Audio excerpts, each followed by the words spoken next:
Democrats don't speak for me. Speak for me, speak for me. Republicans can't speak for me.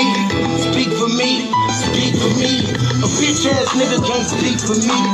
Speak for me, speak for me. You coon ass niggas can't speak for me. Speak for me, speak for me. Listen here, this is a fact of life. I be rapping like Nat Turner came back to life. Grab Donald Trump by the pussy, he ain't acting right. I never run from a conflict, I be glad to fight. It's a very cold world that we living in. Somebody please tell Elizabeth you're not an Indian. You just trying to con them people to get the benefit. Just another immigrant stealing from the Indians. That's some punk ass shit and that's too lame. Now we finna step over to Andrew Yang. And you a sucker, you could never speak for black folks. Fake ass pandering, trying to get the black vote. The Democrats don't speak for me. Speak for me, speak for me. Republicans can't speak for me. Speak for me, speak for me. A bitch ass nigga can't speak for me. Speak for me, speak for me. You coon ass niggas can't speak for me. Speak for me, speak for me. You know your boy be high out sativa. Kamala wasn't popping, so we said bye, Felicia. She ain't had a right policy. We ain't trying to meet her. Y'all can take Biden too. Bye. We don't need her. We don't need Roland Martin or that coon Al Sharpton. Didn't need Cory Booker from the start, man. I don't fuck with police and no snitch. You know I'm coming with the heat when I spit it. The Democrats don't speak for me. Speak for me, speak for me. Republicans can't speak for me. Speak for me, speak for me. A bitch ass nigga can't speak for me. Speak for me, speak for me. You coon ass niggas can't speak for me. Speak for me, speak for me. If you ever go to court and this is your luck, try not to get fucked by Benjamin Crump. I know it's hard, you and all go is hard. But who the fuck is Amy Cloak? Put her picture up on the bullseye and start throwing darts. People cut our organs out our bodies, that's a stolen heart. They can't save us from the flood like Noah's Ark. Black lives always matter, we finna go for ours. So then we savages, we don't need to pot the piss. Mike Bloomberg can suck dick with that stop and frisk, bitch. You ain't speaking for us, we don't know you. Bernie Sanders, they get your funky ass on too. The Democrats don't speak for me. Speak for me, speak for me. Republicans can't speak for me. Speak for me, speak for me. A bitch ass nigga can't speak for me. Speak for me, speak for me. You coon ass niggas can't speak for me. Speak for me, speak for me.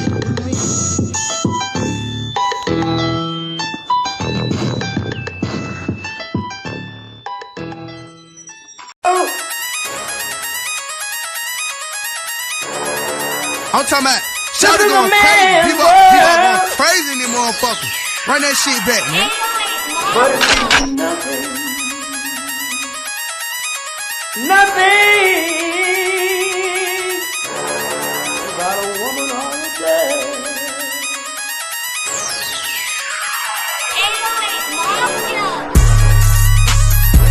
Man made the car.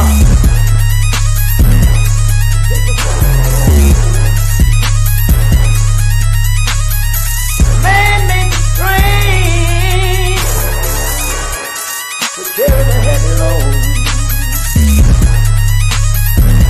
Man made the electrolyte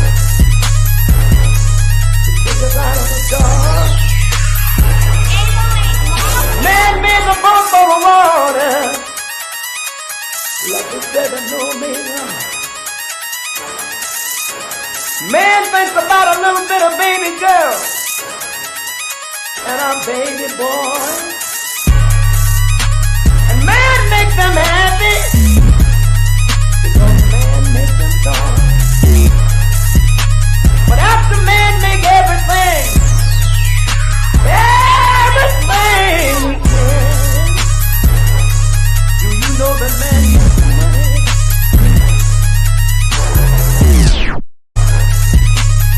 To buy from other men. This is a man's world. But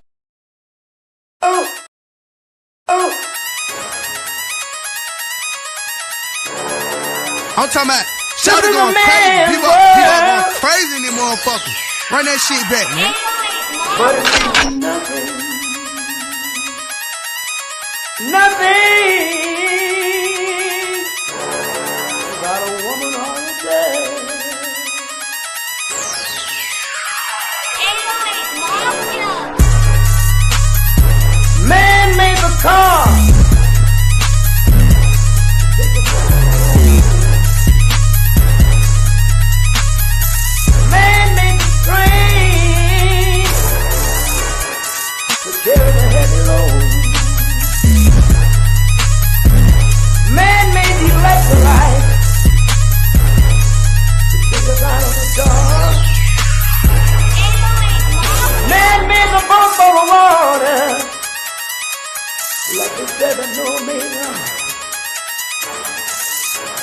Man thinks about a little bit of baby girl and a baby boy.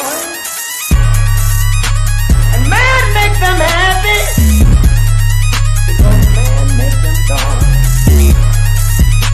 But after man make everything we can, do you know that man makes money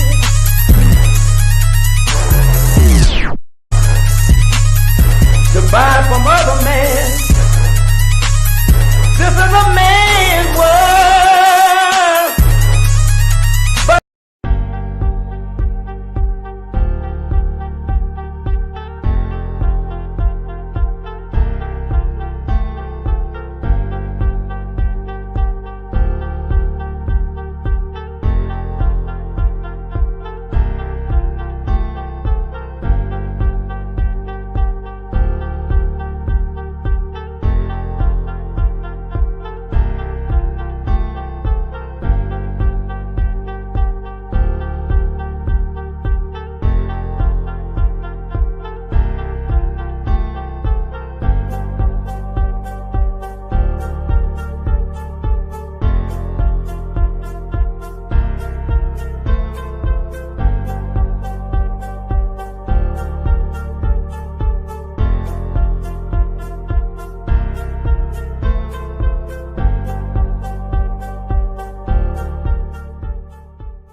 Greetings, Black family, greetings.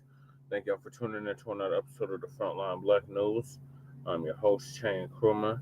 We should be joined with our other host, Lady Che, here shortly, and our West Coast correspondent, Shabaka Sankoria, Shabaka's Black Experience Enhanced.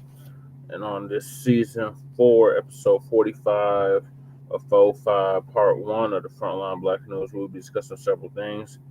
The first thing is the tangibles.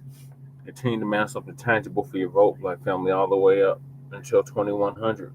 So tangibles 2025 all the way up to 2100. Then we got Caribbean conservatives are very pressed at FBAs delineating. Then we got President Trump to sign the dump as a human shit, and we want to make that perfectly clear. To sign executive order sending 30,000 criminal migrants to Guantánamo Bay. Then we got Venezuelans, Native Americans caught up in ICE raids. Then we got 1965 civil rights executive order from Trump. Then we got Donald Trump refuses or tries to erase the Tuskegee Airmen legacy. Then we got President Trump doesn't have the power to revoke Title 7 of the 1964 Civil Rights Act. Then we got the dump again as in human shit, and we want to make it perfectly clear. Trump's White House embraces independent media. Then we got the View was canceled after doing this to Trump press secretary. And if we have time, and Coulter says take the money from the Catholic Charities and give it to FBA for reparations. So those are the topics tonight. Make sure y'all like and subscribe to the Frontline Black News. I'm going to hop right into it with the tangibles. So again, Black family, this is the year and a decade of tangibles. Continue to mass up the tangible for your vote. So back in 2019,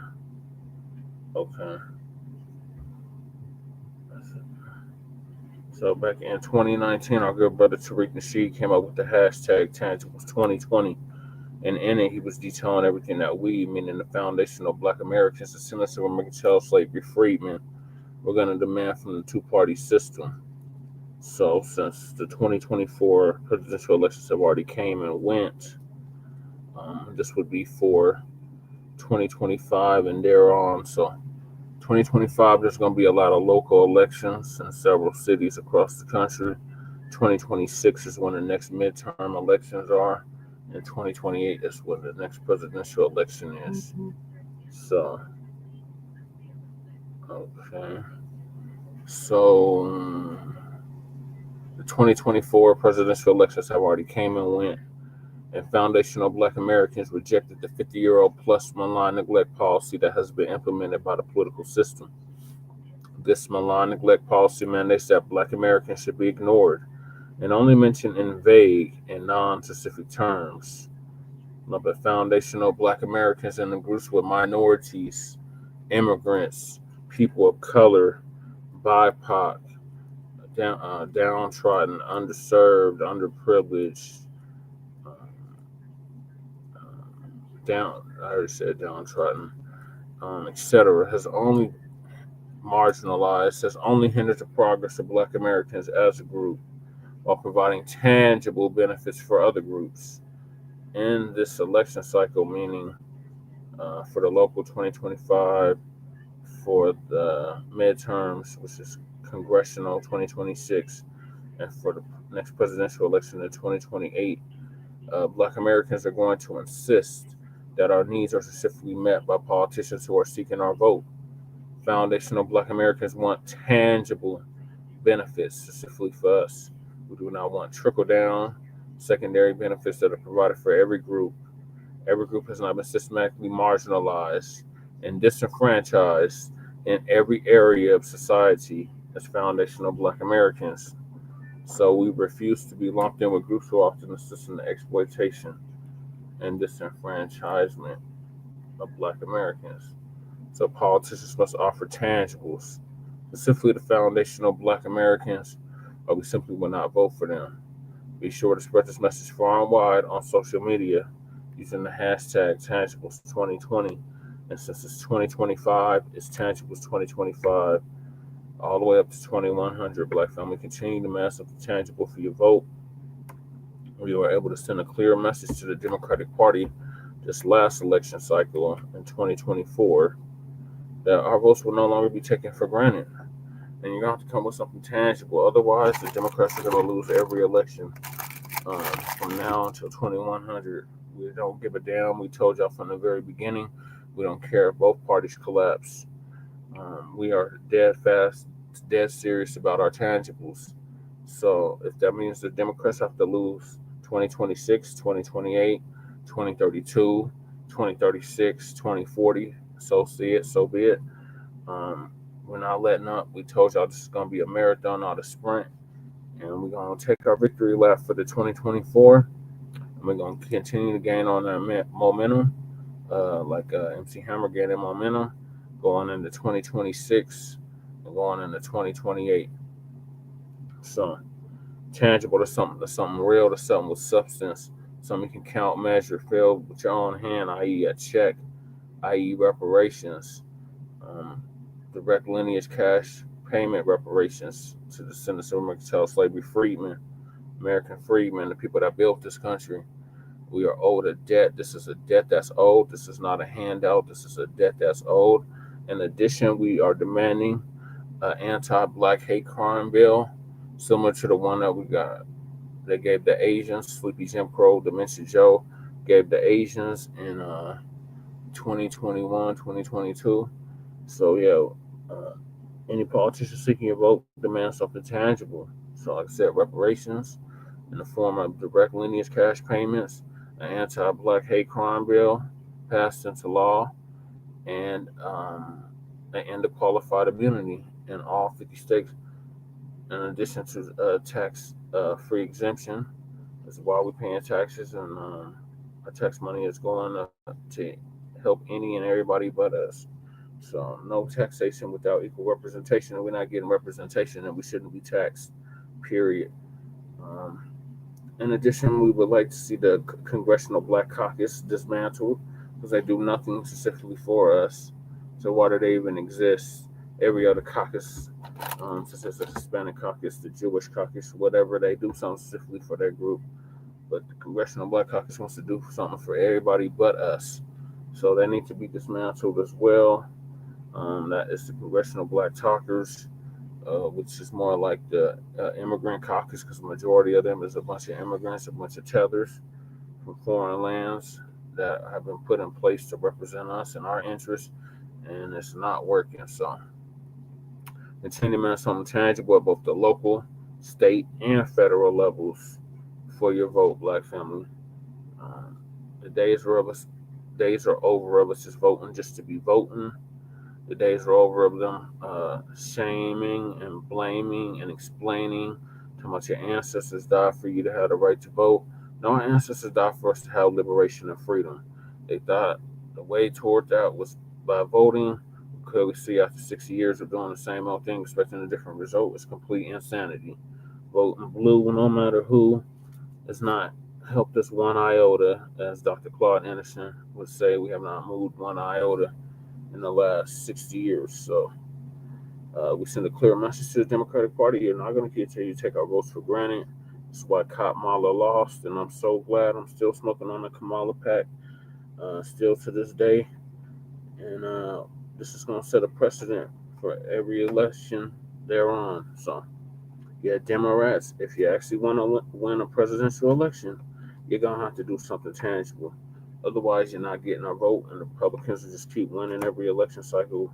We don't give a damn. If we're gonna be uncomfortable, then we can all be equally uncomfortable. And as of yet, the dump hasn't passed any policy that has directly harmed us. But we will keep y'all updated and abreast on what the dump does in regards to policy, specifically for us or not specifically for us, because the mass migration, the mass deportation, rather, is an indirect benefit for us. It's not a direct benefit for us. So, change the mass up to tangible, all the way up to 2100. I'm trying to start for Lady Che and Shabaka, but yeah, tangibles, as Twin put in the chat. Tangibles 2025 all the way up to 2100. Peace Twin, peace Mac 285. Appreciate y'all hyping up everything. Sorry we're running a little bit late. I was trying to get the show started earlier, but Lady Che had to get freshened up, so I'm waiting on her to finish with that. And then she'll be joining us, and then Shabaka is finishing up with Black Panther 2. So once he's done with that, he will be joining us as well. Yep, no tether zone, tether free zone, coon free zone. Hey Mac 285, appreciate you tapping in as well. Okay, we shouldn't have no trolls tonight. If we do, they're gonna have to subscribe for at least 20 minutes. So we shouldn't be interrupted by these ridiculous sycophants, Democratic shields, and white supremacists, but we will see. So yeah, continue to mess up the tangible for your vote, Black family. Yeah. I want to move to the next topic, but I'm trying to wait for Lady Che. Let's see. Internet is going all right. Oh, speaking of which, have y'all noticed the difference? The laptop sounds a lot clearer. You don't hear that rattling, ting, ting, ting, ting, ting. No more of the windmill. Shout out to Crew Reality for putting something on it. I was able to get a new fan for the laptop, so it's running smoothly now. So you won't have to hear that awful windmilling sound. So shout out to Crew Reality for the donation he gave that allowed for this to be possible. Hopefully he'll tap in. I'll just share this out probably so they can get on. Should be more people watching, but we will see as the night goes on.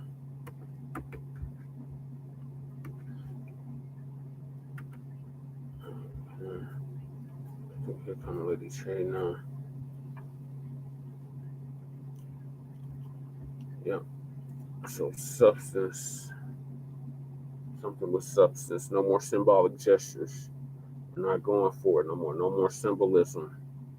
If you want our vote, you're going to have to do something tangible. Period, point blank, or you're not going to get our vote. And you can crash and burn like Kamala did in November. But she said, no. Remember, let me remind y'all what she said back in 2019 when she first ran for president. So I'm not going to sit here and say I'm going to do something that's only going to benefit Black people. No. So that's what lost her that election in 2020 and in 2024. And if they act together, they're going to lose the election in 2028 2026, 2028, and 2030 and 2032. So I'm going to move to the next topic since Lady Tay is still not with us. So, we thought the damn Democratic shields were bad, right? The Democratic tethers were bad. Oh, we got some damn Caribbean conservatives that are equally as bad, if not worse, and they have a lot of smoke for FBA. So Uncle Phil's going to give us an update on that. Caribbean conservatives are very pressed at FBA's delineating. We don't care. We don't give a damn how you feel. The delineation is in full effect, and there's nothing you can do about it. So Uncle Phil's going to give us an update on that. Well, tonight on the podcast, ladies and gentlemen. So there was a video that just kind of laid on my lap, and it was actually of some black conservatives. But these black conservatives, all of them are Caribbean, and they take an issue with FBAs. And to say that they are conservative and they take issue with FBAs, you would think they would be agreeing with FBAs. Well, let's go ahead on and play this real quick. First, let's talk about what foundational Black Americans are. So the term refers to a concept coined by activist and filmmaker Tariq Nasheed. It's used to describe Black individuals in the United States who are descendants of African people enslaved in the U.S. prior to the abolition of slavery in 1865. Here we go. I want to start off with you, Shelley. My never to be humble opinion is that this movement is a way to further segregate and divide Black people, give me a second, and have these FBAs use this one as a good separation technique or a good segregation technique. Now, let me say this. I don't give a damn who you associate with, who you want to be called, or what group. I don't really care. But I think this particular issue is a way for, I'm going to say, maybe more conservatives to use as, oh, I'm separating myself because I am a slave or I have ancestors that were slaves or whatever. I don't care. Ultimately, I am a foundational Black American. I was born here. And, you know, a lot of people talk about being separate and all of this other stuff. Well, look, you can do that now. Find yourself an island in the South Pacific and just go be separate. But most people don't even know how to feed themselves without a supermarket. So that's something that would break down very quickly. Now, these foundational Black Americans, authority, whoever they are, I've never heard of such. And no, you may not claim me in your group, you know, just because I happen to be born an American, right? Born an American with beautifully melanated skin, but American nonetheless, right? We're not going to start dividing ourselves into these little pockets that make it easier for people to take advantage of other people. And let me tell you something, I'm sick of FBAs, okay? I'm sick of them too. I'm just sick of people begging all the damn time. Yeah, you can actually walk down Baltimore and step in human feces, and it's generally from an FBA, okay? So, well, so much to unpack here. Why do they have so much hate for FBAs? What did we do to them? Let's call it what it is. It was the people who immigrated here decided to delineate. Why is it a problem when Black Americans do it? Why is it a problem? When you came over here, and I'm not saying all, but some, when you came over here, you say, no, I don't want to unify with FBAs. I want to go and create my own area over here away from FBAs. You talk down on FBAs like you're doing now. The woman at the end saying somebody that feces on the ground in Baltimore, or it's an FBA. How do you know that? Did you see the FBA person do it? How do you know? Right. It's stupid.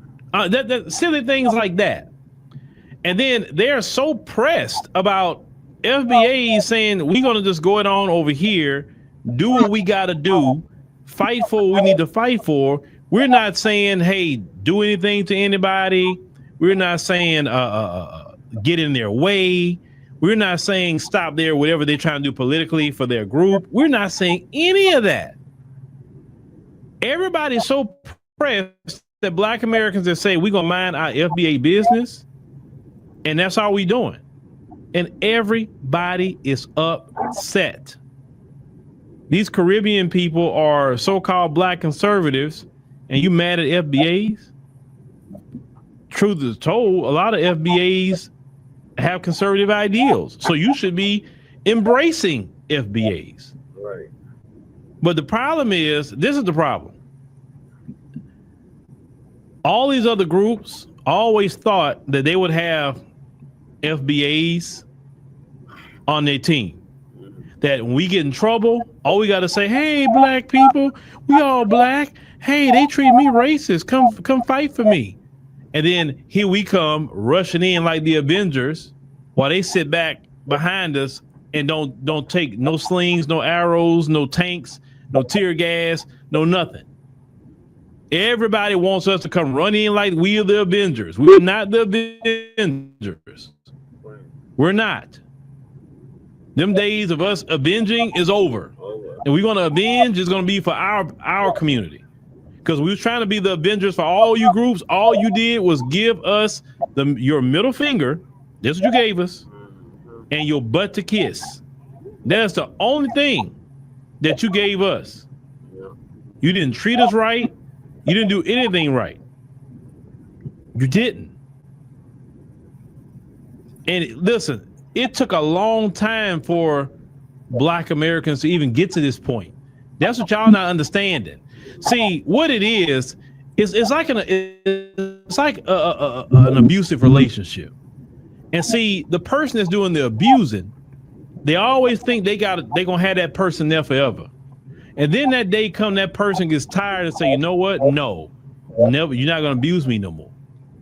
I'm getting away from you, and I'm gonna do my own thing because I'm not gonna subject myself to this abuse. And then you're mad that you can't use and abuse us no more. That's what you're really mad about. You're mad that you can't use and abuse us no longer. That you have to stand on your own 2 feet. That you have to do everything on your own. That's what the problem is for you. It's a new day. It's a new time. We're not putting up with being treated any kind of way. Sorry. But not sorry at the same time. We're not putting up with it. Right.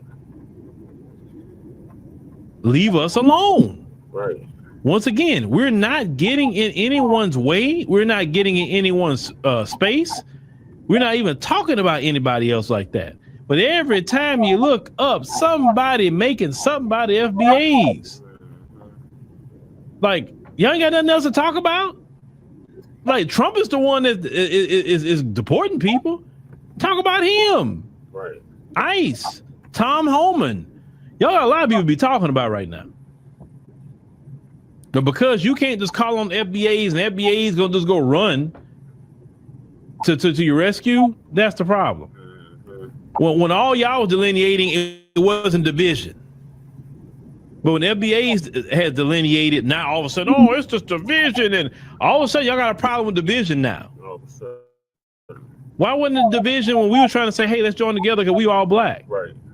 And you didn't want to. That part, Well, why wasn't that called? That's called division too. You said you making little Haiti and the Jamaican communities and all the different communities, and we're not invited in there. Y'all have Caribbean scholarships. Y'all don't give FBAs none of them scholarships. Hey, that's division, right? Mm-hmm. Why were you dividing yourself? CARICOM, you don't let FBAs join CARICOM. That's division. Yeah. It's straight division. It's okay for you to be divisive, but FBAs better not be. We literally got to be Jesus. And if we're not Jesus and acting just like you, oh my God, that's a problem. No. Them days are over. Right. You want to stand on your own 2 feet now. And people not liking that. All over America, they're not liking it. Everybody has something nasty and negative to say about the FBAs, and we don't talk about those people. We're not talking about all. Now, just do it without us. That's it. Just do it without us. Show us how it's done. But they can't, because they never had to stand up against racism, white supremacy. I'm gonna have to. They just hid behind us. Missed the whole video. Now they can't have. Now they. I'm gonna have to rewind it because you missed the whole video. Oh, okay. Man, they cut that movie to shreds, man, that I finished watching, man. What do you mean they cut it to shreds? Yeah, man, they took out the part, man, where Siri left that motherfucker on the beach, you know? Yeah. Shabaka? Hey, Shabaka. Hey, Shabaka? Hey, what's going on? Nothing, just all right, saying. Let me get a head. Yeah. Sup, family? See you in here, too? Yes. Mac and Twin right now. Saying hi to Mac, Twin. Oh. Hi, Shabaka. Hey, Mac, Shabaka. That was the saddest last show ever. Yeah. Our Blog Talk. They took it off of Blog Talk. They did? Yeah. God damn it, man. They don't let us have shit. I made sure to download it though. Sup, fellas? And the other two little eyeballs. Yeah, get that over this. You all right, Shabaka? Yeah, hold on. You just have to get a hairset. I can dig it. All right, well, y'all both missed the second topic. You say that. The first topic was tangible shit. Yeah. Actually, tangibles. Yeah. That's what I was doing. I was in the shower, family. TVA ran late. Yeah, I said that you were questioning. Okay, Shabaka, are you ready? Yeah. All right, so the first topic was tangibles. I went in depth as much as I could about that. And now we're on Caribbean conservatives that are mad at FBAs for delineating. So Uncle Phil is going to give us the update again since you missed the video. I'm going to rewind it. Okay. So there was a video that just kind of laid on my lap, and it was actually of some black conservatives. But these black conservatives, all of them are Caribbean, and they take an issue with FBAs. And to say that they are conservative and they take issue with FBAs, you would think they would be agreeing with FBAs. Well, let's go ahead on and play this real quick. First, let's talk about what foundational Black Americans are. So the term refers to a concept coined by activist and filmmaker Tariq Nasheed. It's used to describe Black individuals in the United States who are descendants of African people enslaved in the U.S. prior to the abolition of slavery in 1865. Here we go. I want to start off with you, Shelley.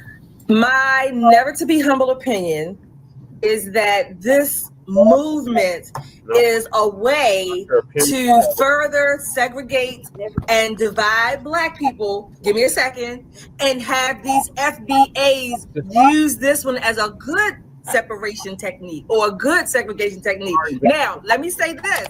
I don't give a damn who you associate with, who you want to be called, or what group. I don't really care. But I think this particular issue is a way for, I'm going to say, maybe more conservatives to use as, oh, I'm separating myself because I am a slave or I have ancestors that were slaves or whatever. I don't care. Ultimately, I am a foundational Black American. I was born here. And, you know, a lot of people talk about being separate and all of this other stuff. Well, look, you can do that now. Find yourself an island in the South Pacific and just go be separate. But most people don't even know how to feed themselves without a supermarket. So that's something that would break down very quickly. Now, these foundational Black Americans, the authority, whoever they are, I've never heard of such. And no, you may not claim me in your group, you know, just because I happen to be born an American, right? Born an American. Slave-minded. With beautifully melanated skin. Boss an American nonetheless, right? We're not going to start dividing ourselves into these little pockets that make it easier for people to take advantage of other people. And let me tell you something, I'm sick of FBAs, okay? I'm sick of them too. I'm just sick of people begging all the damn time. Yeah, you can actually walk down Baltimore and step in human feces, and it's generally from an FBA, okay? So, well, so much to unpack here. Why do they have so much hate for FBAs? What did we do to them? Right. Let's call it what it is. It was the people who immigrated here decided to delineate. Exactly. Why is it a problem when Black Americans do it? Why is it a problem? When you came over here, and I'm not saying all, but some, when you came over here, you say, no, I don't want to unify with FBAs. I want to go and create my own area over here away from FBAs. You talk down on FBAs like you're doing now. The woman at the end saying somebody that feces on the ground in Baltimore, or it's an FBA. How do you know that? Did you see the FBA person do it? Right. How do you know? That silly things like that. And then they're so pressed about FBAs saying we're going to just go it on over here, do what we got to do, fight for what we need to fight for. We're not saying, hey, do anything to anybody. We're not saying get in their way. We're not saying stop there, whatever they're trying to do politically for their group. We're not saying any of that. Everybody is so pressed that Black Americans that say we're going to mind our FBA business, and that's all we're doing. And everybody is upset. These Caribbean people are so-called Black conservatives, and you mad at FBAs? Truth is told, a lot of FBAs have conservative ideals, so you should be embracing FBAs. Right. But the problem is, this is the problem. All these other groups always thought that they would have FBAs on their team. That when we get in trouble, all we got to say, hey, Black people, we all Black. Hey, they treat me racist. Come fight for me. And then here we come rushing in like the Avengers while they sit back behind us and don't take no slings, no arrows, no tanks, no tear gas, no nothing. Everybody wants us to come run in like we are the Avengers. We are not the Avengers. Right. We're not. Them days of us avenging is over. Right. And we're going to avenge is going to be for our community. Right. Because we were trying to be the Avengers for all you groups. All you did was give us your middle finger. That's what you gave us. And your butt to kiss. That's the only thing that you gave us. Yep. You didn't treat us right. You didn't do anything right. You've been saying that. You didn't. Experience for the last 8 fucking and years. Listen, it took a long time for. What we not been saying is these damn tethers, Shabaka. We've been talking about the African diaspora and how we all brothers and sisters in the struggle, and these same people been giving us their middle finger and telling us to kiss their ass. That's not what we've been discussing. We've been talking about the OTBs, but we ain't talking about the Black people that is in our, not even in our group, not even in our lineage, just in the diaspora that come over here with anti-Black, anti-FBA hatred. They want to do all the fighting for them, and then they don't do nothing, but they want to reap the rewards. That's what we're talking about.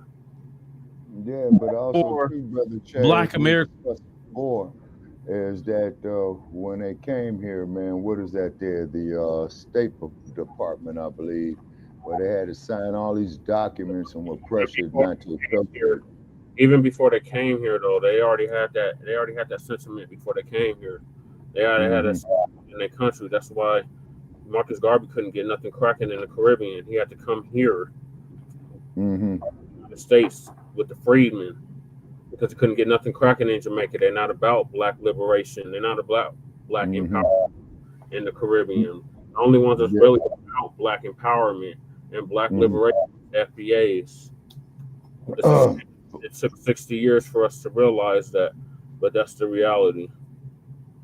Americans to even get to this point. That's what y'all not understanding. See, what it is, it's like hold on, Shabak, I got a video.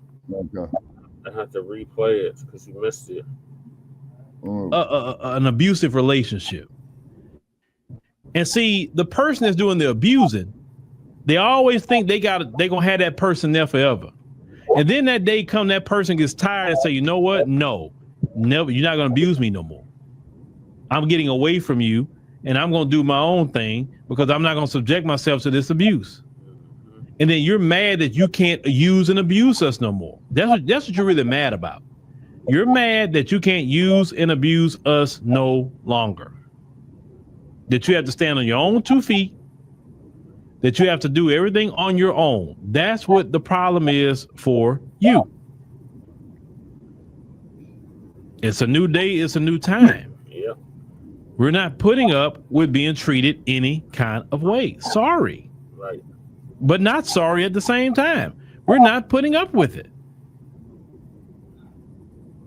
Leave us alone. Right.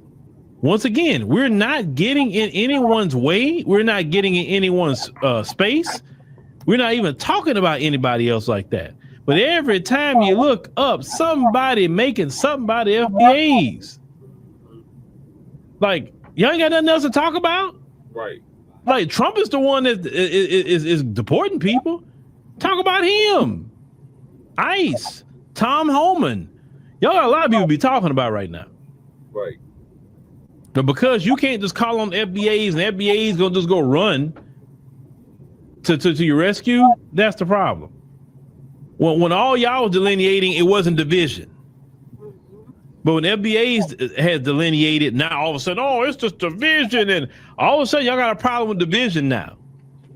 Why wasn't it division when we were trying to say, hey, let's join together because we all black, and you didn't want to? Well, why wasn't that called? That's called division too. You said you making little Haiti and the Jamaican communities and all the different communities, and we're not invited in there. Y'all have Caribbean scholarships. Y'all don't give FBAs none of them scholarships. Hey, that's division, right? Yep. Why were you dividing yourself? CARICOM, you don't let FBAs join CARICOM. That's division. It's straight division. Yep, but they don't ever. It's okay for you to be divisive, but FBAs better not be. We literally got to be Jesus, and if we're not Jesus and acting just like you, oh my God, that's a problem. No, them days are over. You want to stand on your own 2 feet now, and people not liking that all over America. They're not liking it. Everybody has something nasty and negative to say about the FBAs, and we don't talk about those people. We're not talking about all. Now, just do it without us. That's it. Just do it without us. Show us how it's done. But they can't, because they never had to stand up against racism, white supremacy. They just hid behind us. And now they can't hide behind us. Now they actually have to face it. And they're not willing to face it. That's where these attacks are coming from. How dare you FBAs don't stand up for us and defend us and stop these folks from doing things to us? What's wrong with y'all? Y'all supposed to get out there and defend us. Oh no. We got a lot of issues we need to solve in the black community. A lot. So no, it's not divisive. If it wasn't divisive when you did it, then it. Right, that part. Well, all right, go ahead, Lady Shay. Oh, go ahead, Shabaka. Okay, well, on that is just like we discussed in the past before, is that when they come here, the State Department give them those documents, to separate from us and what have you. And then, of course, I told you about the conversation that I had up there in Berkeley, and the white boy wanted to butt into the conversation. I sent the white boy on his way because I told the white boy, this don't concern you. So I don't know why the fuck he was sitting there opening up his goddamn mouth anyway. They say, you're talking about African immigrants.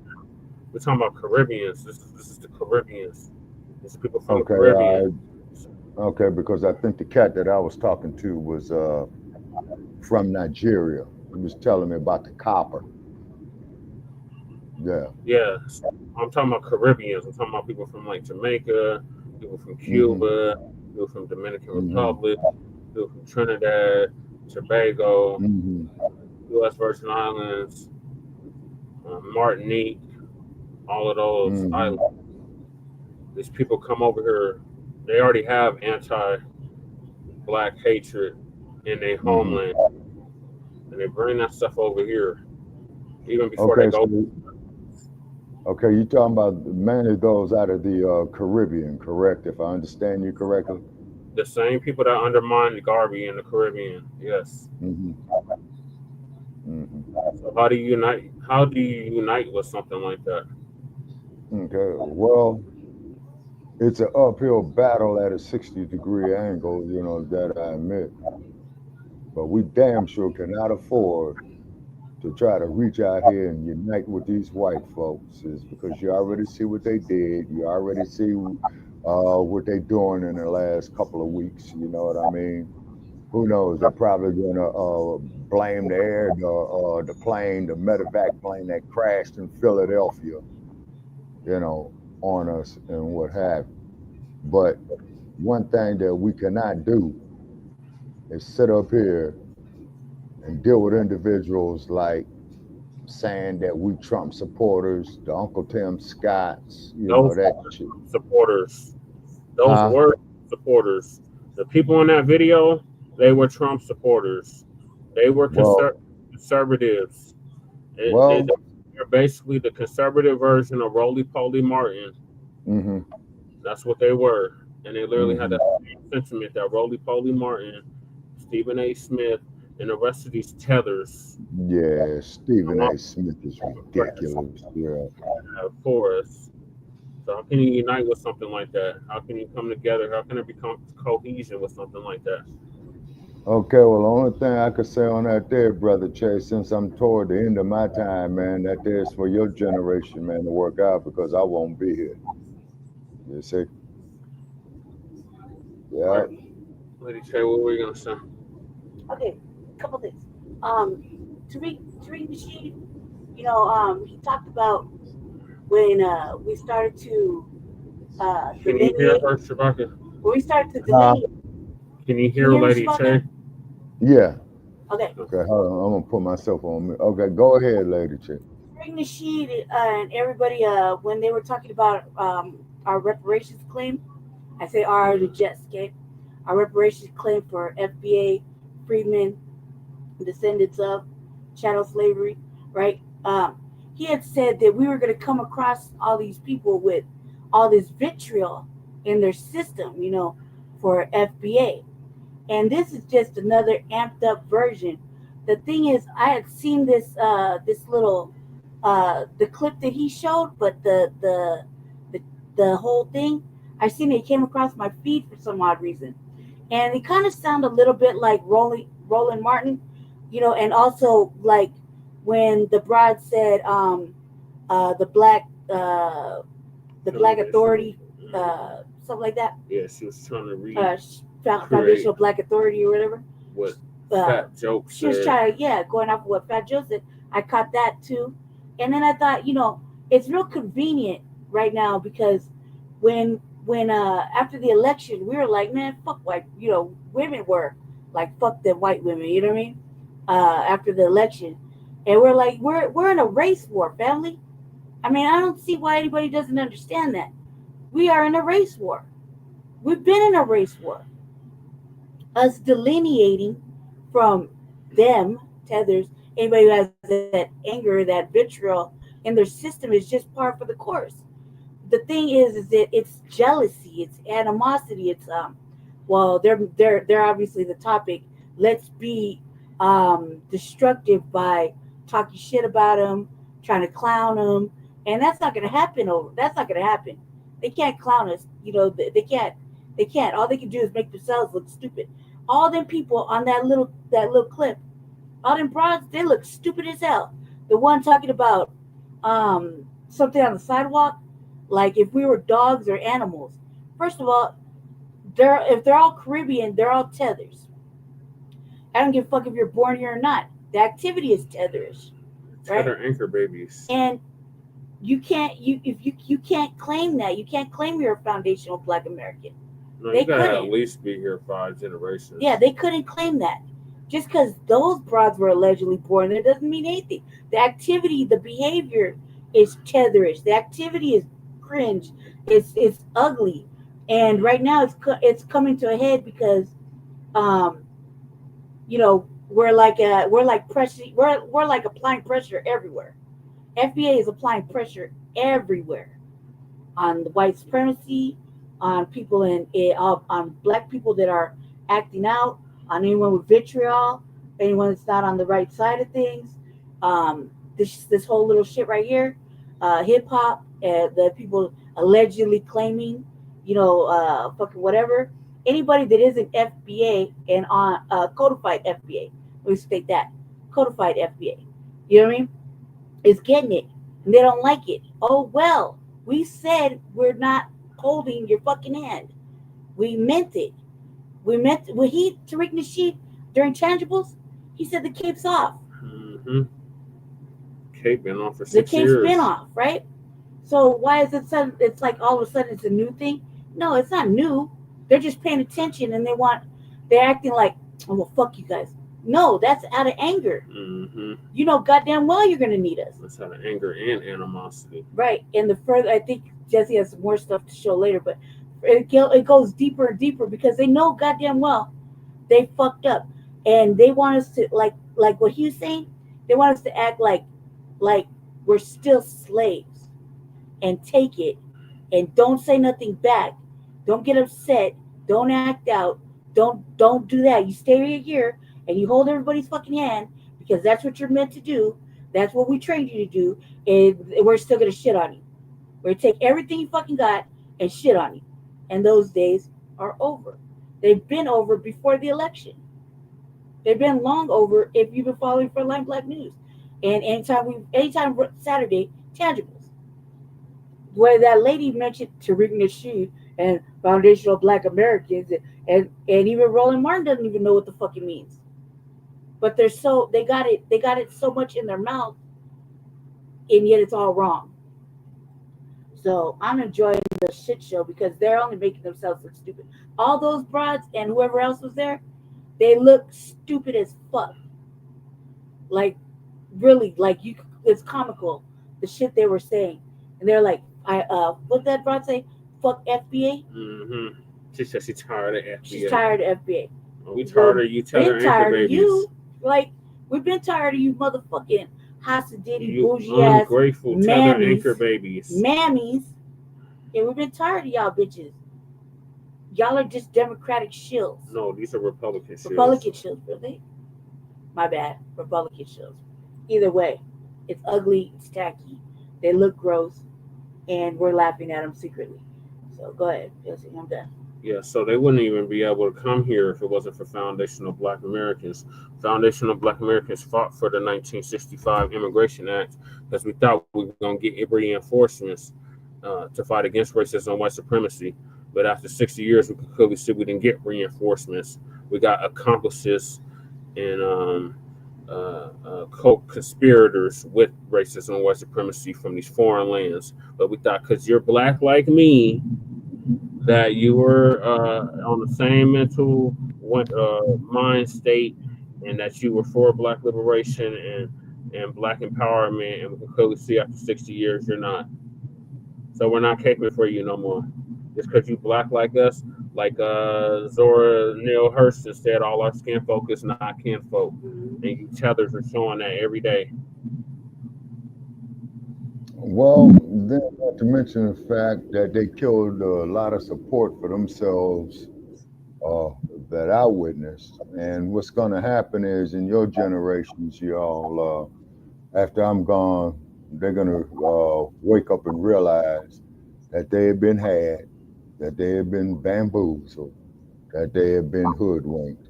And when they start putting people on these goddamn military transports and these trucks on these planes and start putting us out there in the middle of that goddamn Mojave Desert, is going to come up there and bite them in the ass.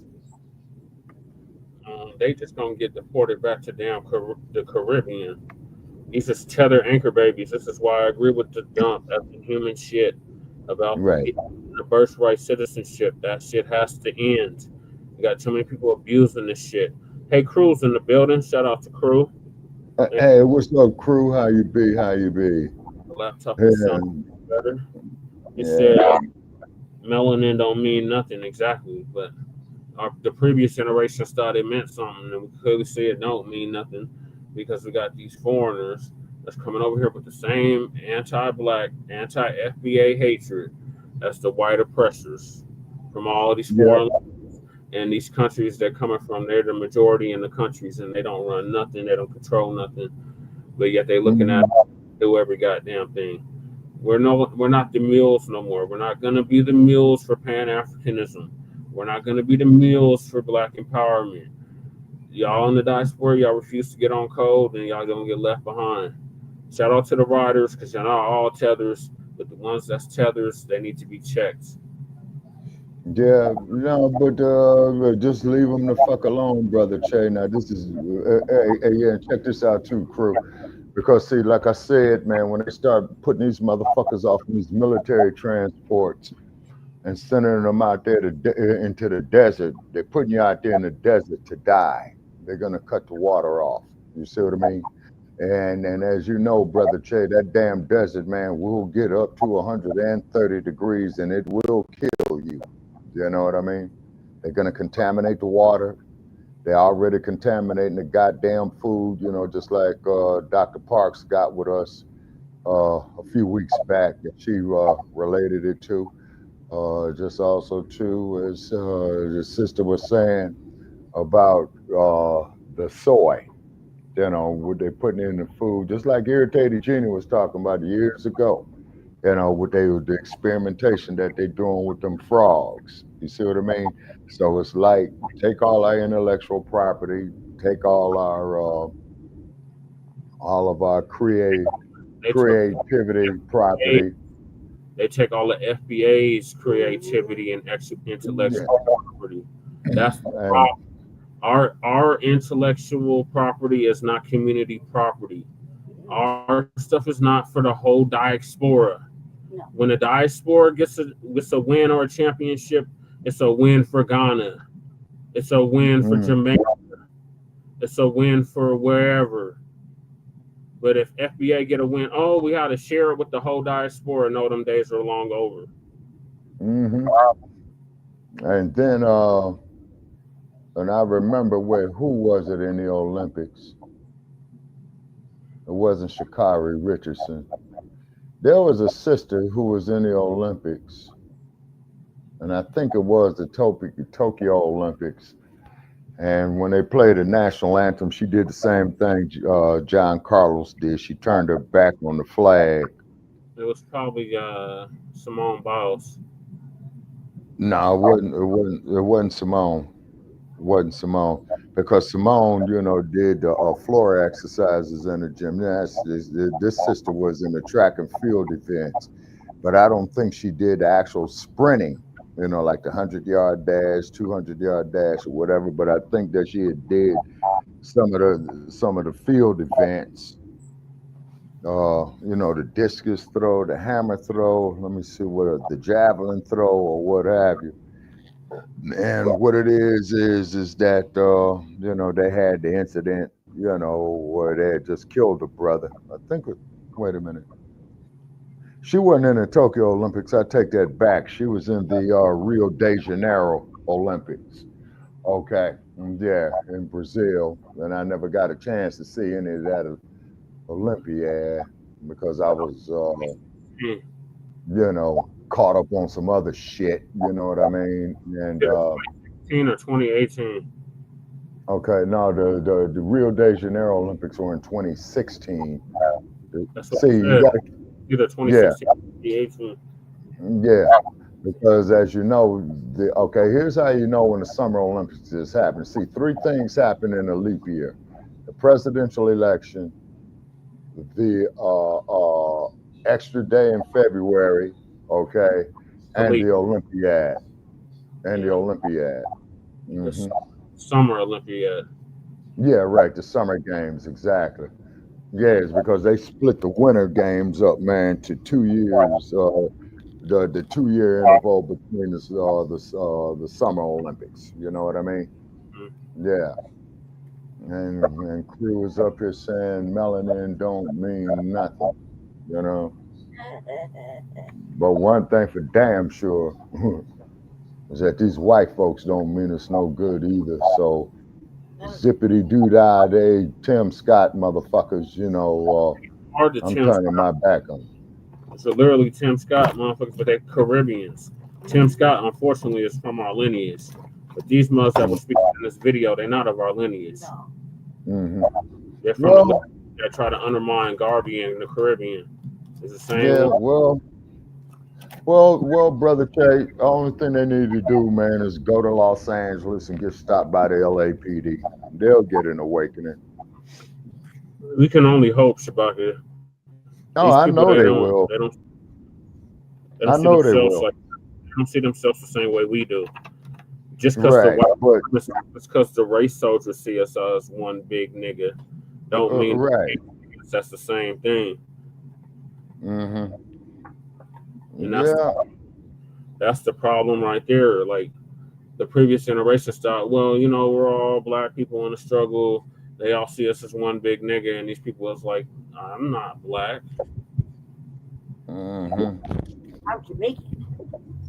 Yeah, well, like I said, Lady Che, you know how the LAPD operates. You from LA, you know. I get it here. You get it here. You're not. This ain't LA. I'm like, God damn, man. Just the LAPD. It's any PD in this country. Yeah, we they all just one big nigga. Yeah, just like there in Denver, Colorado, I got into it, man, with one of y'all's police lieutenants over there. Yeah. Over some voting shit, and you know, and I'm through voting. You see, through voting. Initially, and then I thought about because we do stuff with politics, we can't really say that, but we definitely on the back burner. I know I did. Yeah, I'm gonna vote for something tangible. Exactly. Yeah. Well, like I say, Brother Che, the only person who I'm voting for any political office, man, if I'm eligible to, is you. You say the rest of these motherfuckers can kiss my ass. Mm-hmm. Cause they ain't shit. They worse than the goddamn tethers. You know? Like look at what's getting ready to happen in California. Yeah, it look like they're trying to recall Newsom. Great news. Great news. Yeah. Yeah, that's great news. Great news. Great news. Now, here's what California's gonna do. California, as I said before, you know, on our platform, they will elect a Democratic governor and a Republican lieutenant governor. Then they'll turn around and do the exact goddamn opposite. See? California is like Colorado, Shabaka. Yeah. Every 20 years or so, it changes. 20 years ago, the Terminator was the governor. Oh, and I told you, and I met that sorry motherfucker John Hoopenleaker, whatever what the fuck he was.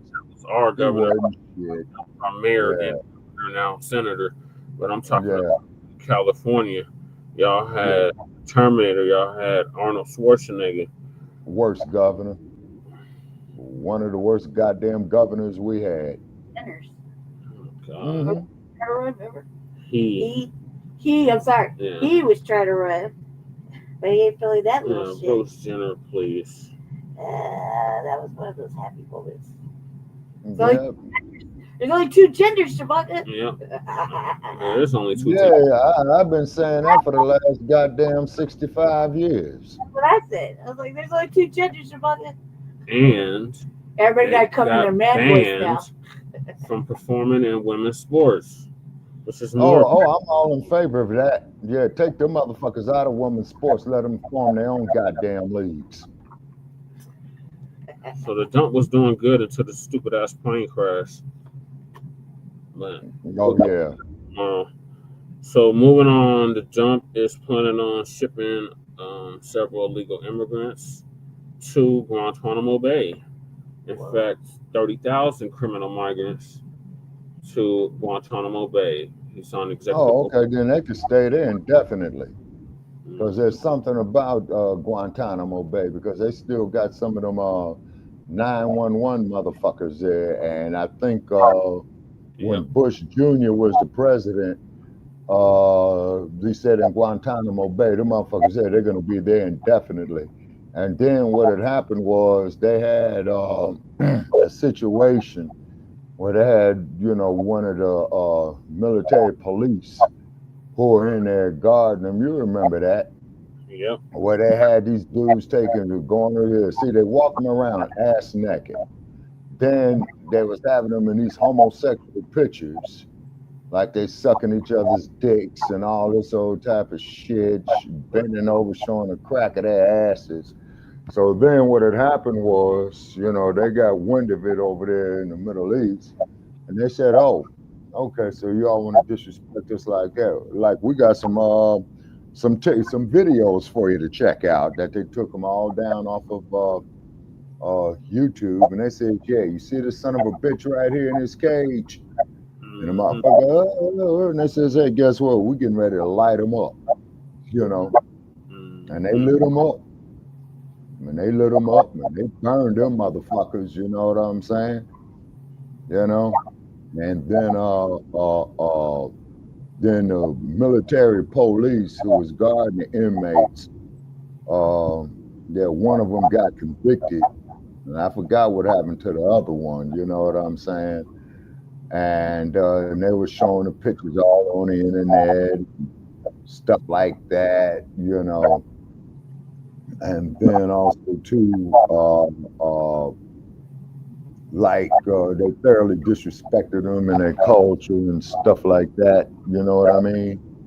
Yeah. And things of that nature. But however, if they did that to U.S. citizens abroad, then they're all, I don't know, these is terrorists and this, that, there. And then just like I stated with the Iranian situation that I remembered back in 1979,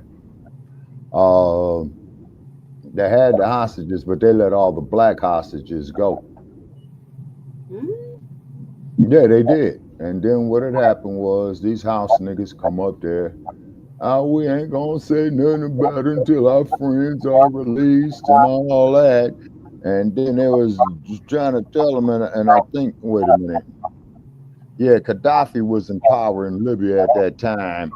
And I think, and I'm not sure, but I think Gaddafi had said something to the effect, well, motherfuckers, you know, they let you go, so why are you sitting up there, you know, crime bombing on them, you know what I'm saying?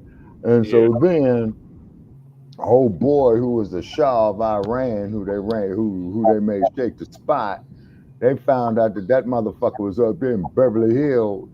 So some protesters went up there and protested his ass, and then the LA County Sheriff and the LAPD went up there and gave him the royal treatment. You know what I'm saying? Yeah, so let me play the clips about his. Well, tonight on the podcast, ladies and gentlemen, President Trump, he's really on one. So President Trump today was going to sign the Laken-Riley Act. Now, the Laken-Riley Act is a new law that was passed bipartisan by Democrats and Republicans after Laken-Riley, was taken away from this earth in a very horrible manner by a criminal migrant. And they signed this law. This law is very strict. If a migrant even steals something from a store, shoplift, he or she can be deported from the United States of America. It is that strict, ladies and gentlemen. Well, Donald Trump has been doing his mass deportations of everybody, and he's continuing that. But now Trump is going to step it up, and where he's going to put these, criminal migrants. But let's go ahead on and check out what Trump has to say about that. Today, I'm also signing an executive order to instruct the Departments of Defense and Homeland Security to begin preparing the 30,000 person migrant facility at Guantánamo Bay. Most people don't even know about it. We have 30,000 beds in Guantánamo to detain the worst criminal illegal aliens threatening the American people. Some of them are so bad we don't even trust the countries to hold them because we don't want them coming back. So we're going to send them out to Guantánamo. This will double our capacity immediately, right? And that's a tough place to get out of. Today's signings bring us one step closer to eradicating the scourge of migrant crime in our communities once and for all. And it was just it's just an unforced error that we. All right, ladies and gentlemen. So you heard Trump say that he wants to send 30,000, in his words, criminal migrants to Guantanamo Bay, Cuba, in basically a jail in Guantanamo Bay. And when I heard that, I said, man, Trump, I mean, you're going to actually send him to Guantanamo Bay? Now, I know why he wants to do that. Let me tell you why. They have some countries that's giving him problems about returning their citizens. And they're trying to do all kinds of things to obstruct that. So what Trump want to do something so outlandish, because I just know how he think. He want to do something so outlandish where the country's going to be like, no, look, if you got some people, call us, we'll come get them. That's what he's trying to do. He's trying to get these countries to come fly in and get their own people, that they don't have to be spending all that money. And so the moment he start putting them in Guantanamo Bay, those countries are going to be calling and say, hey, by my people there, I'm going to send a plane to come get them, right? And that's just really what a lot of that is with Trump. He wants to make these countries comply with what he's saying about deportation. But a lot of these countries don't want their people back. And I've never seen that before. You don't want your own people back? You don't want your citizens back? Like, what kind of countries are y'all that you don't want your own citizens back? In a way, I kind of see why them people left, because shoot, what kind of country are you? You don't want your own people. But I've never heard of a president saying he's gonna put some deport migrant criminals. Let's say the criminal migrants, deport any of them to Guantanamo Bay. That is crazy. That is crazy. So they're saying now the way Trump moving, a lot of them is going into hiding. A lot of them is getting out the cities, because a lot of them was kind of congested into the major cities. So now a lot of them is getting out the cities. They getting out. They said, man, we got to pack up our stuff. We got to get out the city because we hang in these cities. ICE is in these cities. Because really, if you look at the numbers, the majority of the migrants are in the big cities all over the United States. And if they just target the major cities, they'll get probably a good amount of them, right? So a lot of them are leaving. They're leaving. They're like, nah, we got to go, bro. We can't be here. Because ICE can only do so much. So, they may have places where they're like, hey, we're going to move to this city over here and stay quiet, stay out the way, whatever the case may be.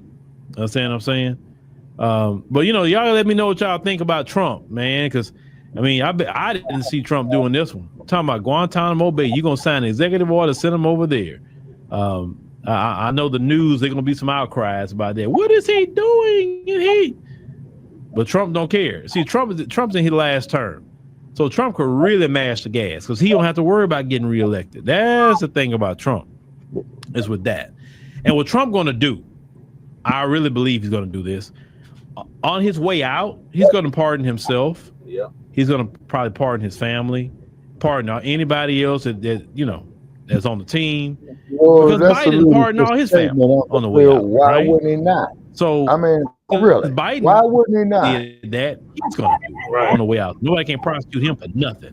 Yeah, when he leaves office, I see that coming. And he gonna say Biden did it, so don't tell me nothing. I'm just making sure they don't come do no lawfare on me. That's what he's gonna say on the way out. So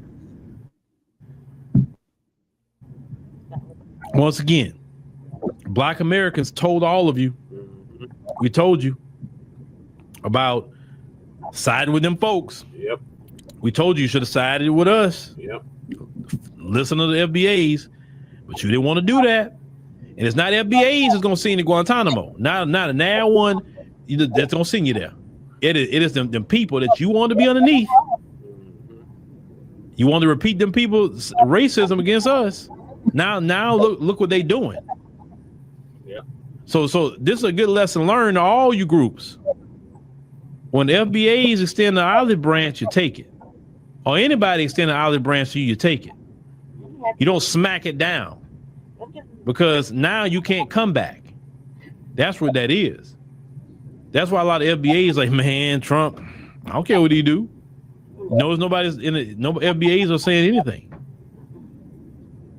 because you can only You can only be friendly for so long before you say, hey man, okay, I get the hint. I get the point. You don't want us. You don't want no friendship. You don't want no allyship. You don't want it. You showed you didn't want it. Yeah. That's really what that is. So now you're truly on your own. Yep. With Trump and them folks. I guarantee you when them folks get done with you, oh y'all gonna have a good wake-up call about white supremacy. Oh, you will.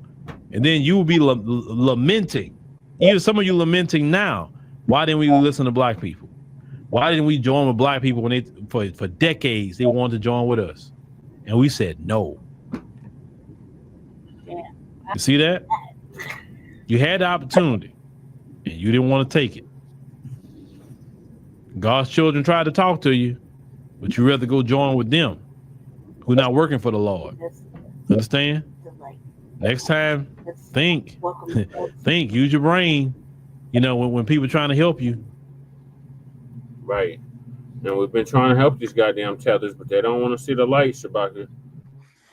Well, you fuck around and find out. So they ask you, that's something. Yeah. All right, Shabaka, what are your thoughts? Okay, well, like I said, let them fuck around and find out. And they're gonna find out and what have you. And then, and I'm thinking that Trump, man, is so crazy in the head, and he's probably been fucking with dope his goddamn self, you know what I'm saying, or something is wrong with him. I think what's gonna happen with Trump, that Trump is gonna fuck up so bad, as that, I'm not saying, I'm hoping this happens, I'm not saying it will happen, but I think he'll get re-impeached by his own party. You see what I'm saying? This man ain't gonna do nothing. He on his last term. He don't give a damn. Like Uncle Phil said, he gonna mash the gas. Yeah, that's what I'm saying. But I think what is gonna happen is that he's gonna mash the gas too hard, man. Is that even his own people and supporters, man, you know, he's gonna start, you know, losing motherfuckers in his ranks, you know what I'm saying? I hope that's what happens because I would like to see him be impeached. That's what happened. But the key is, but an impeachment ain't shit. Like we said before, the only thing with an impeachment is that the House of Representatives is giving that motherfucker a ticket to appear in court. And the court is the U.S. Senate. You see what I'm saying? Pardon themselves. Like, yeah, you see what I mean? Void is gonna be for naught. So, and like you said, it's his last term, so he's gonna do whatever. But and he's fucking up real bad now. He really is. You know what I'm saying? Yeah, he really is. Outside of that, he fucking up. He fucked up with that plane crash. That plane crash. Oh yeah. Fight him. But outside of that, doing nothing to fuck up FBAs. Yeah. He still ain't passed no legislation that directly harms us. Unlike his predecessor. Yeah. But the thing is though, is that he ain't got no love for us, you know. So therefore, when he starts turning on us, I'm gonna start laughing at these black Republicans. You see what I'm saying? He can only do Okay, Cruz says not last term. They have a bill to make 3 terms good. Yeah, that's what I thought. That has to pass. So until it passes, that's just hypotheticals. Yeah. Right? Yeah. He can only do 2 terms. And now, also too, wouldn't that be something that the states would have to ratify, Brother Che? Or could the Congress do it on their own? The Congress has to do it. It has to be 2/3 of the Congress. Okay, but they wouldn't have to go to the individual states and ask. Because it's a federal issue. Federal Trump state rights. Okay. All right. Okay, so what's the professor talking about? Well, we haven't even heard from Lady Che yet. Go ahead, Lady Che. What are your thoughts? About Fuck, man. Chewbacca threw me off with that. About Trump sending 30,000 illegal migrants to Guantánamo Bay. Well, I mean, he's got to put them somewhere because it's like, certain countries are giving them pushback because they want the money from the motherfucking illegals that come here and work and send their money back. Like, what was it? What was that country? Venezuela? Not Venezuela. Colombia with the broad. Yeah. No, that's Mexico. No. What shit? It was a Guatemala. female president. She said no. She said we're not taking them back. That was Guatemala.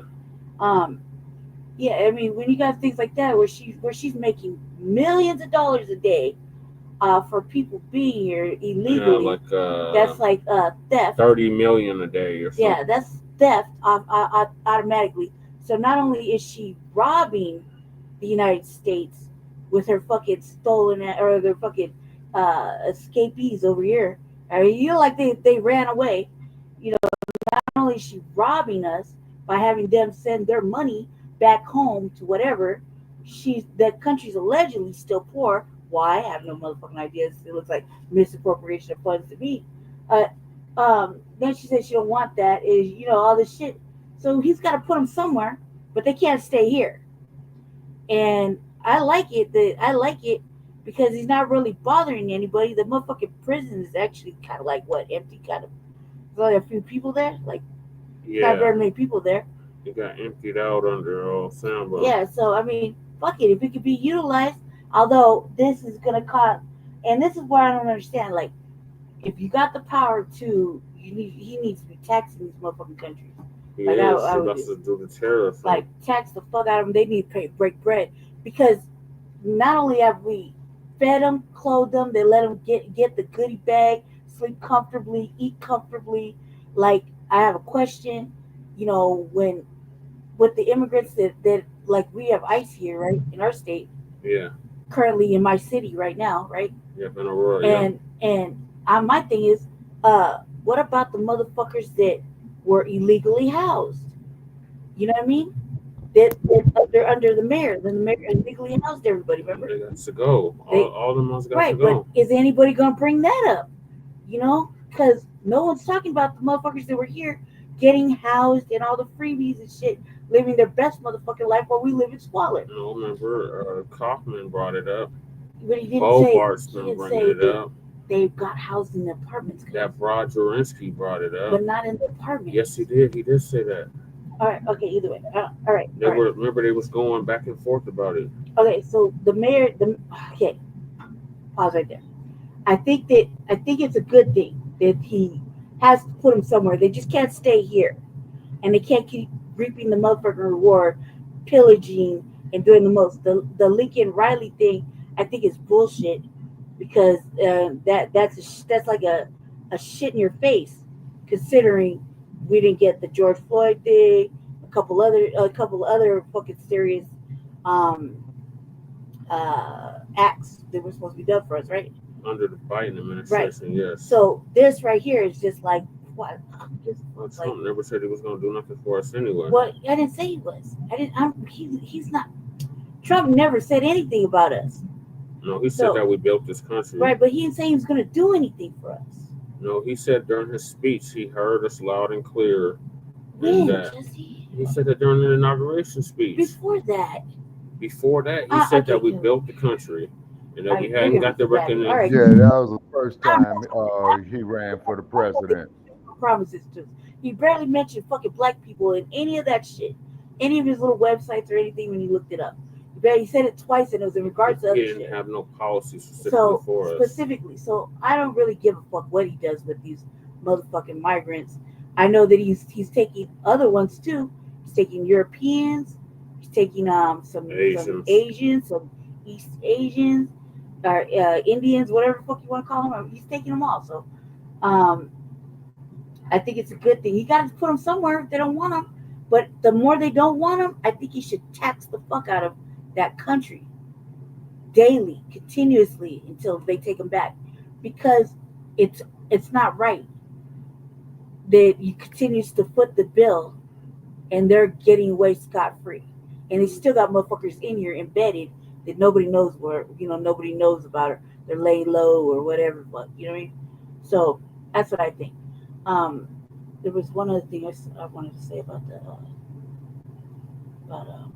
Get more.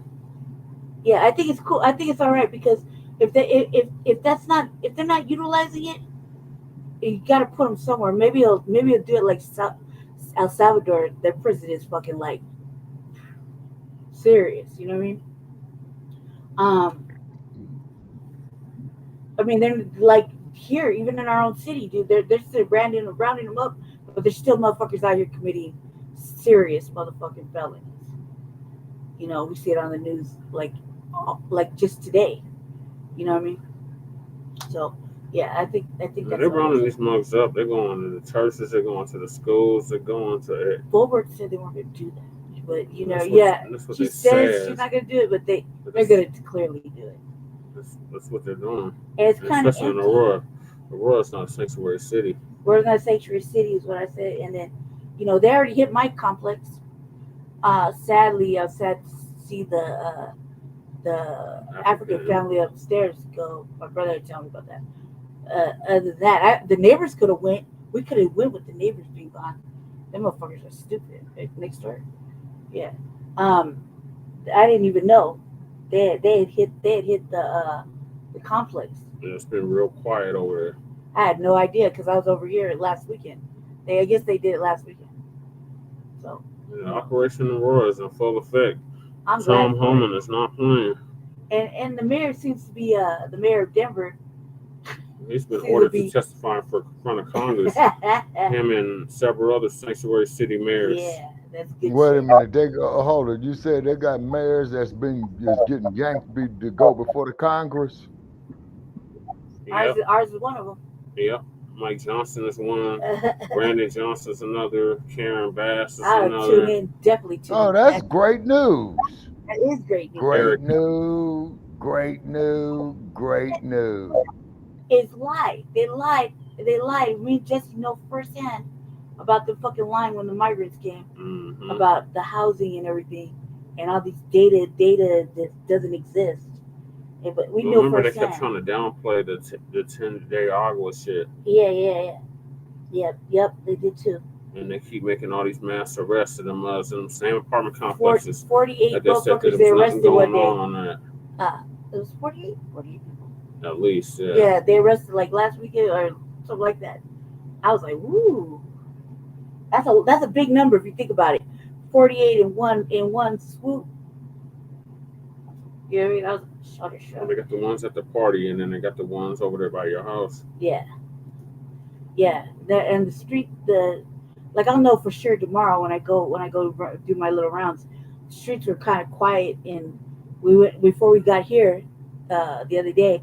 We stopped at the little market while it was cold. We were waiting for the bus. My fault, we were late for the bus. It was mad empty, and that store usually has a lot of motherfucking people in there. It's supposed to close too. Yeah, it was mad empty. All right, so I'm gonna move us along to the next topic. The Venezuelans and Native Americans caught up in ICE raids. Native Americans? Yes. By the way, Indians.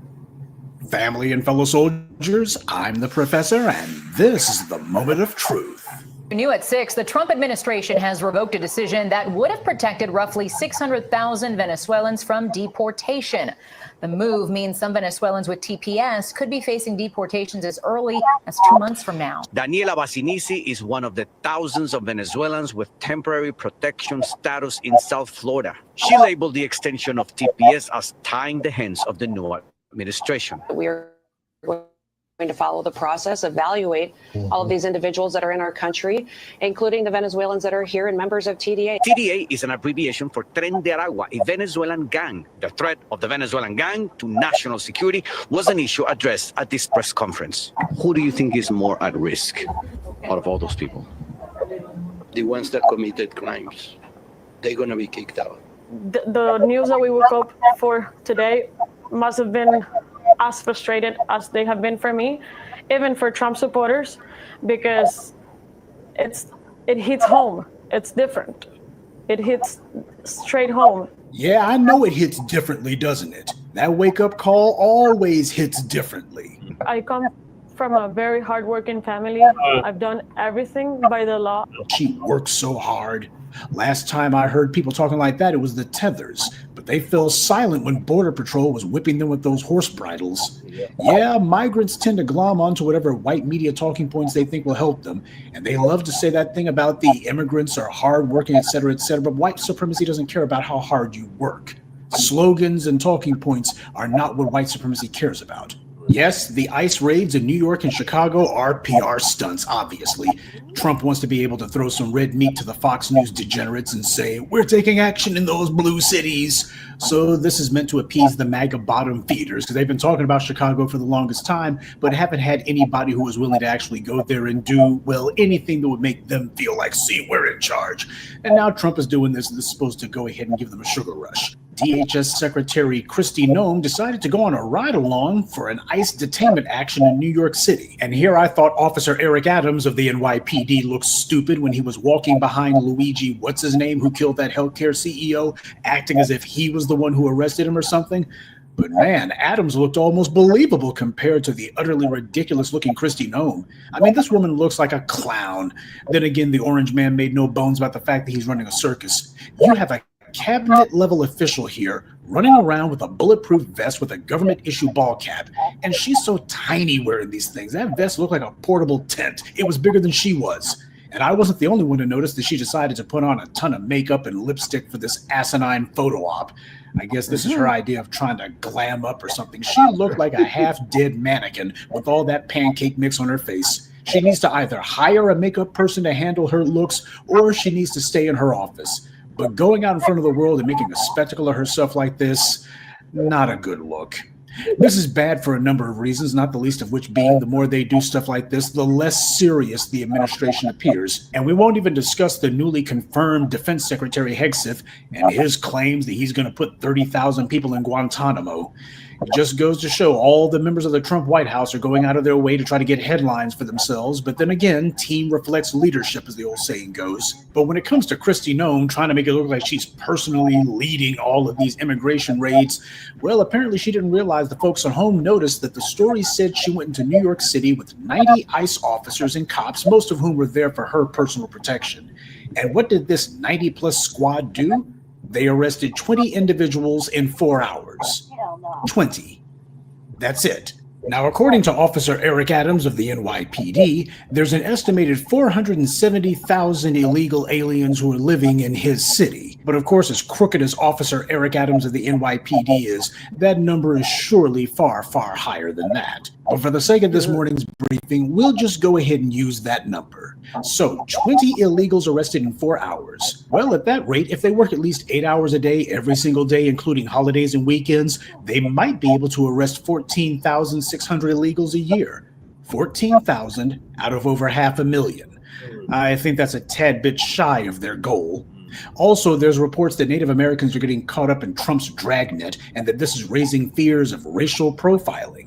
Interesting. Racial profiling, they say. Gee, is that anything like when all these Native American tribes began targeting Black tribal members and selectively expelling only the Black ones? When they talk about racial profiling, they mean like that, right? Because if it's wrong for the orange man to round up people who have committed no crime and simply because of what they look like, then it was also wrong for these Native American tribes to do that to Black people, right? And the reason that they did it, because there was federal money that they were supposed to be getting, and those non-Black Indians wanted to take the Black tribe members' money, so they, without any basis, just arbitrarily declared these people aren't real members of the tribe. Suddenly they decided that, even though they had been tribe members for hundreds of years. Now, why would they do that? Well, probably because the Red Indians were complicit in the slave trade. They were slave owners and acted as slave catchers too. And a lot of those Red Indian tribes allied themselves with the Confederacy during the Civil War. So these tribes had no problem with racial profiling and allying themselves with the U.S. government. And that being the case, when you take serpents to your bosom, you really have no grounds to complain when you get bit. And while there are the occasional stories about someone who is wrongly, quote unquote, detained or what have you, the public opinion about all this is going to be no different than when El Salvador's government began mass arrests of gang members. People are going to look and say, well, if you're going to make that omelet, you got to break a few eggs. And while much of this is merely political theater for the cameras, that's not to say these high-profile stunts couldn't or are not having some effect. But in order for all of this to be meaningful, it's going to have to continue at more or less this same pace. Even when the headlines begin to slowly fade away, which they inevitably will, the news cycle will have to turn at some point. But if the government continues to keep rounding people up, and if the Orange Man continues to apply pressure to get these countries to take back their citizens, then after a few years, people might start realizing that breaking into the U.S. really isn't the free ride that it used to be. But the reason I included the bit about the Venezuelans at the beginning was because now that you have this rescission of this Biden-era policy that was going to expedite the citizenship of these individuals, what this means is you got Venezuelans who are going to be finding themselves having to go back to Venezuela. And if they have problems with their government back home, they're going to have to actually confront that government and change things as opposed to running from the fight.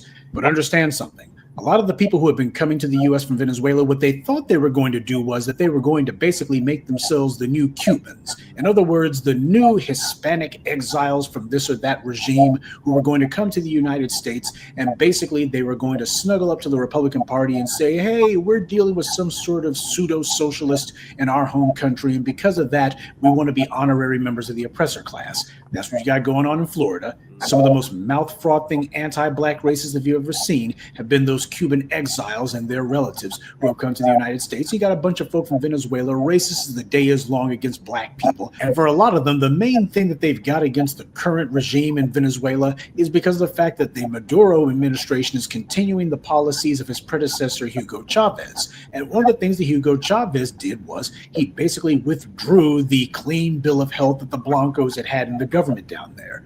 He started bringing in people who were not part of the Blanco ruling class.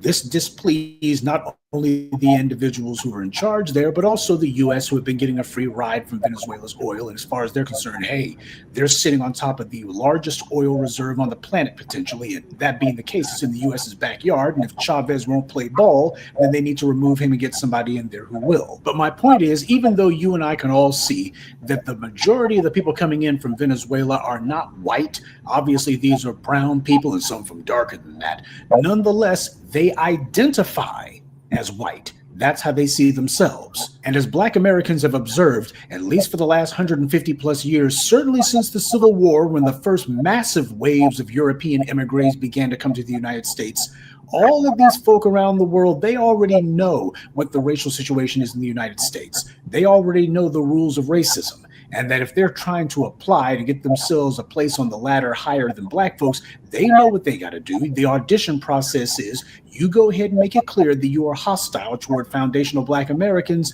and that's how you begin the process of getting your honorary member of the oppressor class card. And this is what's been happening for the longest time. Migrant gangs have been targeting Black residents and even legal migrants who have been just as racist toward Black Americans. And this is what happens when people begin to think of themselves as honorary members of the oppressor class. In Latin America, the Blancos run everything. And they don't let the mestizos even pretend to think of themselves as white. But in the US, because that distinction wasn't officially made until the 1970s, and because these state and even federal governments played along and allowed people to claim to be white on driver's licenses and census forms, a lot of those immigrants thought that that meant they were actually on the team. But white supremacy wasn't fooled and only played along for as long as it suited them. And now they're showing what they've always thought. And the one thing that seems to be surprising these immigrants the most is that there is no huge national uproar against this. Where are the throngs of demonstrations nationwide, people filling the streets? It's not there. It's not happening. And it's not coming. ICE is running around doing stupid photo ops in New York and Chicago, these blue cities, and the only people who are upset about it are the politicians there, at least in Chicago. In New York, the political response has been far more muted. I guess this means the millionaires and billionaires in that city already have all the housekeepers and cleaning staff they need, and considering that Donald Trump occasionally calls New York home, it makes sense that his neighbors are on the same page with him. And while all of this is going on, where is the Congressional Black Caucus at? Or the Congressional Black Talkers, I should say. While the Black grassroots have made it clear that all these groups who have spent the last 3 generations spitting in our faces, well, everybody's going to have to hold their own now. Where's the CBC at? They want to go ahead and do some sort of stupid photo op press conference and speak up for all of this. We need to be welcoming everybody. Is that what they're doing? No. Their focus is on fighting the war to maintain DEI initiatives. And while I agree that DEI is the latest right-wing acronym soup term manufactured to be a euphemism for black, it's also true that the CBC hasn't done anything to stand up for any sort of policy that benefits black people at all. These guys are the epitome of useless. Where have they been at to organize their votes and hold up legislation in Congress until they get certain laws passed? They don't do it. They've got leverage, but they don't dare use it. Same way those bootlicking, butt-kissing, buck-dancing Uncle Toms and Aunt Tamika sellouts in the California Black Legislative Caucus did absolutely nothing for black people in that state either, though they did make time to be Gavin Newsom's crash dummies to block that reparations bill. But it makes sense that the CBC is laying low right now. As I detailed for you, a disproportionate number of the Congressional Black Caucus, if not outright majority, are immigrants. And that includes their current so-called leader, Stephen Horsford. And just in case you have any doubts about where this guy stands when it comes to immigration and whether or not he's decided to prioritize people who aren't even citizens over foundational black Americans, here's a video of him from his own Facebook page. Rosen, this is about family. Immigration has always been about family.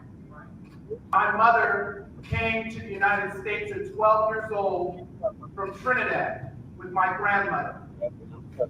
And while my grandmother pursued the American dream and worked hard, my mom went to school.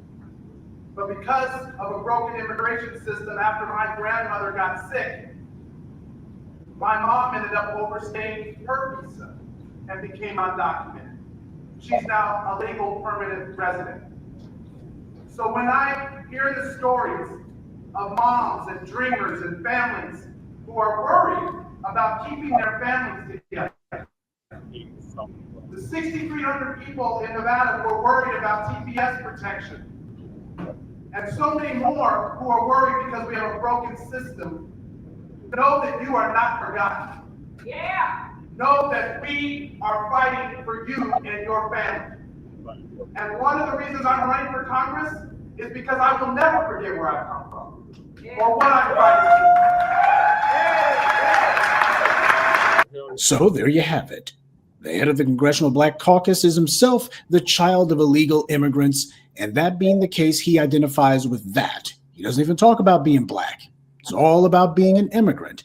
And considering the fact that the Congressional Black Caucus, like the rest of these dead-end civil rights fossils, they're all trying to find a way to rebrand themselves because the younger black folks who are under the age of 55, these folks have said, to hell with these guys, we're abandoning them because they turned their backs on us. And now they're trying to find a way to rebrand themselves and reach out to anyone and everyone except for black people, and he's part of that. So let's go and get one of their own to be the leader of our group, and he'll tell them how his mother was an illegal alien and how he himself, he's standing up for them. And we're not going to say anything about slavery. We're not going to say anything about black people. We're certainly not going to call out anti-black racism that comes from the Latino community. In fact, we're trying to get away from all of that. We're trying to de-racialize ourselves. Instead, we're going to be just a plain vanilla, pun intended, civil rights organization, and we'll be advocating for stuff that really matters. You know, things like abortion and transgender bathrooms, because those are the really big issues that are facing the black community, though we're not going to say black. Did you get all that? That was from his own Facebook page. He posted that because he wanted folks to know this is where I stand on the issue.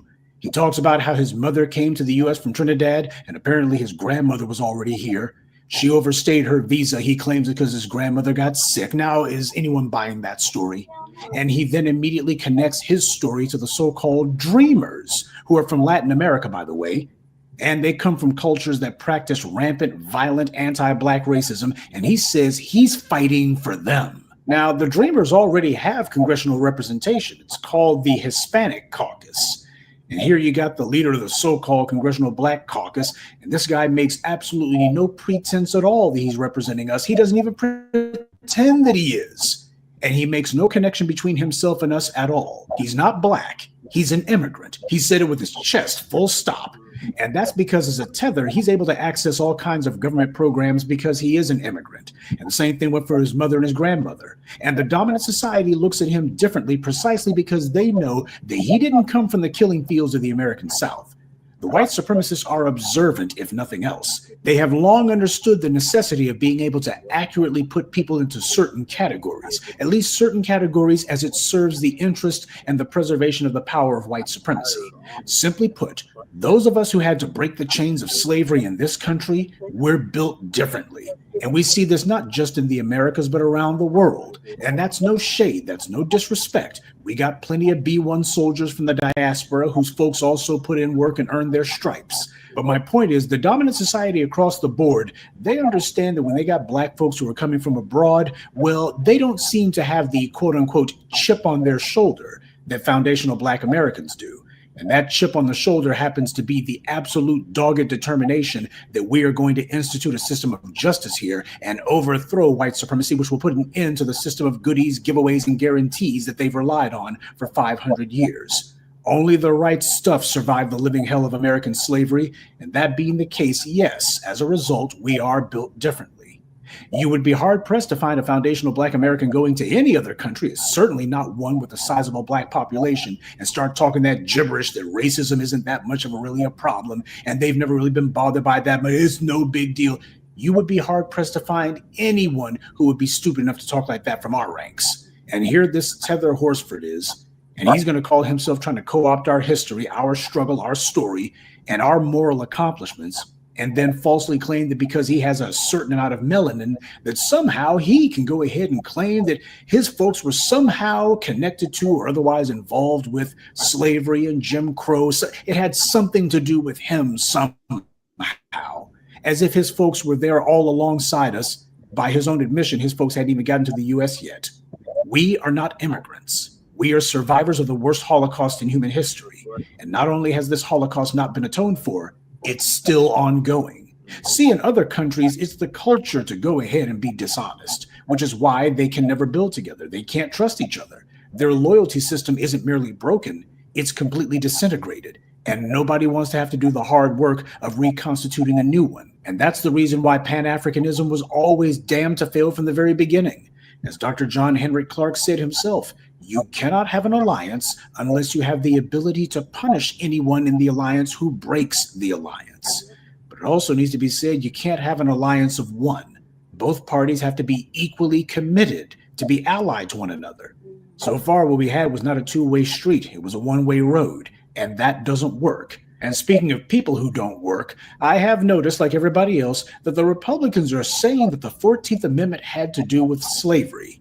And that is good that these guys are at least saying that, not because they're committed to us, but because of the fact that they're saying it with their own mouths.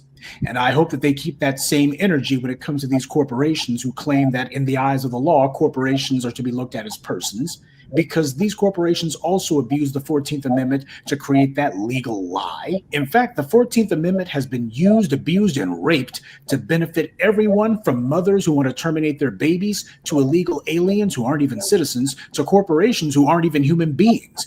Everybody has jumped on the 14th Amendment and twisted it and perverted it in order to fit their own desires for power and to prop up their own petty political demands.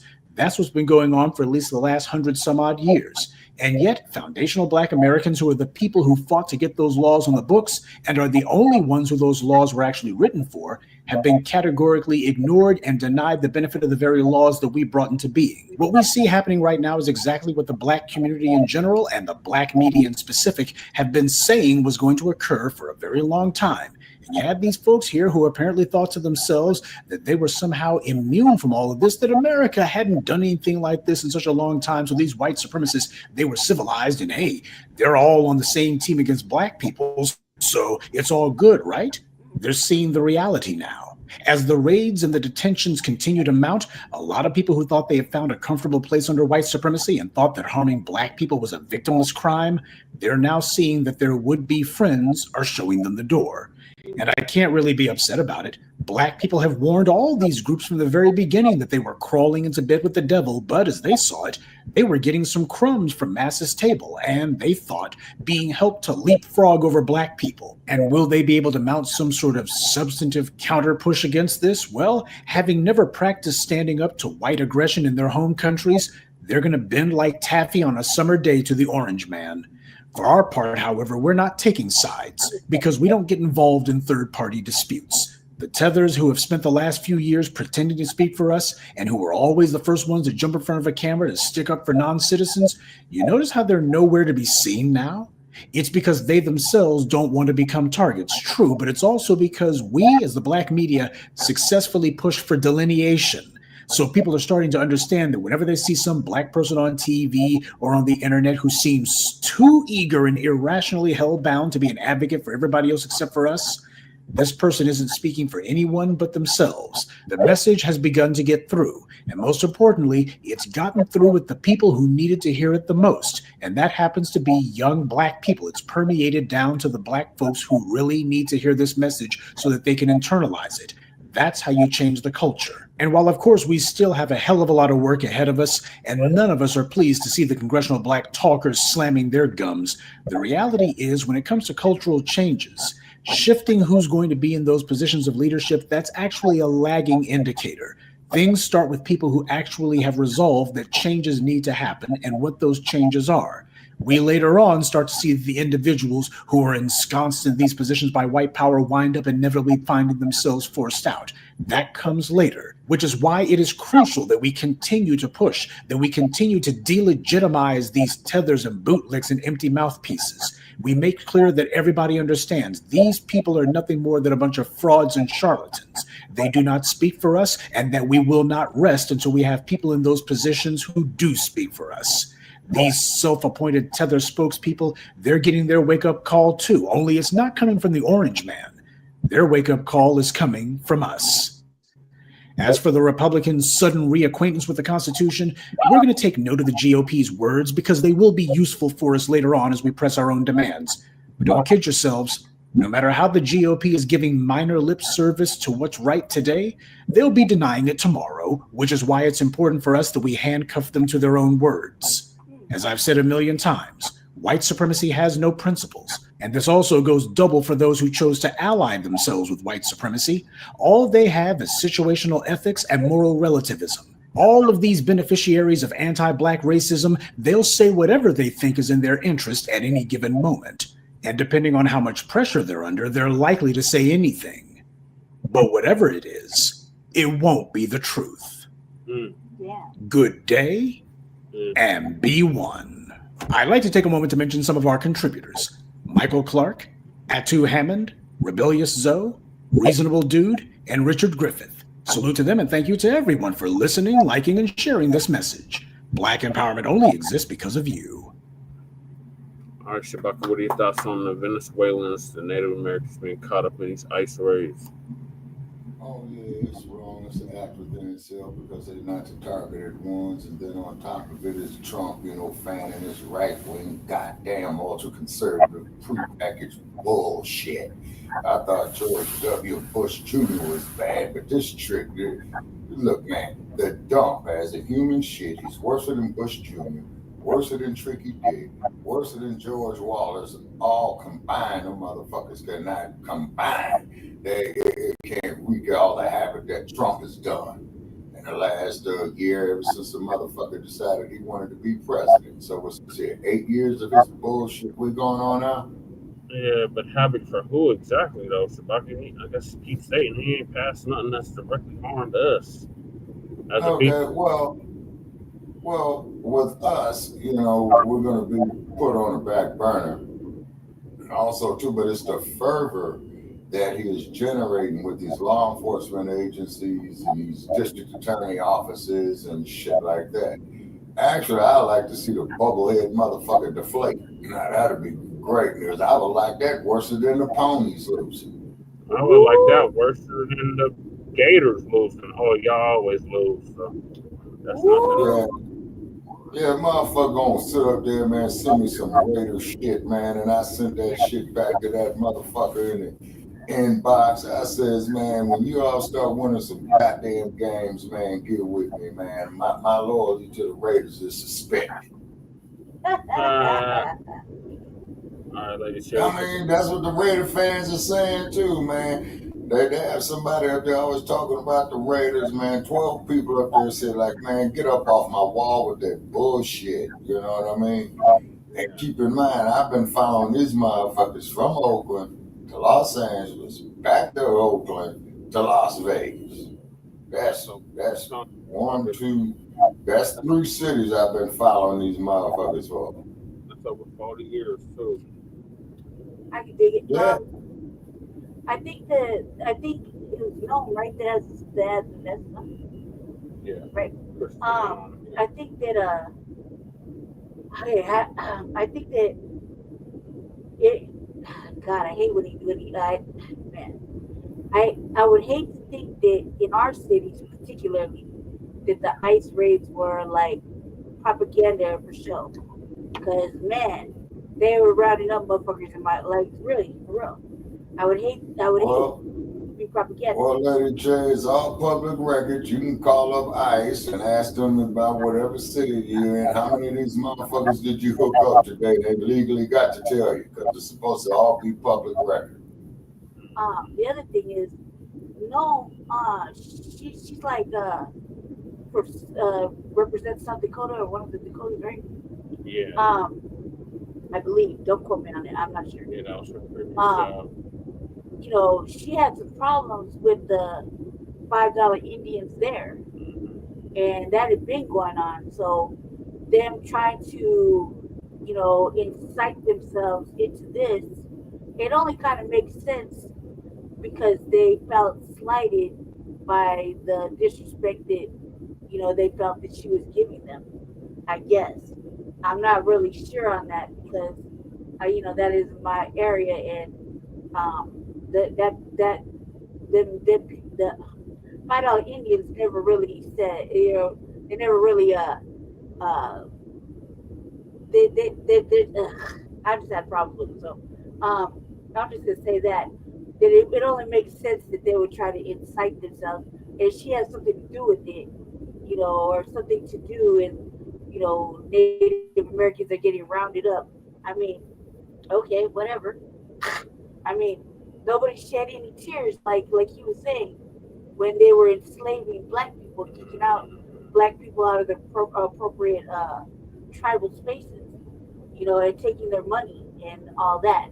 So, you know, I find it to be like par for the course, not really karma. They got to deal with it. They still got to hold their own fucking nuts. They're not really friendly to black people as it is, you know, ever really. But they sure can, you know, powwow crip walk their ass off. Like, you know, they act like, you know, nobody recognized the crip walk in feathers. You know? So I'm just saying. As far as everything else, as far as what he was saying, I mean, man, I wish that we would have seen that first, because it kind of makes me wonder: is everything fucking like a lie? You know, like did they get him or did they not get arrested? 20 people in New York too is stupid to me, because New York was taking in all the motherfucking immigrants. They still do, you know.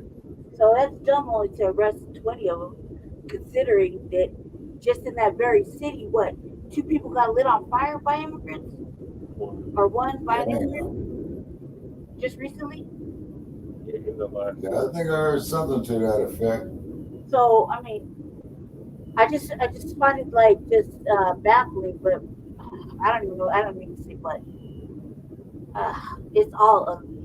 And if it's just for show, it's not going to work very long, because like even right now, just hearing that it could just be propaganda, like New York and certain areas, it really upsets me, you know, because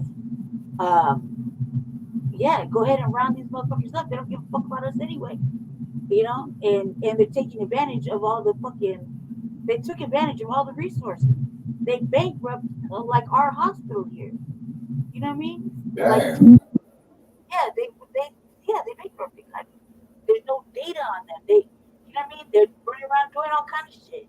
So, yeah, go ahead. You fucked up. They fucked up. You know what I mean?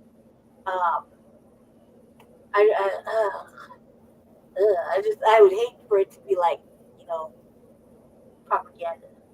Go ahead, Jesse. I'm done. Yeah, I don't think it's propaganda. I think he's actually following through what he said he was going to do. So. I actually disagree with Mr. Blacc on this. I don't think it's propaganda. He said he was going to deport their ass. Yeah. He's going to start with the criminals and then move on up. So. Yeah, that's what I was asking you, Jesse. What about the criminals they house? Are they going to go and revoke their housing? You know, I got a couple of questions.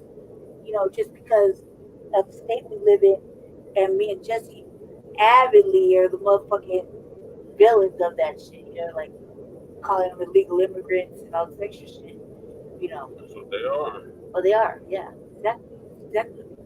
You know, motherfuckers advocates are like, oh, they're not migrants. They're not newcomers. Yeah. They're criminals. There's a right way of doing immigration. There's a wrong way of doing immigration. They're choosing the wrong way. Right. And I think too, especially in Aurora, it isn't a sanctuary city. I think that the activist advocates, whatever, they usually are in Denver. It really added extra sauce to, you know, by coming down to Aurora and, oh, please, don't do it. You know, that kind of shit. They're, you know, all this other stuff, you know, they're children, blah, blah, blah. If I got pulled over, all that mealy mouth shit. Okay? So they can't expect us to feel any kind of way. They don't even let black people have their children outside. So, you know, they were running around with children and doing the most. I mean, we spoke about it for many, many, many months. So go ahead. Yeah, so I feel nothing. Nothing. Shoulder shrug. And I think the reason why they was raiding the reservations because they were harvesting. They were harvesting. They were harvesting. Which is what that brought. These illegals. Old girl, no one was saying that, and they were giving her pushback on the reservation, saying there was lies. And she had been saying something to that effect. Don't quote me on it, family. I don't really like the broad. I don't follow her, so you know. I just thought it was interesting because, you know, the tribal council was making all these threats to her. And I thought it was funny and I kind of laughed, but don't quote me on that either. Don't quote me on it. I just thought it was amusing, you know. Who knew? That's the same one that had to put the puppy down, right? Yeah, I think so. Yeah. Yeah. Oh, well, shoulder shrug. Yeah, so Victoria Rain always says I feel nothing. Which is a true statement. You can't feel anything for motherfuckers that don't want you to feel anything for them, except when they want something. You know, and those days are over. They treat us like the Democrats. They use us for a numerical value. Right. It's in our time of need. Mm-hmm. And person damn near to death.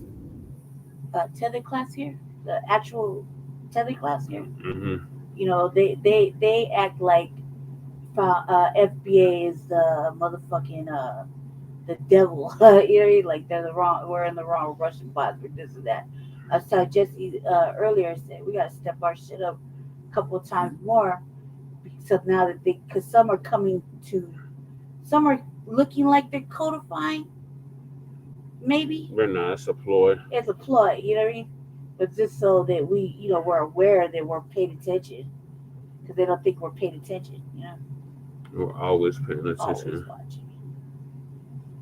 We stay paying attention. Mm-hmm. All right, so moving along. So the Democrats, again, the Democrats are running with this narrative that Trump's trying to take our rights away and all this bullshit. Mm-hmm. The 1965 Civil Rights Executive Order from Trump. So Trump issued an executive order. I believe this is about the birthright citizenship, but I could be wrong.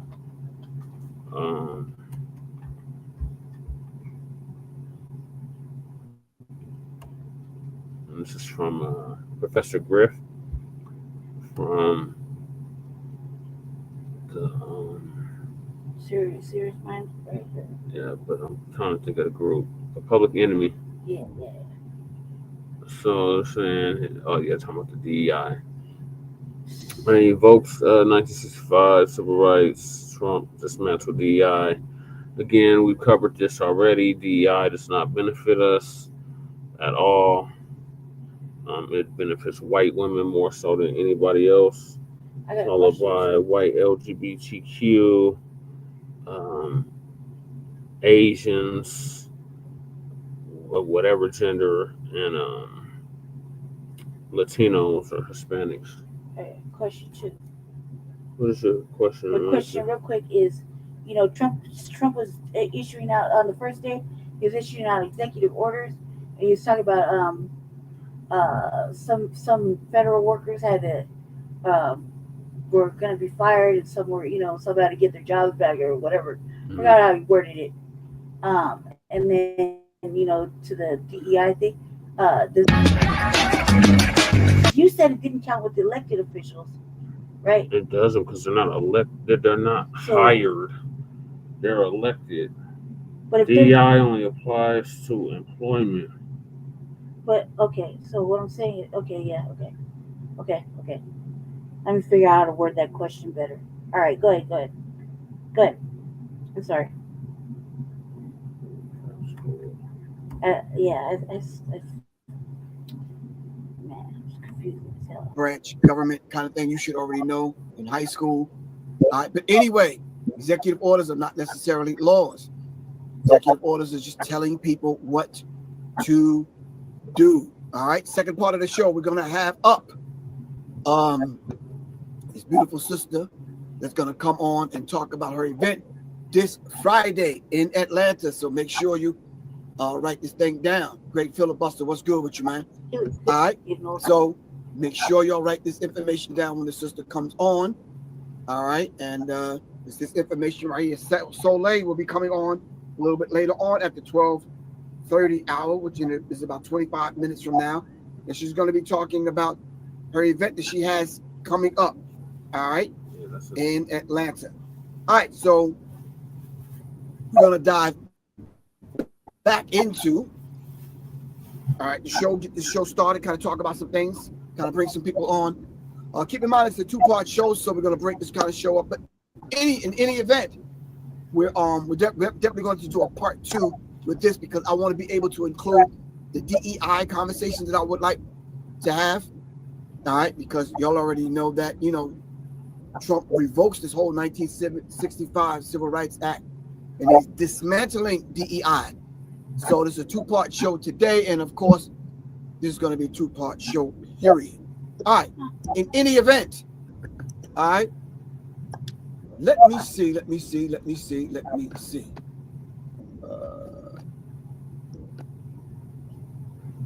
Had a couple of things lined up, and I think I still do have a couple of things lined up. All right. Anyway, in any event, hold on 1 second, fam. Let me pull my information up. Got it right here. All right. Let's pause this like that. We can do that, I'm sure. Trump does not only want to end DEI, he also is voiding a civil rights era anti-discrimination rule. If you do not know what that is, we'll dive into that in a brief second after we check in and see where everybody's checking in from. Family, where are you checking in from? All right. Let's do a roll call, and then let's dive into this. All right. Let me see. All right. Let me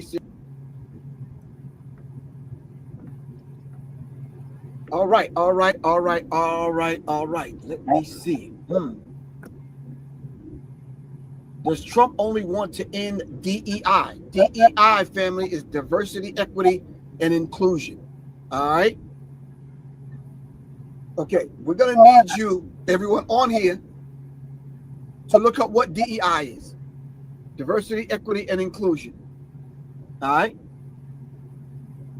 Among the flurry of executive orders since his January 20th inauguration, President Donald Trump is taking aim at rooting out diversity, equity, and inclusion. Question that readily comes to my mind is why?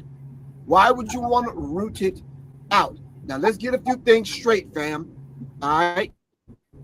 A lot of people think and feel, due to their lack of, whatever I could call that, I'm not going to insult anyone, I don't want to even come off like I'm insulting anyone, but people think when they hear DEI, they think poor black people with their hand out like some affirmative action stuff, and they think black people have their hand out and something's supposed to happen and government's supposed to give black people something. Wow. You know something, it never really it never surprises me the level and degree of ignorance. Right. All right. Rather than you taking your time and taking that $500 cell phone that you have in your hand, in your pocket, and in your purse, take it out and just look up what is DEI. DEI is diversity, equity, and inclusion. All right. Or DEI programs within the federal government. But his efforts to go beyond DEI with one recent order rescinding a civil rights era rule that has helped protect millions of workers from discrimination. All right. Mr. Trump's January 20th order ending illegal discrimination and restoring merit-based opportunity. Can somebody please explain to me through the lens of privileged white people in America, right? Follow me now. Have you gotten your job or gotten a raise or gotten the promotion or have been able to pull yourself up by your own privileged bootstraps on your merit? On your merit. And then how do you get merit?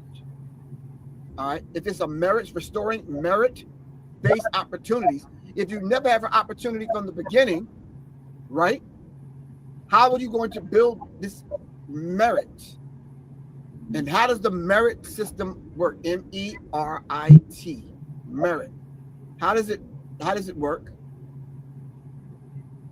So if he's going to restore the merit-based opportunity and revoke equal employment opportunity rule signed by President Lyndon Baines Johnson, that's LBJ, in 1965.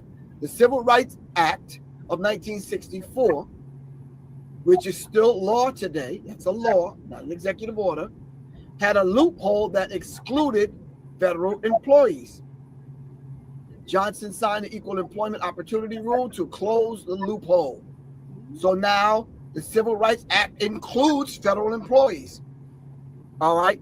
So for the people that's way in the back row that's still talking, that's not paying attention to what I'm saying, all right, federal funds will go to federal employees under the Civil Rights Act of 1964. All right. Donald J. Trump wants to repeal that and pull that back, and he wants to root out anything that will serve in any of these situations. It will serve people other than white men. White women, I'm gonna say this very loud and in your face. White women have benefited from DEI.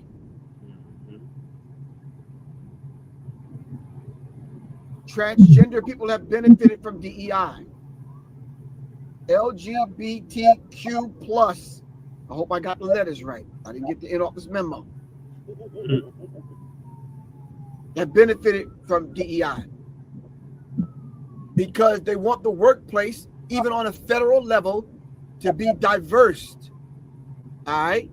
They want equity and they want to be included. This subject in a very simplistic, kind of bold font in your face kind of way. It's not complicated, family. LBJ signed an Equal Employment Opportunity Rule to close the loophole, and those protections were signed into law in 1972. That rule bars federal contractors who today employ 3.7 million people from discriminating against job applications. Back in the day, you had to take a picture of yourself and clip your picture onto the job application. Most people were changing their names, getting lightning cream to bleach their skin, trying to pass as white, and all kind of stuff was going on. It made it a law for them not to discriminate against you. All right, and that very same thing is happening today, but they repealed it, and they're going after uproot it. This is what's going on today, fam. All right, but the thing that's happening today, other people that I've mentioned, the letters people and the other people and the other people and the happy people are attaching themselves on to these particular things that would necessarily come to Black people, because we were the ones getting discriminated against. Yeah. I'm not to say, don't come at me with this. I'm not to say that these other people were not getting discriminated against. I am not saying that. They most certainly were later on. Not at the outstart. All right, hold on one second, fam. I got to straighten something out. All right, something is happening with my camera. All right, let me go there. All right. Okay, let me just do this like this. Cool. All right. So let's understand that dynamic. White people did not have to clip a picture of themselves onto these applications. All right. Most time, their family members and people that they knew in these small places and other places, they knew one another. So they said, "Yeah, tell Ashley to come on in. We'll give her a job. Just tell her to see Beth in HR." End of the story. End of the story. That's how it went down. All right. So when Black people caught on to this, we were saying the same thing. Yeah, tell Shalika to come in. You know, fill out an application. We'll just take her application and put it on top and make sure she gets the summer job. Got you. All right. Trump's orders do not invalidate the law, and private and federal employees are still protected from discrimination as laid out under the Civil Rights Act. But his order does strike down the 1965 rule prohibiting contractors that do business with the government from taking race, gender, and other protected criteria into account. They're not going to take it into account, family. These people that do business with the federal government. Hold on.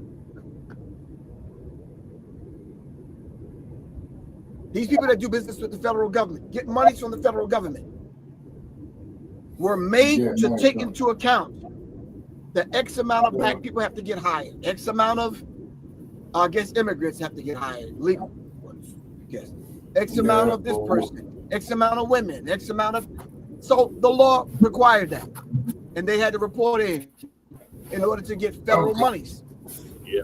Okay, but All you right? see, but you got these kangaroo courts. You see what I'm saying? All right. That they ain't even upholding the damn law they swore to uphold. I mean, you know, we can go back to Watergate, man. We can go back to what, 25 trials they're saying this trip Trump got to go through. Check in you see what I mean? We'll see what Sister Girl here got to say about this particular thing that I am discussing. I hope I laid it out real clear, fam.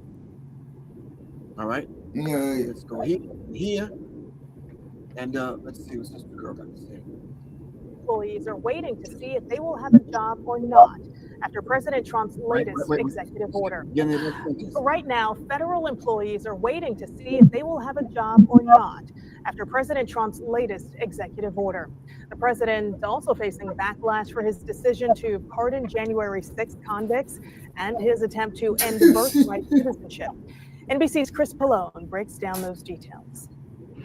Today, some federal employees are being told to stay home and prepare to be fired. The new Trump administration memo released overnight says people who work in government diversity, equity, and inclusion offices are being notified they are being placed on paid administrative leave effective immediately. Department heads now ordered to draw up plans by the end of the month to fire those workers as President Trump rolls back Biden-era attempts to diversify the federal workforce.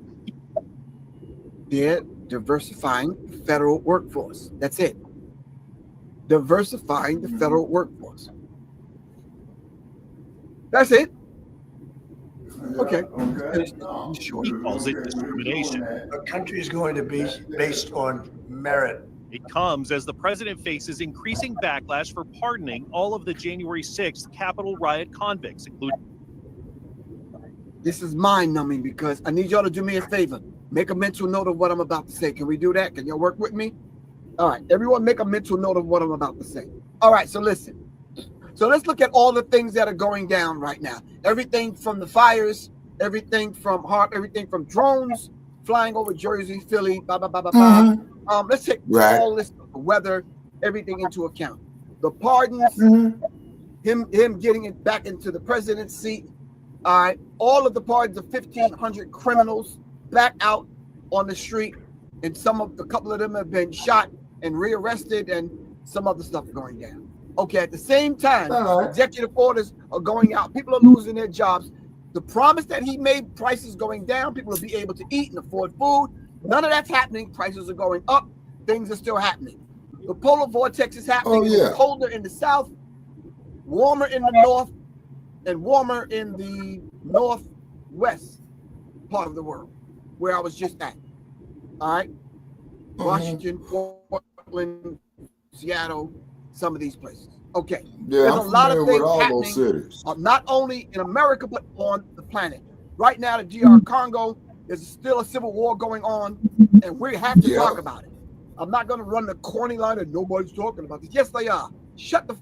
Be quiet. They are talking about it. All right, so I'm saying to everyone, we have to talk about it. All right, we have to talk about what's going on domestically and on the foreign scene globally. All right, we'll be talking about that a little bit later on this week. But anyway, there's a lot of things going on. So if you're letting criminals out, people are losing their jobs and not able to afford food. All right, I am telling you, the mixture of these things are leading towards martial law, anarchy, riots in the street, protesting, right across the board. Yeah, hundreds of lawsuits. Well, you got a criminal being a president because of what your now president is doing, and I want to be able to speak to the young Black Republicans. All right, let's just finish this. Including those who assaulted police officers. This was the vice president 10 days ago. If you committed violence on that day, obviously you shouldn't be pardoned. Mr. Trump disagrees. These people have served years of jail and their lives have been ruined. Former D.C. police officer Michael Fanone, who was beaten and shot with a taser by the mob that day, calls it the ultimate betrayal. They almost killed me on January 6th. And now they're free. Some in the president's party struggling to defend the move. It was surprising to me that it was a blanket pardon. Now I'm going through the details. Monday, the president also moved to end birthright citizenship for the children of undocumented immigrants, a right guaranteed by the Constitution. People have wanted to do this for decades. Now, at least 24 states and other advocacy groups have already sued to block the move. Look at all these executive orders. Want to keep having the tether anchor, baby. And then birthright citizenship. So I just want to ask a question like I asked the other day. Are they doing this to the over 30,000 Ukrainians that was brought into the country? Hell no. Help me out. I'm just asking. Racist white supremacy. Kind of podcast, so I can ask these questions. I'm sure I can. And all the other undocumented white people that are in this country, has that happened to them? No, you're right. Need to know. This is the purge. Exactly. That's exactly what's A federal happening. judge in Seattle has scheduled a hearing for tomorrow to hear the first legal challenge to President Trump's executive order ending birthright citizenship. That's it. These things are going to court, and more of your dollars are going to be spent fighting these kind of situations. Now the purge is happening. All right. Wow. All right, I'm going to send the link to Soleil to come on. They're going to have a purge on us. That's what we keep hearing. They're going to have a purge on. They can't purge us. That's stupid. Like, how they going to purge us? We're literally the foundation of the country. Purge us. They're going to do it by way of the police department, the policy enforcers. They've been doing that, but what they going to charge us with? Like, it's like to the point where it's like, oh, you're going to have your papers. type of thing. We don't need to have papers. Well, what do you think what a driver's license is? ID cards. To travel domestically, yes. But we don't need to have papers like that. Like, they're not going to be going around talking about, you got your papers? You got your papers? Like, this is Nazi Germany. But that's how the Democrats... It is. It's not. That's exactly what it is. No. Yeah, this fool is bringing you Nazi Germany. Yeah. It's not. Seek out. Wear your papers. Nah. You're an enemy of the state. Nah, I don't think it's that serious about it. I think he's literally just trying to get rid of these anchor babies. That birthright citizenship that has nothing to do with us. Brother Check, if he was real serious about doing that, the only thing that he would have to do is deploy ICE, not only ICE, but the U.S. military. You see what I'm saying? All the National Guards. It's like literally 5 different organizations that are working with ICE right now to get these mugs up out of here. It's like 5. Mm-hmm. DEA is one of them. Yeah. And then when he's putting them on the cargo planes, just like one of the countries that he was flying the cargo planes full of the migrants to, they said, we don't want them landing there. He said, I don't give a damn where you land them. Just don't bring them back to any the U.S. soil. Yeah. You see? That's a good thing. We should be applauding him for that. Get these mugs the hell up out of here. Mm-hmm. I think we're just... But what about the reparations issues for us, though, Brother Che? Here's the thing. If he's acknowledging our lineage, he could do something lineage-based. He can do something lineage-based. He can't do nothing race-based. But he could do something lineage-based. And like I said, like I've been saying since 2020, I think he'll do it just to spite the Democrats. Say, hey, look, I told you they wasn't gonna do nothing for you. I told you I was gonna look out for you, or whatever. I told you that you built this country. You wasn't getting the recognition for it. Democrats ain't never said nothing like that. But you'll never I hear. agree with you on that. So then they should be cutting a check. So they should be cutting our checks next week. Yeah, the Democrats ain't gonna do that though. Yeah, but what I'm saying though is this though. He's got the Republican Congress. See, you got a Republican president, a Republican House of Representatives, and a Republican Senate. Correct. He has a full mandate. Mm-hmm. Mm-hmm. Okay, but we didn't apply this pressure with the Democrats. That's what I'm saying. Right. Oh, well, I'm in full agreement with you on that. You see? Exactly. Just like I was telling old dumb Bunny Sarge. But we didn't apply the same pressure with the Democrats. That's the hypocrisy of the Democrats. Like they keep talking exactly. About Trump is doing all this, Trump is doing all that. What the hell did the Democrats do? The Democrats are this whole policy that directly harmed us. But you'll never hear a Democrat bring that up. They'll just keep talking, oh, he's trying to take our rights away. Like I said, he ain't doing nothing that's going to specifically harm us. That's FBA. That's the foundation of this country. We'd be stupid if we did that. We literally contribute like almost $2 trillion to the United States economy. Like that was, directly and indirectly. And if he's gonna do something, he's literally acknowledging, hey, look, the freedmen, this is what this amendment was for. This is what the 14th Amendment was for. Not for these tether anchor babies. We should be applauding him for that. Now, if he can do that, then he can do something lineage-based. Well, we'll see. No, we'll see. We are seeing. We'll keep reporting on it. So moving along. Oh, excuse me. No, actually, let's hear from Lady Che. Lady Che, what are your thoughts on this? I think it's going to get worse before it can get better. I think that he's got 4 years. At this rate, we're just, we're still applying pressure. Even if he did mention us, whatever, we gotta let let this festering wound happen before it could get anywhere to us. We gotta keep on what the fuck we're doing. You know what I mean? It's gonna get way worse before it gets better. I don't foresee it just getting better all of a sudden overnight, at all. I see it getting worse. As far as the reparations thing is concerned, I mean, we have a mission. We have a mission. We have to stay focused. Keep applying the pressure. Keep focused.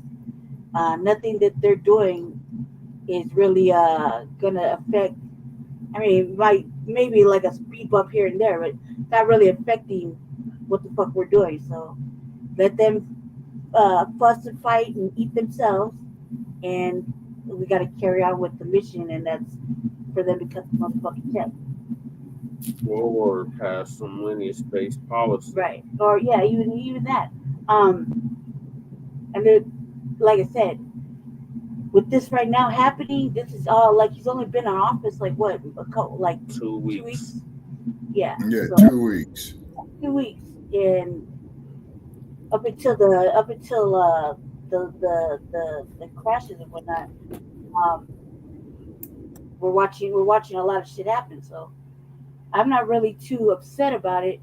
I'm kind of shocked actually, but also this is par for the course. He did kind of start off hot the last time too, and then fizzled out and did all kind of other extra shit. I don't think these people that he put into office should get too comfortable. Even that goes even for Elon. I think he should get comfortable at all. Anybody can get deported, I guess, except for us. Right, we're the only non-deportables. Aside from that, I'm just like, we just gotta watch, and I feel like now that things are kind of backfiring a little bit, and we're watching all the new people that he's put into place, or they got approved. I guess we gotta watch them and just stay vigilant. And prepare. You know, nothing wrong with preparing for the worst, even if it never happens. You know, so that's what I think. But I'm not buying all the fear mongering. I'm not. I don't think that. I'm not afraid, and I don't think that I don't see why everybody's trying to implement that. Even if it is the 2025 thing, I don't feel anything. Like, I'm not scared. I don't think anybody should be scared.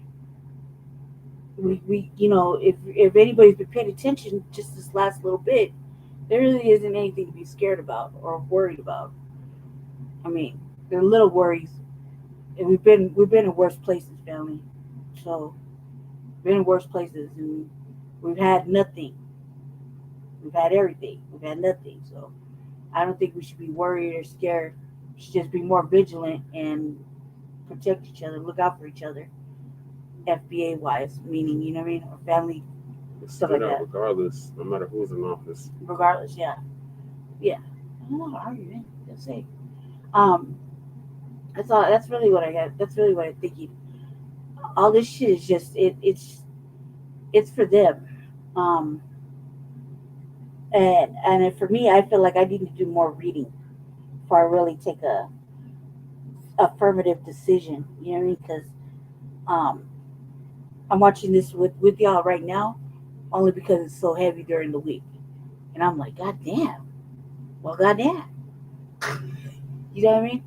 So there's certain things like I learned from TBA today that I need to like really read because I have questions. You dig? Yeah. So yeah, go ahead, Jesse. All right, so don't fret, Black family. Yeah, don't fret. It's a marathon. It's a marathon. Not a saying it's gonna be easy. So moving along again, the dump. He's according to SETI, he's trying to erase the Tuskegee Airmen legacy, which I don't know how he could do that, but let's see. Okay. How's he trying to erase the Tuskegee Airmen's legacy? Well, I gotta play the video right here. Said he's gonna give us the update on that. This goes right along with what we learned today. And the world is upside down, and that's what we expected. I don't think nobody did not expect that, you know, this shit was about to change, and I don't think nobody expected that it was gonna all change for the better. Okay, we didn't think that.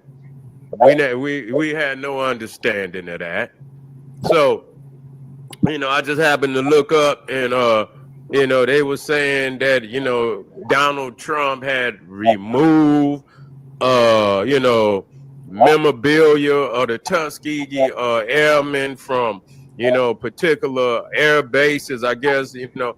And I didn't catch the whole story, but it caught me off guard, you know, because, you know, my grandfather was a Tuskegee airman. And so when I seen that, I say, what the fuck is going on here?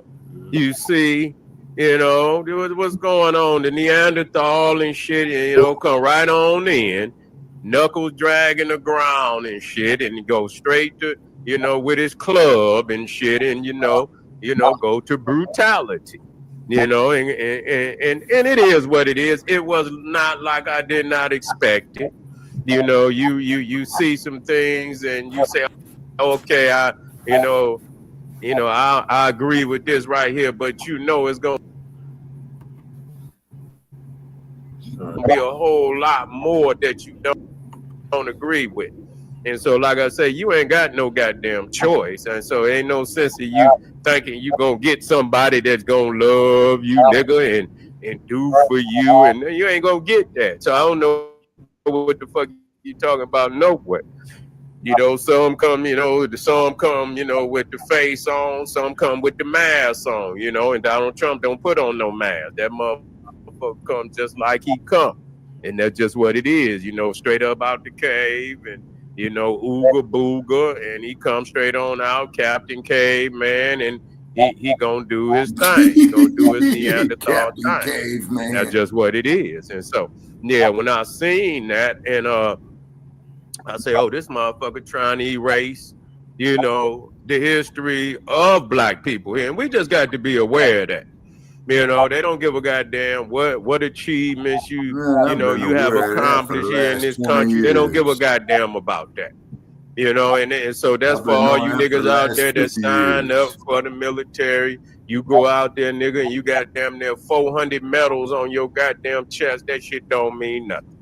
You don't even give a fuck about the white ones. You know what I'm saying? There's many of them that fled about the goddamn Pentagon before his ass got up in there, because they knew they day was up, you know. So, you know, you could be in there all your goddamn life and shit, and you know, and you can have been to serve, been on the battlefield, nigga, leg shot off, hit your fingers shot off, got 5 and 6. You know, a few of my brothers went overseas and they come back bullets all in their ass and shit, you know. Motherfucker get over here, can't even get health care and shit. Fight, you know, gotta fight years to get goddamn health care and shit. You done been over there, you know, catching heat and shit for these, you know, for the United States. So that's what it is. And so even, you know, as we say these things, you know, even as we say these things and we talk about, you know, lineage and this, that, and the third, is a struggle. The struggle's still here. Any motherfucker confused about that, you in a most delusional state. You're in the most delusional state. But when we think about the Tuskegee Airmen and what they did, shit, they helped, goddamn it, to win World War II. Yep. You see, you know, they you know, the things that they don't talk about, you know, when they talk about the Tuskegee Airmen, they don't even talk. It was all let me get it up here. We got facts. Let's get the facts up here. Let's get the facts up here for the family, so we can talk about this. When we talk about, you know, being trailblazers. Now we talking about being, and this is lineage now. When motherfuckers talking about we was over here lazy, and our forefathers and foremothers then laid down their life for motherfuckers to come over here. and you sitting up here with your greasy mouth, sitting up here talking sideways about the family. Nigga, it ain't gonna be too much longer. It ain't gonna be too much longer. The Tuskegee Airmen were the first black military aviators in the United States. The first black military aviators in the United States. They served in World War II as part of the 332nd Fighter Group. The Tuskegee Airmen were nicknamed the Red Tails because of the distinctive red paint on the tails of their planes. You see, they were trailblazers in the integration of the military. So even at that time, you know, you could be in the military, you could have a rank. You feel me? You could have a rank. You could be a captain. You could be all that. Nigga, you could be all that. A captain, a corporal. You could be what is it? My grandfather was a major. You know, he had reached damn near one rank up under a general. But goddamn it, at that time, you could not go into the mess hall with the white people. You could be of the same rank. You could not go in there and eat. It had not been integrated at that time. You see, and but do you know that Germans, you know, if you had the same rank in Germany, do you know that the German, and we was fighting against them?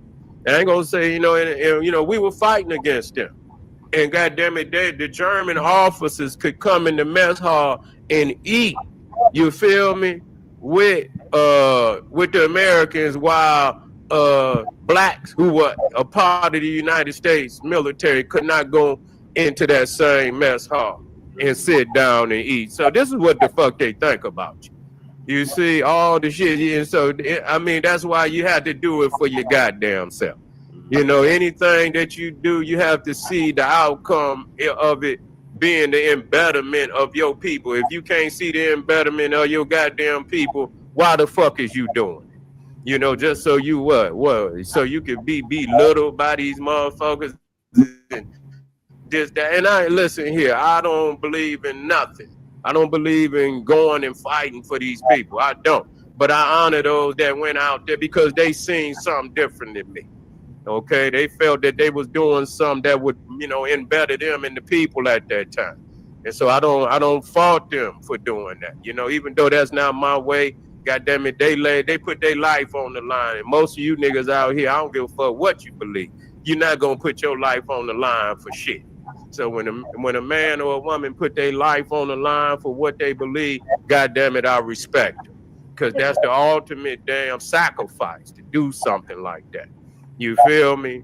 And so, yeah, and just to show you how these brothers and shit, and they was the best in the United States Air Force. They wasn't, listen to me, they never lost, and the fighters, they would protect other bombers and, transport planes and things of that nature. They didn't lose nothing.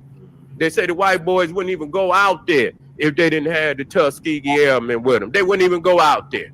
If they went out there with the other side, goddamn it, all type of shit was falling out the sky. You see, but when the Tuskegee Airmen went out there, they didn't never lose no transport planes. They goddamn perfect. Shooting shit all out the sky.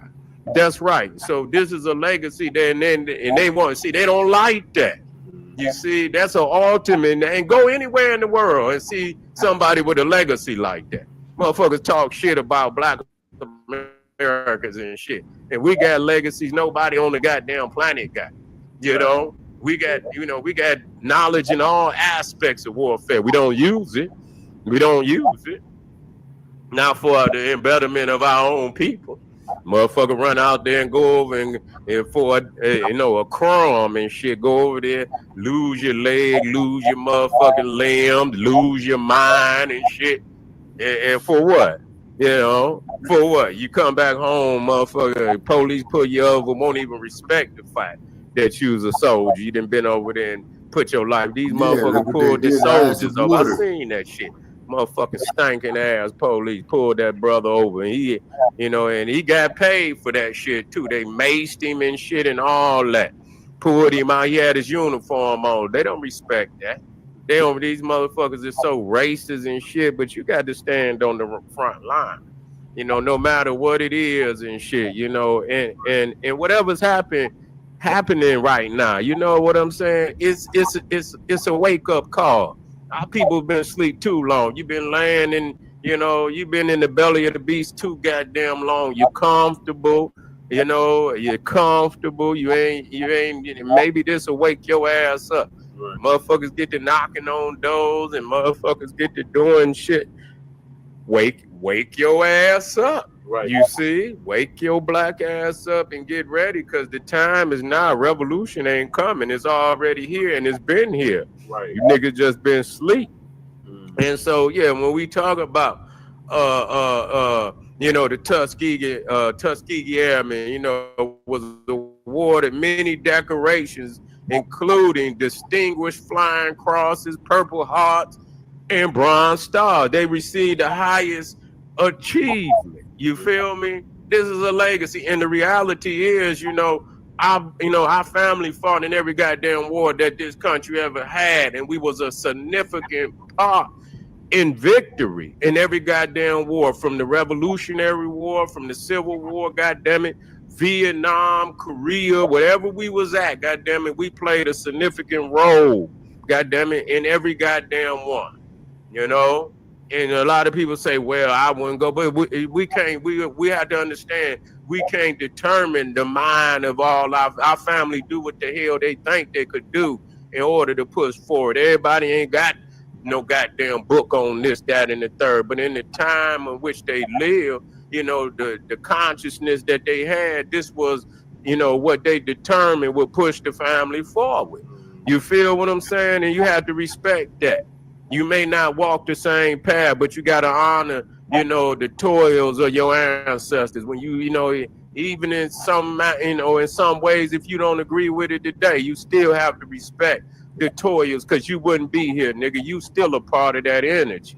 Right. You just had to manifest it in the way you believe, you know, will get you there. But, you know, we got to always honor ours, no matter goddamn what. You see, we got to always honor. And this is what we talk about when we talk about foundational black.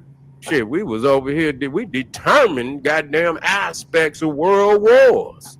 Motherfuckers talking about we lazy. Motherfuckers over there, nigga, all off in goddamn Adolf Hitler, fucking over Adolf Hitler, knocking shit all out the sky. You know what I'm saying? He couldn't respect, but goddamn it, that's just like when Jesse Owens went over there. Another foundational black ran his ass. So he walked there. He say niggas is this, that, and the third. They inferior to the Aryan. And goddamn, Jesse Owens was flying around that motherfucker like he had goddamn jet boosters on his damn ankles and shit. You know what I'm saying? The goddamn Adolf Hitler walked out the damn stadium. This is what we do. This is long before the greatest track star in history, Jesse Owens. You feel what I'm saying? Broke more goddamn records in one track meet than any goddamn athlete in the history of the goddamn track and field. You see, they broke them all in like damn Wilt Chamberlain, a goddamn track and field. But you see, and so yeah, you know, the Tuskegee Airmen, you know, had achieved many great things, and you know, and matter of fact, you know, it's another that talks about intricately what some of the things that they did, which was mind blowing to me. I talked to my grandfather, but you know, we didn't get this deep. You know what I'm saying? I remember when he went to D.C. I believe Bush was the president at that time, and they received the medals. If you look at the thumbnail, is right there. That's the medal, and that's my grandfather right there. If y'all didn't know, you see what I'm saying? That's him right there. And he, you know, like I said, he was distinguished. He went up to a major and shit, and he got his navigator wings. And I remember when he got that damn medal right there, you know, and he was so proud of that, because he was he was in his 70s when they called him to D. He had already been out the damn military shit. I don't know how long. He had been out the military probably at least 30-something years. You know what I'm saying? But you know, World War II, you think about when World War II was. So shit, he probably was out longer than that. Shit, I don't know how old my grandfather was when he went to to become a Tuskegee Airman. He probably was, I think he was a teenager in his early 20s. So shit, it might have been 40, 50 years before he actually got that medal. I remember when they called the Tuskegee Airmen there. But the thing is, what distinguished these brothers that, let me see right here. They say from 1941 to 1946, some 1,000 black pilots were trained at Tuskegee. You see, the airmen's success, listen to me now, the airmen's success in escorting bombers during World War II, having one of the lowest loss records of any escort fighter, of all the escort fighter groups, and being, listen, in constant demand for their services by the Allied bomber units. They wouldn't even go out there if less the goddamn Tuskegee Airmen was, what they escorting them, because they wouldn't lose. They wasn't losing no damn bombers or no escort, flights. And so shit, they was like, goddamn it, if y'all don't get us that Tuskegee Airmen, we ain't even going out there. So these brothers was the best. They was the best in all the Air Force. And see, they don't like bringing that out. You feel me? And you mean to tell me y'all gonna try to take? I see. The U.S. Army Air what these Force didn't come into Neanderthals is existence about. till They just hate the fact. 1956. You understand? All these motherfuckers hate us. You understand? Because of our greatness. You know, motherfucker talking about we lazy and shit. Y'all some lying ass motherfuckers. Right. You see, y'all look up and y'all see that legacy hanging up there. You see, and so yeah, they was in the 99th Squadron, distinguished itself, okay, by being awarded 2 presidential unit citations, June, July 1943, May 1944, for outstanding tactical air support and aerial combat in the 12th Air Force in Italy before joining the 332nd Fighter Group. So they was receiving all type of achievement and awards and shit for the fact of how good they was in doing what they did. You know, escorting and keeping them, shooting enemy fighter planes out the sky. You feel me? And so they was also awarded, the 332nd Fighter Group was awarded the presidential unit citation for its longest bomber escort mission to Berlin, Germany on March 24th, 1945. During this mission, the Tuskegee Airmen, then known as the Red Tails, destroyed 3 German Me-262 jet fighters and damaged 5 additional jet fighters. Okay? And so, yeah, they was knocking shit up out there. They was putting the ass whooping on Hitler. I'm so glad. God damn it, I wish they could have got on in there, and goddamn, I wish we could have, and motherfucker got awarded the award for goddamn just bombing this whole goddamn compound. Shit. You see, talking about our people the way we, and talking about some Aryan and all that, and y'all over there getting y'all Aryan ass whooped. Talking about y'all the greatest. Y'all the best. You over there getting your Aryan ass whooped. What kind of shit is that? Yeah. You know, I'm gonna talk big shit. You feel me? Yeah. And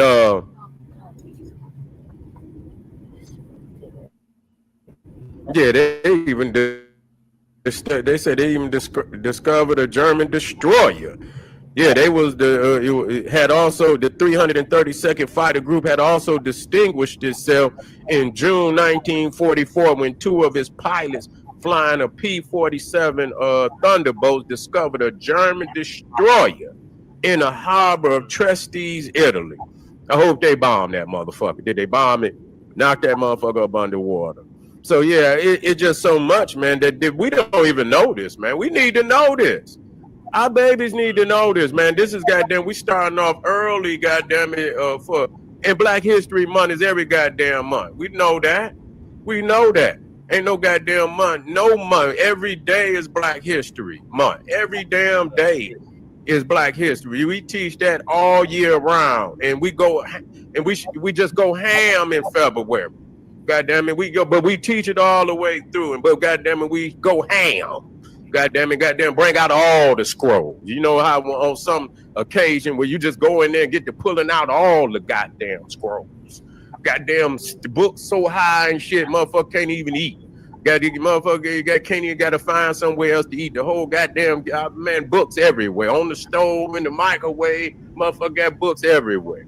You see, any and everything you can put on the goddamn TV. We just educate. We're trying to. This is an advanced state of awareness that we go through in February. Don't mean we celebrate every damn day. You feel me? But we should goddamn most definitely at a time like this let motherfuckers know who they fucking with. That's just real. That's just real. You know, fuck all this dumb shit that they got up on. Find something to talk about. Everybody out here find 2 or 3 people that they want to, you know, just like a book report and say, you know what, I'm gonna talk about these 2 or 3 people this month, and everybody just find and make sure that we flood the internet with our greatness. This is what we got to do. You see, we expose motherfuckers and we do this, that, and the third, but ain't nothing like putting up your, you know, when you put up your great ones, you putting up they like trophies and shit. You know what I'm saying? And all the achievements that they have achieved, it's just one of your ancestral trophies that you just had to put up there and show people. You know what I'm saying? And no matter what they say, ain't shit they can say. No matter how much they hate it, they ain't goddamn it, it just hurt. When you see a motherfucker hate, they hurt. You understand what I'm saying? Because it's so real. You know, just walk by them, don't pay them no. They hurt because it's so real. You feel what I'm saying?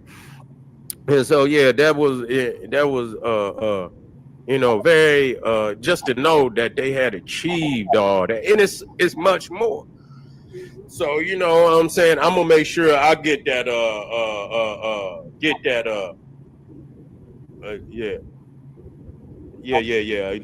I need to get that Red Tails up there. You know what I'm saying? I think Larry Fishburne. And you know what? It's crazy as hell that I ain't seen that movie yet. You know, it's all this time and my grandfather being Tuskegee Airman, I ain't even seen the movie. And so, but it's crazy, as I move around the country, man, you be in some obscure places and they got memorials to the Tuskegee Airmen, and I be riding, and like I say, I be seeing shit, and it be like Tuskegee, and I mean in some places you wouldn't even think it was in, and like, god damn, man, they got that memorial out here, and like, wow. So yeah, people understand who we are.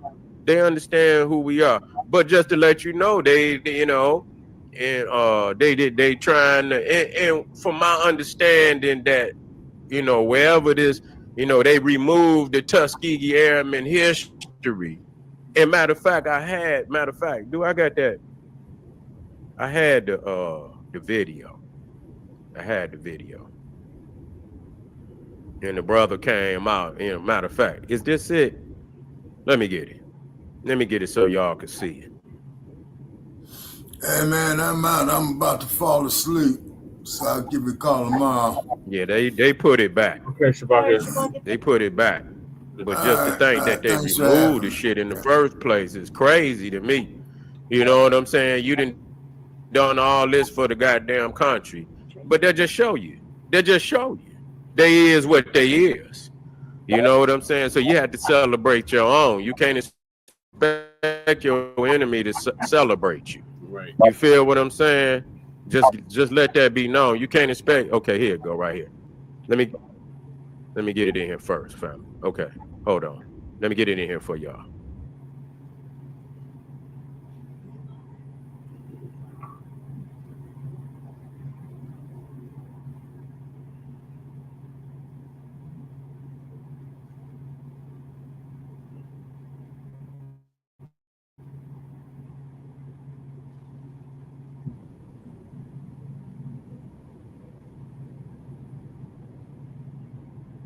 Let me get it in here for you.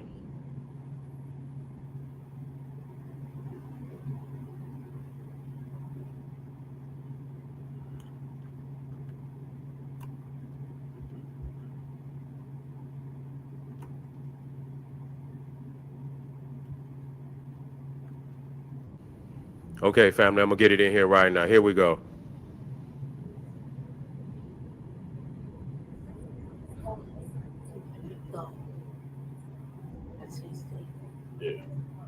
Defense. In anticipation of that, the Air Force suspended a basic training course, which chronicled the contributions of women and Black pilots during World War II. And that includes the Tuskegee Airmen. The course has now been reinstated. As WBZ's Mike Sullivan shows us, one of the last surviving airmen who lives in Roxbury is confident his legacy will never be erased. If they are the greatest generation, then you are looking at one of the greatest of the greats.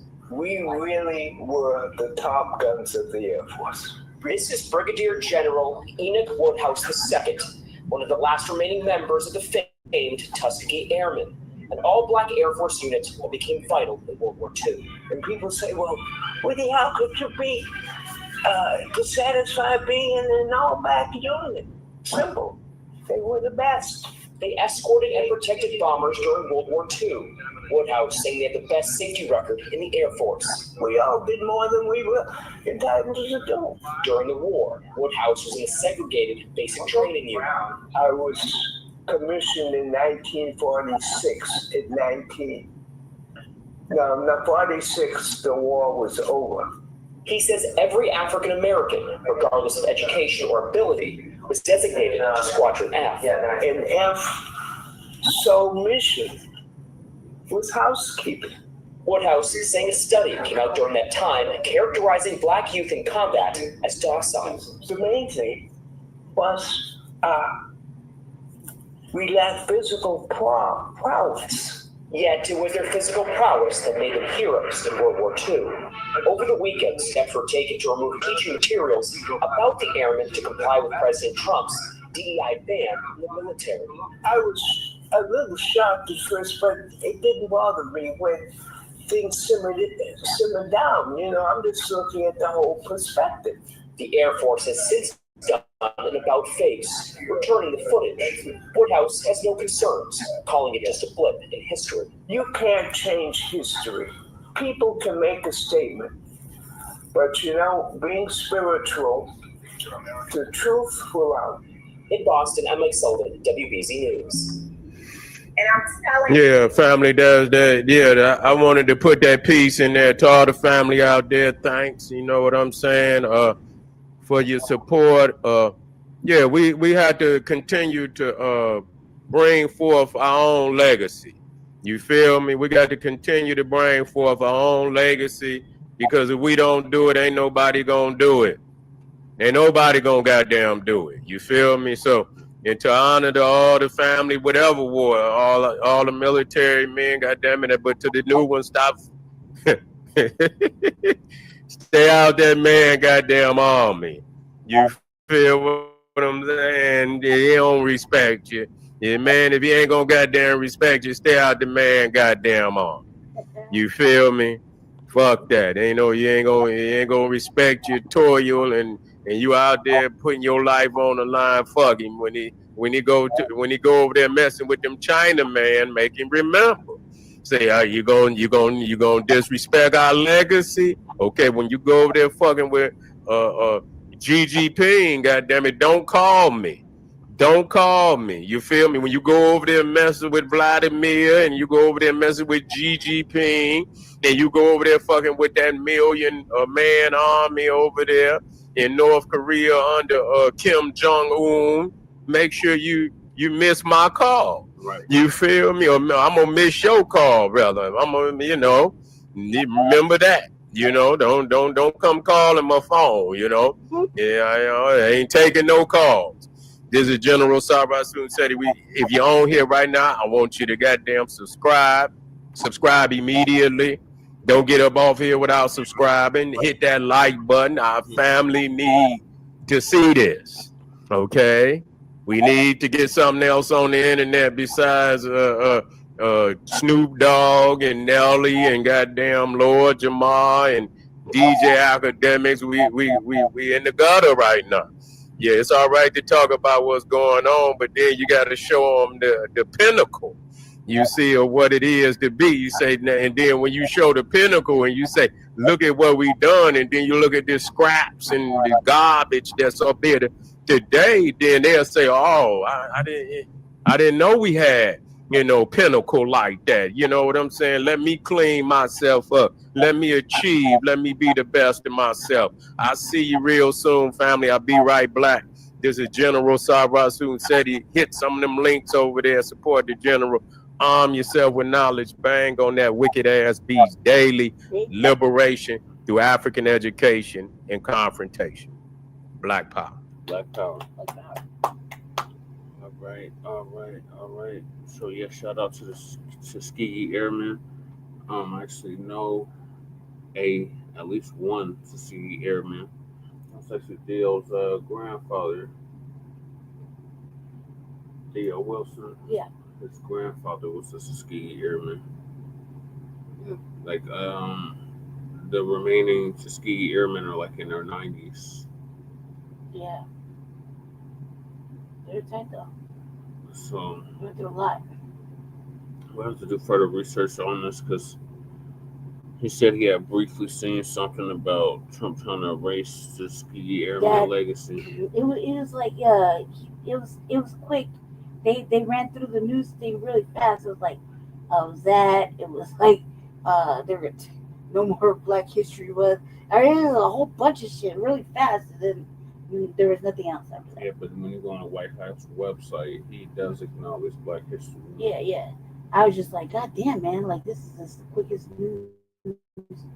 I think I've seen it like it happened within the last couple of days. That I mean, at this point, I'm still upset about the fucking shit that Biden did. You know, like over there. You know, when he had a chance. You know, I'm still kind of mad about that. But he's right. He's right. Said he's right. It goes along with gatekeeping. It goes along with,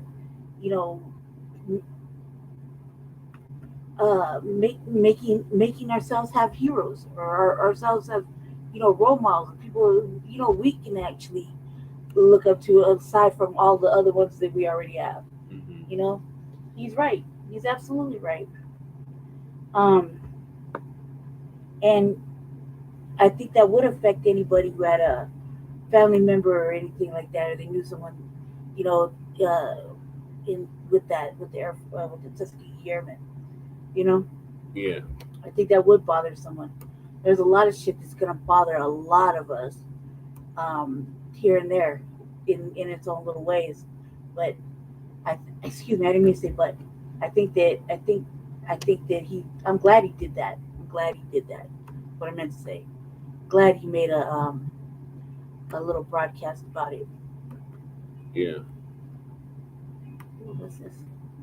This is what I was talking about. So Democrats keep running around talking about Trump not honoring Black History, man. Yeah. That's a damn lie. It's the fucking news, man. I can see why I didn't watch television for a long time. Why I didn't have a phone. Why I didn't have the internet. I can see why.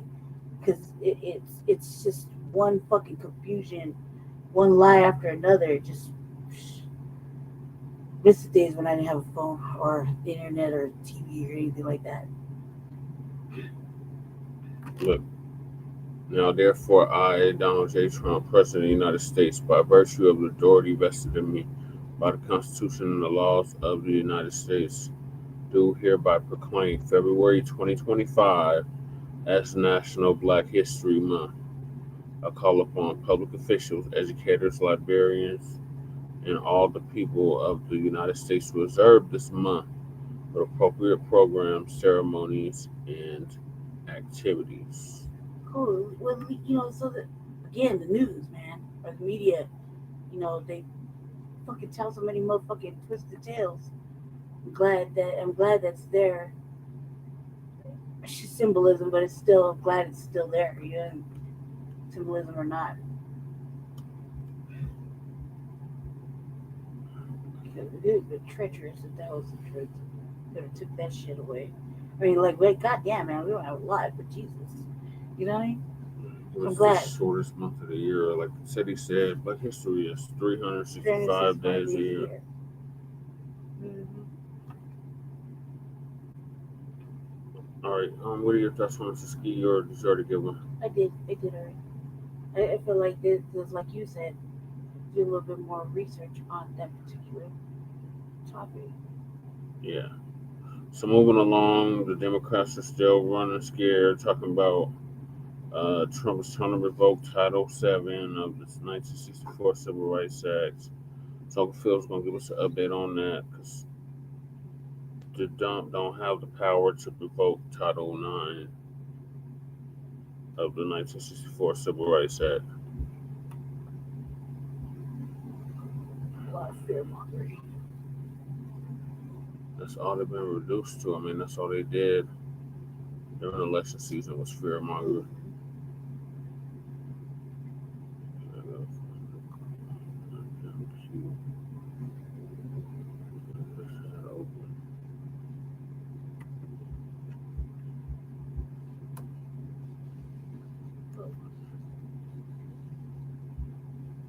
That's smooth right there. Like you barely. Well, tonight in the podcast, ladies and gentlemen, a lot of people have been messaging me and say, well, Phil, why aren't you talking about Trump and his executive order? He removed equal opportunity employment. He removed all that, and y'all not talking about it. I'm like, because I did read the executive order, and y'all, some people really need to get educated on our system of government here in America in relation to the president, the executive branch, right? And the legislative branch of the government. Of course, we got the judicial branch of our government as well, right? And we're going to go through this executive order and talk about, some of the misinformation that's been put out about this particular executive order. So let's go check it out. All right. So it says ending illegal discrimination and restoring merit-based opportunity. He did this on the 21st of 2025. Of course, as you can see, it says about authority vested in me. It says as president by the Constitution and laws of the United States of America is hereby ordered.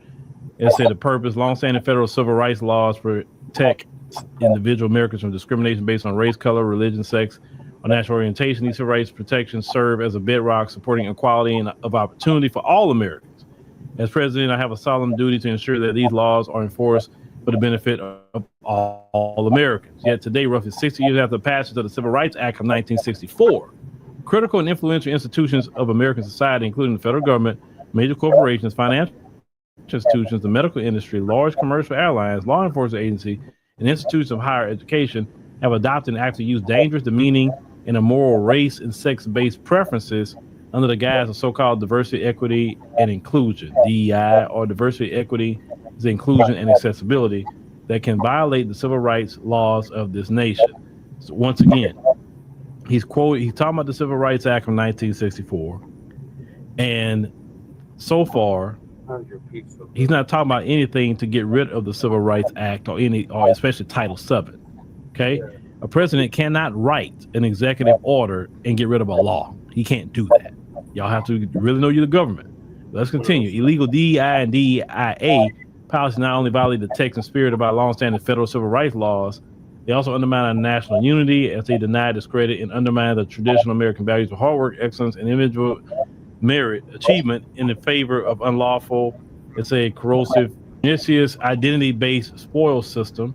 Hardworking Americans who deserve a shot at the American dream should not be stigmatized, demeaned, or shut out of opportunities because of their race and sex. Now, the main reason he's doing this is because white males are shut out of DEI, even though white females benefit at the tune of about 75 to 76% of all DEI positions. The white male could never benefit from affirmative action or DEI. It's less through his woman, or unless he's an LGBT, then he could benefit.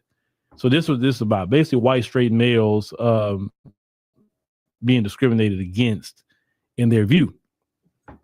These illegal DEI, DIA policies also threaten the safety of American men, women, and children across the nation by diminishing the importance of individual merit, aptitude, hard work, and determination when selecting people for jobs and services in key sectors of American society, including all levels of government and the medical, aviation, and law enforcement communities. Yet in the case of after tragic case, the American people have witnessed firsthand the disastrous consequences of illegal pernicious. It's a discrimination that has prioritized how people are born instead of what they're capable of doing. Now, that's all cap because this country is built off of white supremacy. It's not built off of merit. That's all cap. You know what I'm saying? This country has been running off of, if you have the white skin color, then you are given a privilege that definitely black folks don't have. So this merit crap, so what you about to upend white supremacy? So they say the federal government is charged with enforcing our civil rights laws. They say the purpose of this order is to ensure that it does so by ending illegal preferences and discrimination. Now say the policy. It is the policy of the United States to protect civil rights of all Americans and promote individual initiative, excellence, and hard work. I therefore order all executive departments and agencies to terminate all discriminatory and illegal preferences, mandates, policies, programs, activities, guidance, regulations, enforcement actions, consent orders, and requirements. I further order all agencies to enforce our longstanding civil rights laws and to combat illegal private sector DEI preferences, mandates, policies, programs, and activities. So that's also in the corporation. So you see a lot of these corporations are getting into DEI programs, but a lot of it's tied to this executive order. Because remember, he said the private sector. Okay. Now, say terminating illegal discrimination in the federal government. They say the following executive actions are hereby revoked. Okay, talking about executive order from 94, federal actions to address environmental justice in minority populations and low-income population. The executive order from August 18, 2011, establishing a coordinated government-wide initiative to promote diversity and inclusion in the federal workforce. The executive order from 2014, further amendments to executive order 11478, equal employment opportunity in the federal government, and the executive order 1126, equal employment opportunity, and the President Memorandum of October 5th, 2016, promoting diversity and inclusion in the national security workforce. The federal contract process should be streamlined to enhance speed and efficiency, reduce costs, and require federal contractors and subcontractors to comply with our civil rights laws accordingly. And this is the one that everybody was talking about. Executive Order 11246, September 24, 1965. Equal employment opportunity is hereby revoked. It said for 90 days from this date of this order, it said federal contractors may continue to comply with the regulatory scheme in effect on January 20, 2025. Now, this is all in the federal workforce that they're talking about here, right? The Office of Federal Contract Compliance Programs in the Department of Labor shall immediately cease promoting diversity, holding federal contractors and subcontractors responsible for taking affirmative action, and allowing or encouraging federal contractors and subcontractors to engage in workforce balancing based on race, color, sex, sexual preference, religion, or national origin. Let me tell you why this is good. This is good because before you had to hire certain amounts of people. Well, if they want to hire all the folks, they can do it. That's fine. I have no problem with that. And we can also hire all our people too. Makes sense? I'm going to tell you this, even though they had DEI, even though they had affirmative action, remember, white women was the benefactors for all of that. You had a few token positions for black people, but it wasn't much of nothing at all. So let it go. Like Frozen, let it go. Allowing or encouraging federal contractors and subcontractors to engage in work. Okay, I read that. In accordance with Executive Order 13279, December 12, 2002, equal protection of the laws for faith-based community organizations, the employment, procurement, and contracting practices of federal contractors and subcontractors shall not be considered to race, sex, sexual preference, religion, or natural origin in ways that violate the nation's civil rights laws. Talking about the head of each agency shall include in every contract or grant award a term requiring the contractor counterparty of grant recipient to agree to his compliance in all of the applicable federal anti-discrimination laws, materials of government payment decisions, for purposes of section, and read all the section. Now, you hear most of this is directed at the federal government and the federal workforce. If you because I'm not gonna read every bit of this, but they just basically saying get rid of promoting DEI, okay, in the federal workforce. In the private sector, they want to say basically, companies should not be doing it either. Let's get rid of DEI in the companies. But once again, then they talk about the attorney general and all of that. So I'm not going to read every bit of this. I'll keep you out here for a while. But that's mostly what that's about, is getting rid of DEI in the federal government. And he's pushing private companies to get rid of DEI as well. Now, I'm not going to sit up here and cry about a program that benefited the folks, the women in their community. Just like I didn't cry about affirmative action going away. And think about it. Affirmative action and college admissions went away, and I haven't seen us not go to college after that. Did we? We still going to college? Yeah. And remember, from the time I was born all the way up until George Floyd, there was no DEI. We had affirmative action, but that didn't benefit us either. And let me tell you something else I read the other day. This minority thing, yeah. Maybe I need to do a whole thing on that and just show you the article. So now Jewish people is added to the minority list, so they can get all the benefits of minority. This is why for we said that we can't be called a minority, right? Because minority won't get us anything. We have to be saying this for Black Americans, FBA. Right. You understand what I'm saying? So no, Trump did not revoke Title VII of the 1964 Civil Rights Act. He didn't. He can't do that. Right. Please learn the government. Please learn that. He can terminate any executive order he wants. I told y'all this, I think, on social media. Why do you want to hold on to an executive order that any president can get rid of? You want things codified in law, not in executive freaking order. Well, Biden, he should do a commission. He should do this by executive order. Why? So the next president come by and get rid of it? No. Whatever we need it codified in law, ladies and gentlemen, codified in law. It's just that simple. So it's all this craziness running around America. Like they Flavor Flav and them don't believe the hype. I mean, this is about the federal government, federal workers. He's pushing on the private sector to get rid of DEI, but he can't force them. He can't force them. They could try, but he can't force them. They can sue because they say, hey, we're a private company. You can't tell us what to do. You can't. But that's what that is, ladies and gentlemen. So I hope that clear things up. You know, some people are like, oh, y'all didn't talk about it. Yeah, we talking about it. We talking about it. Mm-hmm. We are talking about it. Are you ready for my thoughts? Yes. Go ahead, ladies.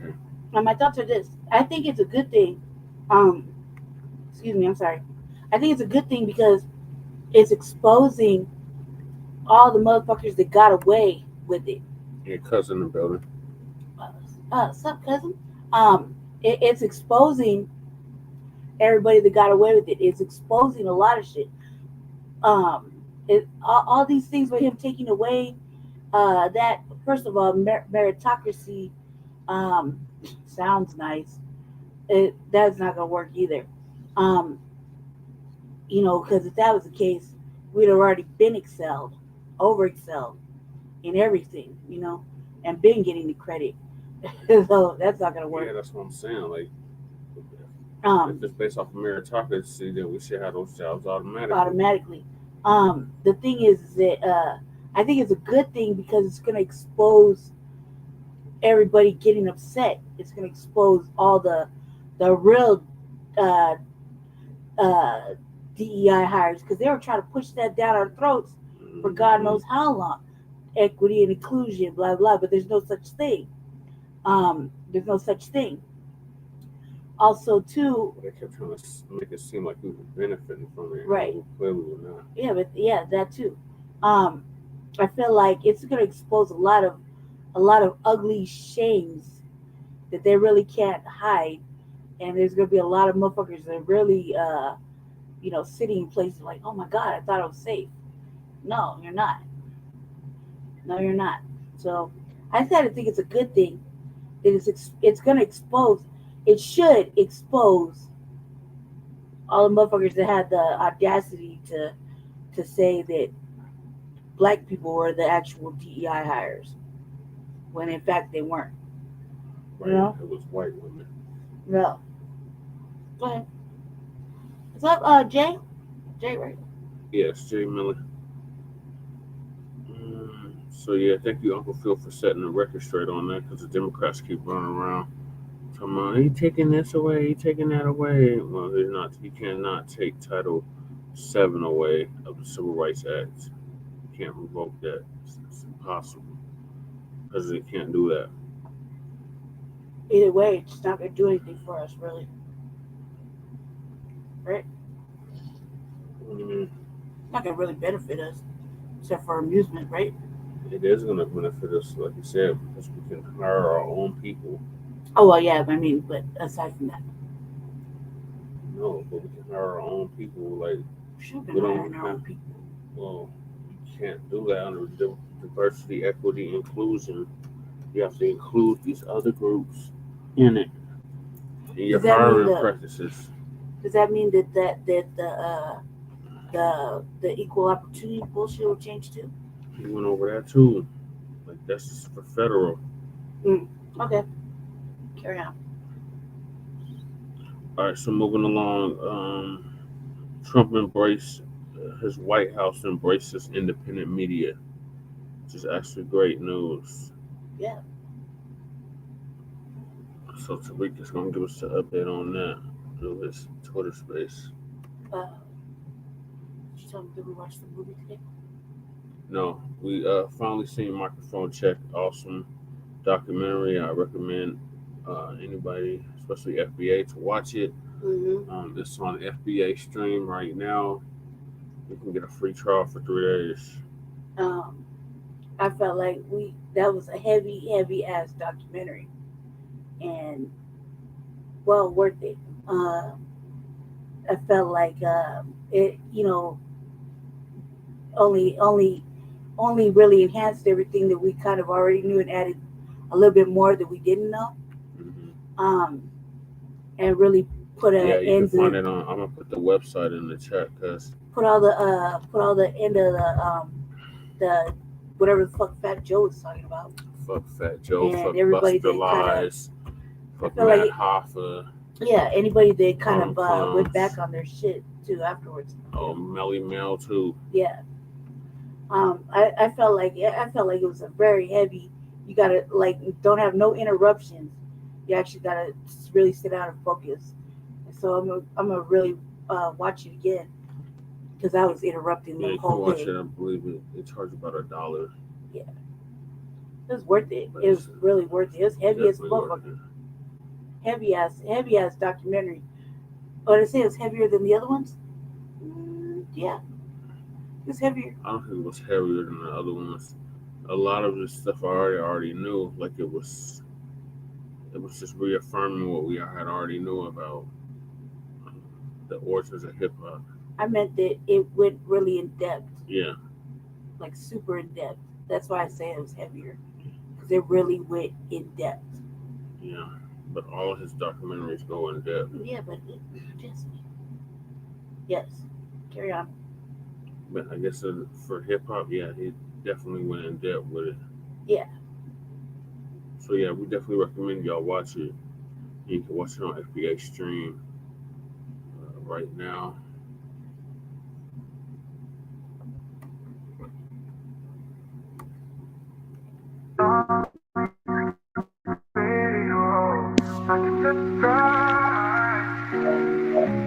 Darling Radio, you can subscribe. Darling Radio, like and subscribe. We also, again, encourage anybody in this country, whether you are a TikTok content creator, a blogger, a podcaster, if you are producing legitimate news content, no matter the medium, you will be allowed to apply for press credentials to this White House. And as I said earlier, our new media website is whitehouse.gov/new media. And so we encourage people to apply. Again, as long as you are creating news-related content of the day and you're a legitimate independent journalist, you're welcome to cover this White House. All right, I'm here, guys. What's happening? What is up? What is up? I'm here. I am here, ladies and gentlemen. What is up? This is Tariq in the building. Glad to have y'all in here. I'm in here, ladies and gentlemen. We are doing what we do. I know y'all were like, damn it, if he don't get his ass up in here with this music playing all this long time. Yeah, I was having some recording difficulties. I was trying to get that together. But we in here though. Shout out to everybody in here. We in the building. Y'all give me a retweet. Let everybody know that we are in here, ladies and gentlemen. Give me a retweet. And let everybody know that we are in the building. If you guys can hear me okay, can y'all please give me a thumbs up if you guys can hear me okay. If the sound is good in the neighborhood, y'all give me that nice thumbs up, ladies and gentlemen. Everything is good? Good. All right. Now, before we get started, ladies and gentlemen, let me give a shout out to many of the regulars in the room who's coming in early. Let me give them a shout out. We see the lovely Nikki the God in the building. We have Chet, we have Carrie, we have Breezy, we have Highland, we have the Atavists in here, we have Grinds TV, Noel, brother Arthur Watkins Jr. in the building. We have the lovely Stephanie Michelle in the building. We have Hoodoo, Ernez, the Tethernator. Shout out to you guys. A lot of stuff we're going to talk about tonight. The first thing I want to talk about is, and again, everybody give a retweet to let everybody know we're here live. Family, the Trump administration, they announced that they're going to have independent media in the White House press room. They announced, hey, if you are social media people, you are bloggers, podcasters, we're going to have you come on in. We're going to give you a seat to the table and have you chop it up. Now, is that a good or a bad thing? Sounding like that. Now, for the legacy media, that's probably a bad thing for them. Calm down. For the mainstream media, because they control narratives. So for them, that's a bad thing, because now what the Trump administration is doing is very revolutionary. They're letting in new voices, because really, let's be real, a lot of people, they don't really rock with the legacy media like that. And a lot of people get alternative news. They like to get alternative messages from alternative sources. Let me say it like that, from alternative sources. But family, there's a few reasons why this is a great thing. There's a few reasons why this is a phenomenal thing. And by the way, I signed up. I put my hat in there because I would like to go in there and chop it up and ask questions. Now, from what I understand, they got to go through a rigorous screening process, which is understandable. You got to go through, the Secret Service, and they got to really check you out, which is, that's cool. He said, but the reason why they're doing this, and I think it's a smart move, they this administration, they understand the new media consumption trends now. There's people consume media different now, especially the young demographics. A lot of younger demographics, they ain't listening to the legacy media. That's why the folks like Roland, that's the old media, the Roland type. That's why old people listen to them. That's why they're not effective, to be honest. Yep. But a lot of younger people, the young demographic, they prefer getting their news and information from podcasts, from social media, from blogs, rather than the traditional news outlets. You understand? So, this is a very fast generation. This generation wants information just like that. They want information real quick. They don't want it to be all drawn out. They want it to be plain, simple, to the point, in your face. Yeah. You understand? You got to go along with the trends. Family, there's a reason why the movie series Hidden Colors was successful. If you remember watching the Hidden Colors series, I designed the series for the social media crowd. If you watch Hidden Colors, you notice everything is fast. Everything is flashing across the screen very quickly. You're just being bombarded with just different images over and over and over again. You're being bombarded with images. So Sorry about that, guys. So that's what that is.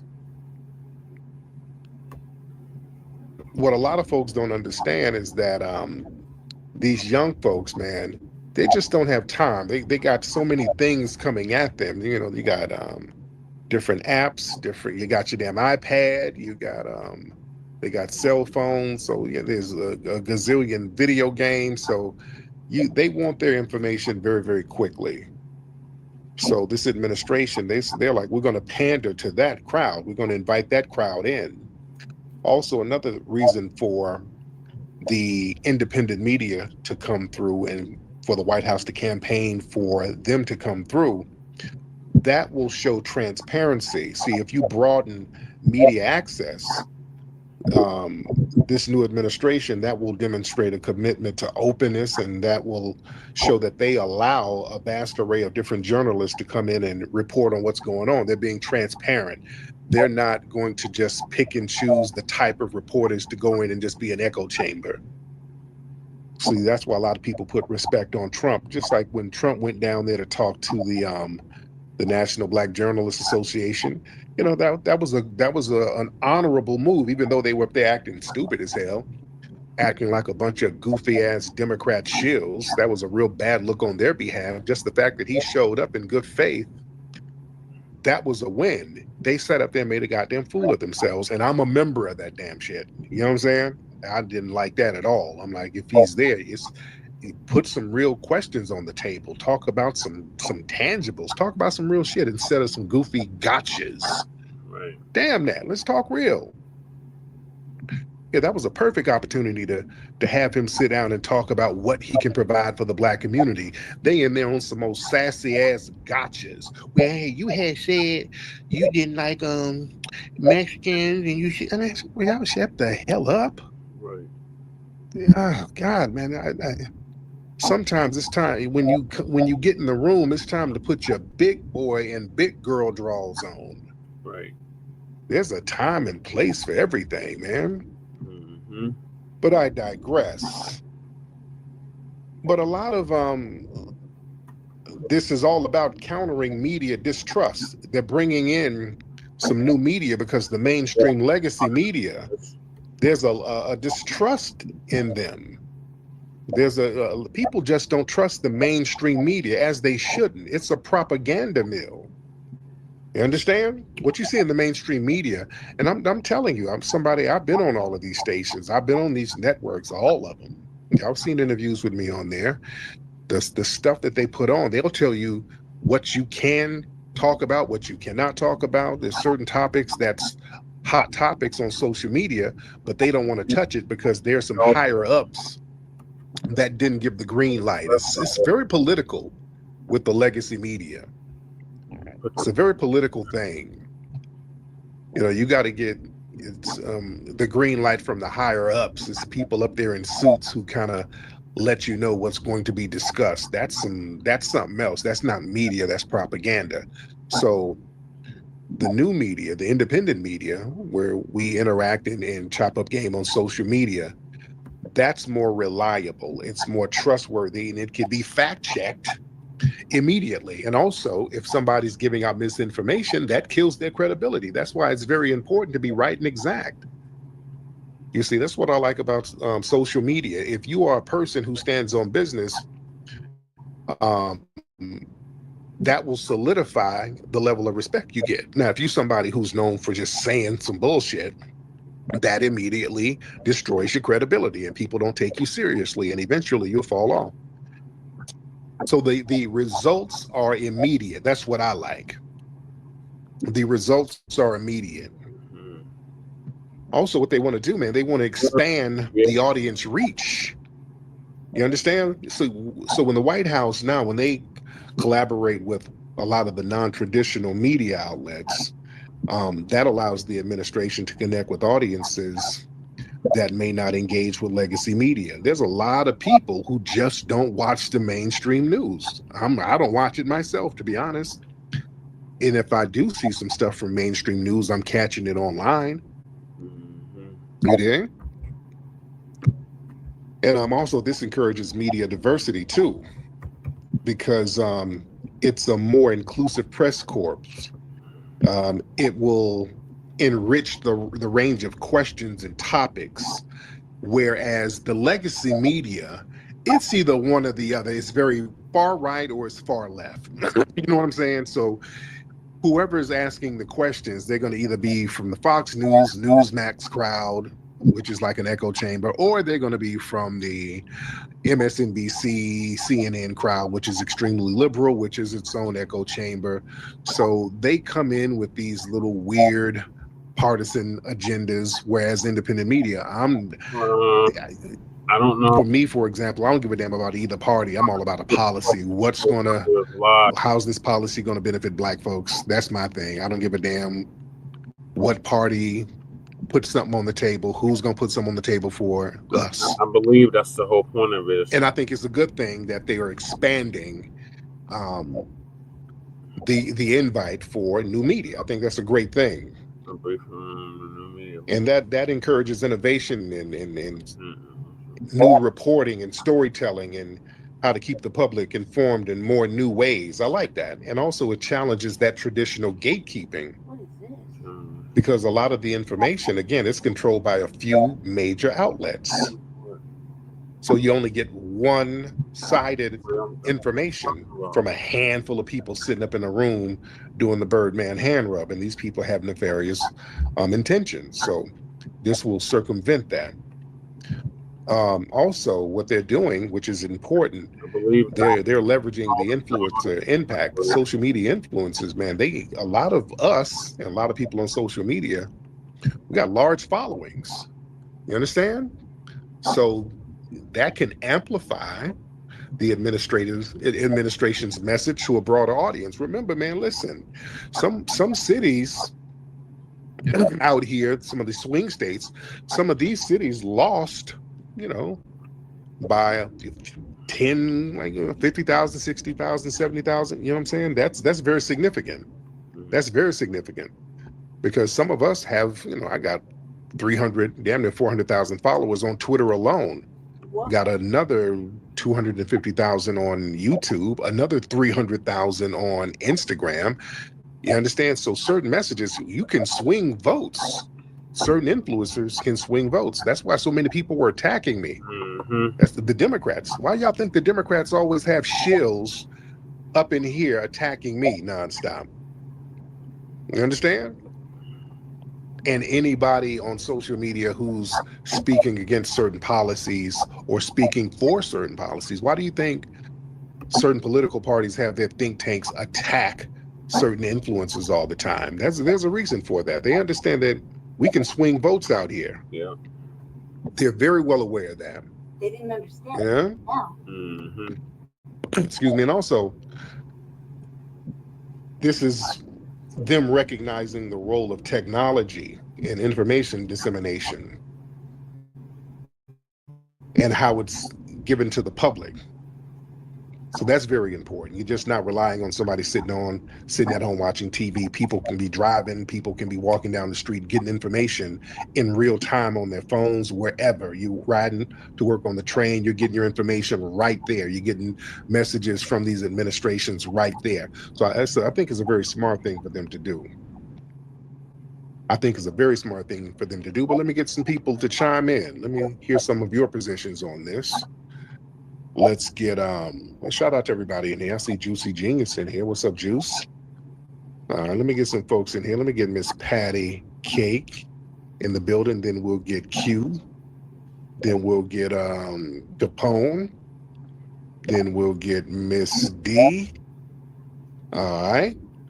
Go ahead, Miss Patty. Hey, Tariq, how you doing? I'm good, beloved. How are you? I'm good. Yeah, so I just happened to watch the press briefing with the new press secretary. I'm noticing a pattern. Trump is answering all questions, and he wants to keep it all transparent. And I think the people that he's having under him, I'm noticing none of them are dodging questions. They're standing, looking at the camera, answering questions. So I just wanted to point that out. And it is a good idea that now different media companies, bloggers, whoever can go and sign up for it. Thank you for Absolutely. Yes, indeed. Yeah, I think it's a beautiful thing. Let's get C. Capone. What's going on, my brother Tariq? Hey, Capone, how are you, sir? I'm good, brother. I'm good, man. God bless you for all the hard work you do, brother. I hope you get up in front of Trump and stroke his ego good enough where we can get these reparations check going. Yes, sir. But Yes. yeah, you need to get in there, brother. I mean, I don't do it as big as you on the social media thing, but you the one. You know what I'm saying? You got this. You need to get in there, and you need to. This is a great thing. What he doing is he want to hear from the people. He ain't doing no Joe Biden shutdowns and sit outs. You know, this is what we needed. And to have brilliant brothers like you, Brother Jason, Professor Black Truth, all y'all in there doing hard work. And this is the chance we need to get our, excuse me. If this is a chance we need to get our issues up on the forefront, I think this is the lane we need to take to do it. And I land on that. My man, I appreciate that.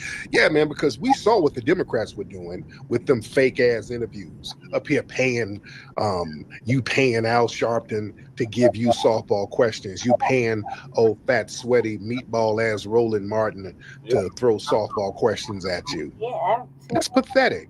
So I like what the Trump administration is doing to counter that nonsense, so people can ask some real questions, so you don't have some idiot like Roland up there shilling for the Democrats, acting like you're doing a real interview when your fat ass is getting paid, asking goofy questions. So, Madam Kamala, how you like to make your greens? Do you put vinegar in them? Do you soak them? You know what I'm saying? Damn that. Right. They paying you to do softball. Man, hell. The hell out of here. Right. I'm gonna be like, hey, how about a program that's lineage based? Let's talk some business. Right. We ain't gonna be in there with no fat ass Roland sharing recipes. How you make rhubarb pie? I heard you Indian. Can you make me some chicken biryani? None of that goofy ass stuff. I'm glad that goofy stuff is getting thrown out the window. Right. We need it thrown out the damn window. Let's get Duke. Duke, what's up, brother? Duke, unmute your microphone, and if Duke don't unmute, we're gonna get Miss D in the building because Duke ain't unmuting. So let's get Miss D in here. Miss D? Hey Tariq, how you and the family doing? We're good, beloved. How are you? Doing okay. I was wondering, have you seen any of Ann Coulter tweets today? I saw one where she retweeted me yesterday, I think. But what'd she say today? And she said that she would vote. She would be in support of our reparations if it's coming from all the money that they giving to all the immigrants. Okay, I'm for that too. I hurry up and screenshot it because she can't delete it. She didn't delete it though, but I screenshot it anyway. Can you put it in the Jumbotron? Okay. All right, thank you, dear. I'll leave you up so you can put it in there. All right. Duke, what's up, brother? How you doing, man? I'm good, Duke. How are you, bro? Doing good. I think it's good that they are opening up the media for everybody to put in their questions and have some variety, because the legacy media they're just fear-mongering pieces of crap, and it's about time for a change. Yeah, yes indeed. Thank you so much. Let's get Juicy in here. Peace and power, King Tariq. Can you hear me okay? Yes, ma'am. Put my earpiece in. Yes, hey, I'm glad I caught you on this space. Shout out to the family in the room. White House press room is inviting independent media, good or bad. I know that this is a good thing, especially for us FBA. Especially for me personally, I did go ahead and submit my credential request. Every credential request that I have submitted, even during the rally, during America Fest, I received my media credentials because I was not biased. I was not spewing a far left narrative to push one candidate over the other. I literally shared both stories about both candidates on blacknewsdaily.com, which is an independent news source focusing on Black America in politics, finance, entertainment, things like that. And so because I was unbiased, I was able to receive those credentials and have the same level of access of someone who had been at legacy media level. And American people have just got tired. They have lost trust. They have lost faith in legacy media, and they're ready for some new voices. So this is a good thing for us. I yield my mic. Thank you, beloved. Let's get Brother Afro Elite in the building. Tariq, you hear me? Yes, sir. I hear you. Oh, that's good. Okay, to answer your question about it, as Juicy Jr. said, I think it's definitely going to be a positive thing. There's nothing that can go wrong with this. I think a lot of people, especially FBA, we're tired of the legacy media. We're tired of the bias. We're tired of these people who claim to be journalists, claim to be reporters or interviewers, but they're out there either trying to boost the Democratic Party or they're trying to slander somebody. There's no impartiality when it comes to media at all, when it comes to these mainstream media sources. And that's why the conversation really seems to stay in this very stagnant point of view. People want expanded conversations. People want in-depth conversations, which is why when it comes to reparations, when Trump went to the black journalist thing, they didn't even bring up reparations. Roland Martin, he didn't even bring up reparations, or Al Sharpton when they interviewed Kamala Harris. But that wouldn't be the case for real independent media, because we don't have an agenda to either make somebody look good or look bad. That's what the people really need. Impartial media that doesn't have a political agenda to it. Right. Absolutely. My man, I appreciate you. Thank you so much.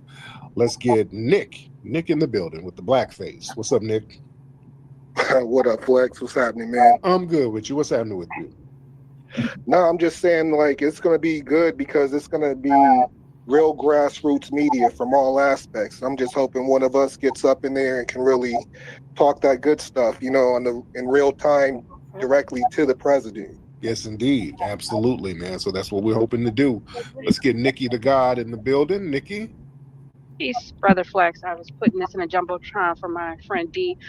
Another thing I just wanted to say, hey, it's time to retire the Reverend Al Sharptons. I remember when I went to that Essence magazine thing, their 25th anniversary, Reverend Al Sharpton was there. I started yelling out reparations. They kicked me out of the conference room. So it's time to retire the Reverend Al Sharptons. It's time to retire the Roland Martins and people like that. So I'm hoping that we can get you up there, get you speaking. I would love to see you doing all that. Have a good day. Did this show up in a jumbotron? Yes, okay. it did. Yes, it did. Okay. Thank you. Thank you. And I now reset the room because we get some other stuff I want to talk about too. But I'm looking at that, and it says, I'm looking at Ann Coulter.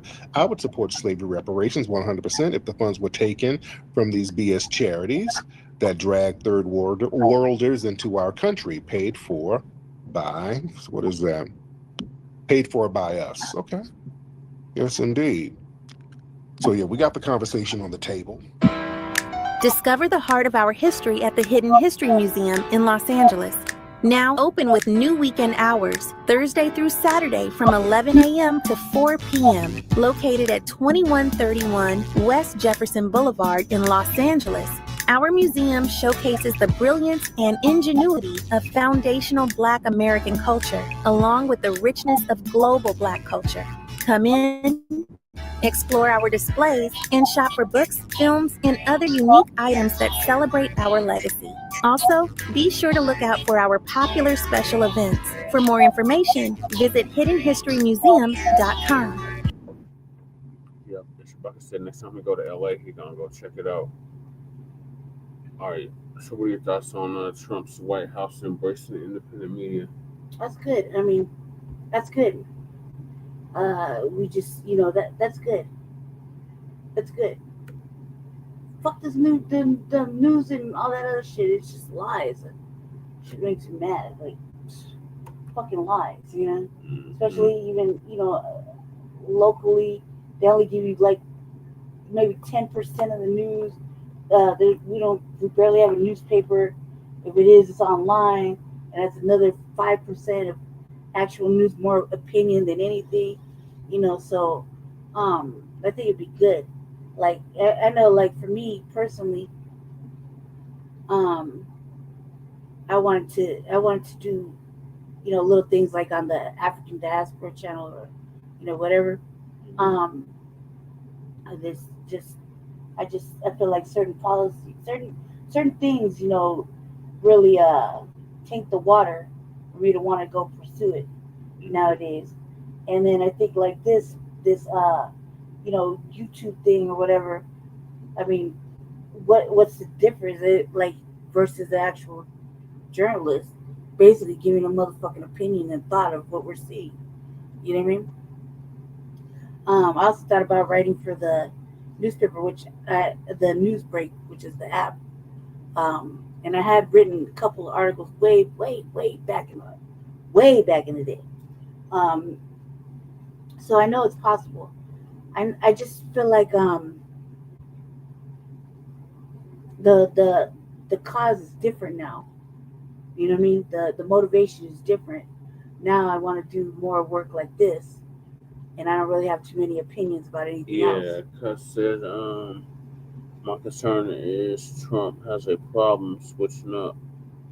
Look good today, look bad tomorrow. Yeah, and I think that too, for writing just specifically like black journalism, I think that needs to really improve. There needs to be more people out there, less cooning, but more actual articles. Grassroots. Yeah, actually, yes. What was that one newspaper that writes strictly black stuff, but then we found out that they have white people behind it. That bullshit that Roly Poly Martin is promoting the Black Information Network. Yeah, and I think like even like if I wanted to write, like hypothetically, if I wanted to write a article considering my stance on black nationalism and things like that, I don't think that would really fly too well because I have serious opinions and thoughts and whatnot, especially with the way our city is running. Just if I had to speak on just our city alone, our state alone, you know what I mean? Versus any of the national news. So I don't know. I would like to see less white supremacy and less propaganda. And I'm glad that he's open to that. And it's about damn time, So also too, our shit won't be taboo no more. Well, he learned from the election that the independent media has the sway over the voters.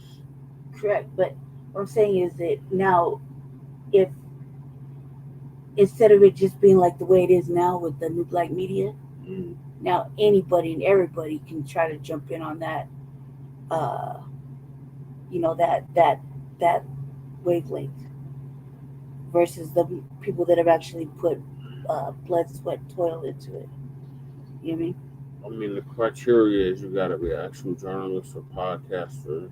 I mean, there's a whole survey you got to fill out. I'll put the link in the chat. Yeah. Oh, yeah. But from Tariq and them side, they got Teslin, right? Maybe a couple others. Teslin is like, it's more of like a Democrat shill, like Killer Mike. That came out too. Yeah, right. Tell you, man, we're starting to see this after this election. Everybody's starting to show their true selves, which I said that was gonna happen. You know what I mean? Too. I said that was gonna happen too. Starting to become very like ooh, salacious. Yeah, so to give y'all more context, so starting the day, the seat in the front of the room, which is usually occupied by the press secretary staff, will be called the new media seat. My team will review the applications and give credentials to new media applicants who meet our criteria. So we got to find out what the criteria is and pass United States Secret Service requirements Just leave us out. to enter the White House complex. So in light of these announcements, our first questions for today's briefing will go to the new media members whose outlets, despite being some of the most viewed and news websites in the country, have not been given seats in this room. So like no Fox, no MSNBC, no CNN. And this also means too, if you're, you know, labeled as such, they're not gonna let you in either. And before I turn the question on, so we gotta do a little bit more research on this, find out what the criteria is. But I did put the link in the chat if you guys are interested in becoming an independent media outlet that's gonna have a seat in the briefing of the White House. I think that would be a rip if I would think that would be a rip if you're a squeaky clean, and you know, not labeled as such. You know what I mean? Yeah. With their little acronyms and whatnot, especially for our cases. You know what I mean? Mm-hmm. That'd be a rip. That'd be dope. It'd be dope if you could get in there when you're at. Yeah, I don't think I want Sarnetta to go. Sarnetta did that fuckery with the Why would you? with FBA. It'd be an option. Said he would be good. Said it'd be good. Well, I feel like they're not. I feel like, you know, you can't push the nationalism too heavy. You know what I mean? Like they're not. I feel like that would be like, you know, they're okay with white Christian nationalists, but can't have no motherfucker. I mean, it's independent. Like I said, gotta find out what the criteria is. You gotta be able to pass Secret Service. that leaves me out. I'm gonna put myself out there and say it leaves me out. But it would be dope if somebody could get in there with, you know, qualifying markers. Mm-hmm. You know, it's good all the way around. Like, not, you know, like Uncle Phil will probably be able to get in. Uncle Phil. That'd be dope if Black Alpha could get in. That'd be dope if Afro Leak could get in. If Jay Dizzle could get in. Jay Dizzle could get in. Of course, Jay Millie. Of course, Jay Millie. I'm gonna say I'm not getting in. They're all top. I just watch from the sidelines, cheerlead from this end. I don't know. It's like 50-50 for me. I don't know. You could probably. I'm on the FBI watch list. That's what I'm saying. Like that right there. I've been on the FBI watch list for 12 years. Right. That's it. That right there is gonna be my disqualifying factors. You know what I mean? I feel like that right there. Like, there's what are you gonna say to get out of that? You know? And I don't know if I really want to talk around someone for the bad. You did. So, but I think it'd be dope if anybody could get on there like Dr. Rashad. He's more like a Democratic shield too. I would like somebody that was like truly independent, like somebody that wasn't like a Democratic shield or Republican shield, like some of those straight independent, codified, and on code, and part of New Black Media. Yeah, I would like that too. Man, I would like that too, and especially if it was accessible. Right. That, you know, we could have access to, you know, help move things along. You know. But I think that I we'll see. When I look through the survey, I like, this sounds like being bonded and oh God. I felt weird just like when I wanted to run for office. Mm-hmm. And I'm still determined. Like Torian would be perfect for this. Torian would be good, yeah. Because he's already in the DMV. Like he can literally go straight to the White House, like whenever he feel like it. Hey, Afro would be good too, because he's in the shy, so you have to travel. Yeah, but that's beside the point. I think it'd be good. Like he represents. Yeah. He speaks eloquently. You know, clean cut. You mean? Mm-hmm. Or Lisa, if Lisa could get on, that'd be dope too. Lisa Cabrera. Vicky Dillon could go. Vicky Dillon could go. Anybody from the African Diaspora News Channel could go. Kay could go. Demetria. She's part of the African Diaspora News Channel. So is Vicky too. Shout out to Vicky Dillon. She could go. So yeah, we'll keep y'all updated, but we're gonna apply and see if they approve us or not. I'm not. I'm gonna apply because I gotta investigate. No investigation, no right to speak. So that's what I was taught. Yeah, but If you're not gonna investigate it, then you shouldn't speak on it. you know what I'm saying? Why would you do that though? You already know you're on the list. Let them do that. Let them do the homework. They say you got to meet the criteria. I don't know what the criteria is. So, like I said, we got to do more research on this. And then I would be like, look. All right. But yeah, I gotta read the survey. I did I put the feel link like I in gotta the read the chat. survey. So, if y'all are interested, Yeah, it's in the chat. Bashea ain't going. He'll be a good fit though, but I don't think he would go either. Dr. Bashea. Yeah, I think he'd be a good fit because he's like already like got a big presence. You know Yeah, what I but mean? he's a Democratic shield. I don't think that really matters. It does. I think it's about the influence. Because all he's going to do is going to be like, so what are you going to do different than the Republicans? I think or too, the you're gonna have to Democrats? kiss ass there, right there. It's your Trump likes yes people. It'd be good though. We'll You see. need somebody that's going to ask about goddamn reparations Well, that too, but and the like I said, anti-black hate crime legislation. yes, that too. However, you know what I mean? Like the however is. You gotta You need read somebody it. that's You're really right. I gotta gonna read it. Ask the hard-hitting questions. I mean, that's true too. I mean, it's all about getting in the motherfucking door first. Right. You know what I mean? Well, you can't get in the door if you don't apply. What I'm saying though, it should be common sense because, like, what are you gonna use for your? No. Carry on, Jesse. Carry All on. right, so moving along, we got The View was canceled. Great news. For real? Great news. Great news. Like off the air? Yes, they're canceled. For real. So The View was canceled after doing this to Trump's press secretary. For real? Yeah, so the research guy gonna give us an update on this.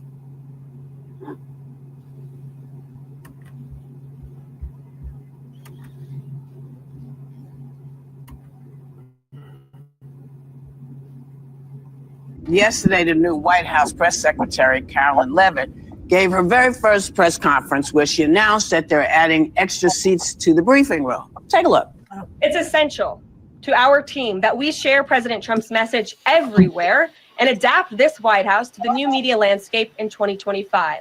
This White House believes strongly in the First Amendment, so it's why our team will work diligently to restore the press passes of the 440 journalists whose passes were wrongly revoked by the previous administration. We're also opening up this briefing room to new media voices who produce news-related content and whose outlet is not already represented by one of the seats in this room. We welcome independent journalists, podcasters, social media influencers, and content creators to apply for credentials to cover this White House. This seat in the front of the room, which is usually occupied by the press secretary's staff, will be called the new media seat. My team will review the applications and give credentials to new media applicants who meet our criteria and pass United States Secret Service requirements to enter the White House complex. All right. What'd she say? She basically said that they were going to give Oh, unqualified, God, how boring. unqualified Can they get people somebody that's jobs. not so tedious? People podcast needs to apply for White House credentials. Oh, they'd love having Joy in that room. So I got a question. So wait a second. So in other words, instead of Bob Woodward, they want Kim Kardashian? What? I don't get it. Wait, okay, I have a question, which is why I was leading us in this direction. Oh. Yeah. I would like this young lady this is her first job. I would like her to do a little homework because she said something yesterday that really pissed me off. And that was, she said, there will be no wokeness here. Oh, yeah. Let me explain something to you. because without that wokeness, you might not have that job. Yeah. Because women were not invited to that table. Women were not invited to many tables in this nation. The reason we fought and busted our behinds to make sure that you didn't have to worry about this. And now to hear you talk about it and to hear anybody talk about the wokeness was put in place for a reason, because Black people couldn't get into colleges, because women could not get into the colleges they wanted to go to. This is all women.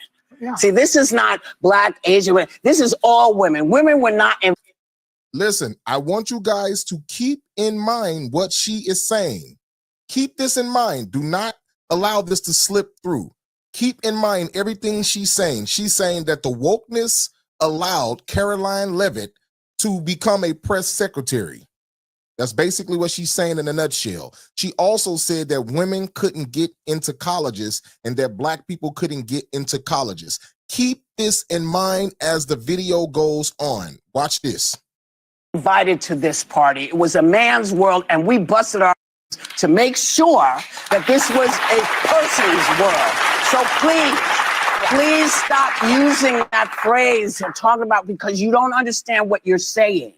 You're saying about yourself that, you know, hey, that's a terrible thing to be. It's not a terrible thing to be. That's why we fought.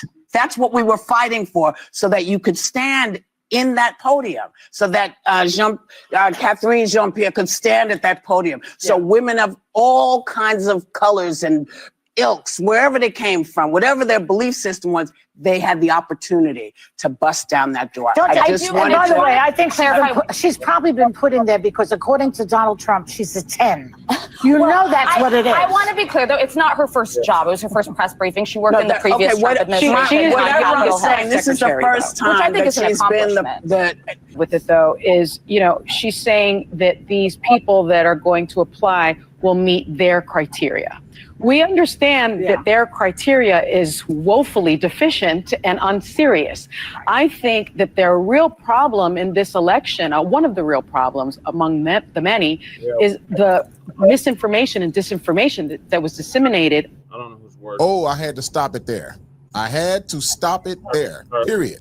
Austin. Ooh, let me get it together because they said a lot. All right. So first off, let me address Whoopi. First off, during Trump's first term, Trump had over 5 women in his cabinet. Okay, so there were women already in Trump's cabinet before this 2024 election. Okay, now we understand what happened with Nikki Haley. That's a different situation. I'm not going to go into that situation. So there were women already in position under Trump and during his first term when he won in 2016. Okay. So we're not even going to go into that. Secondly, you said something about wokeness. First off, the term woke itself became popular by a singer named Erykah Badu. Yeah. Hey, she's the one. Let's give credit where credit is due. Erykah Badu is the one who really made that term popular. It became more popular as time went on. But guess what? The reason why you see people like myself who stepped away from that woke that you're referring to, that is because many people started taking on the ideology of woke and they started turning it into things like LGBTQ. That's why. So when you look right now and you look around, you'll see that woke was taken away and it was used for diabolical purposes like LGBTQ and pushing same-sex marriage and all of these things that we're against. That natural conservatives, because many Black people are naturally conservative. So you don't know what you're talking about. So when you sit back and say things like, "Oh, the reason why you're in that position is because we fought to do this and blah blah blah." No, you did not.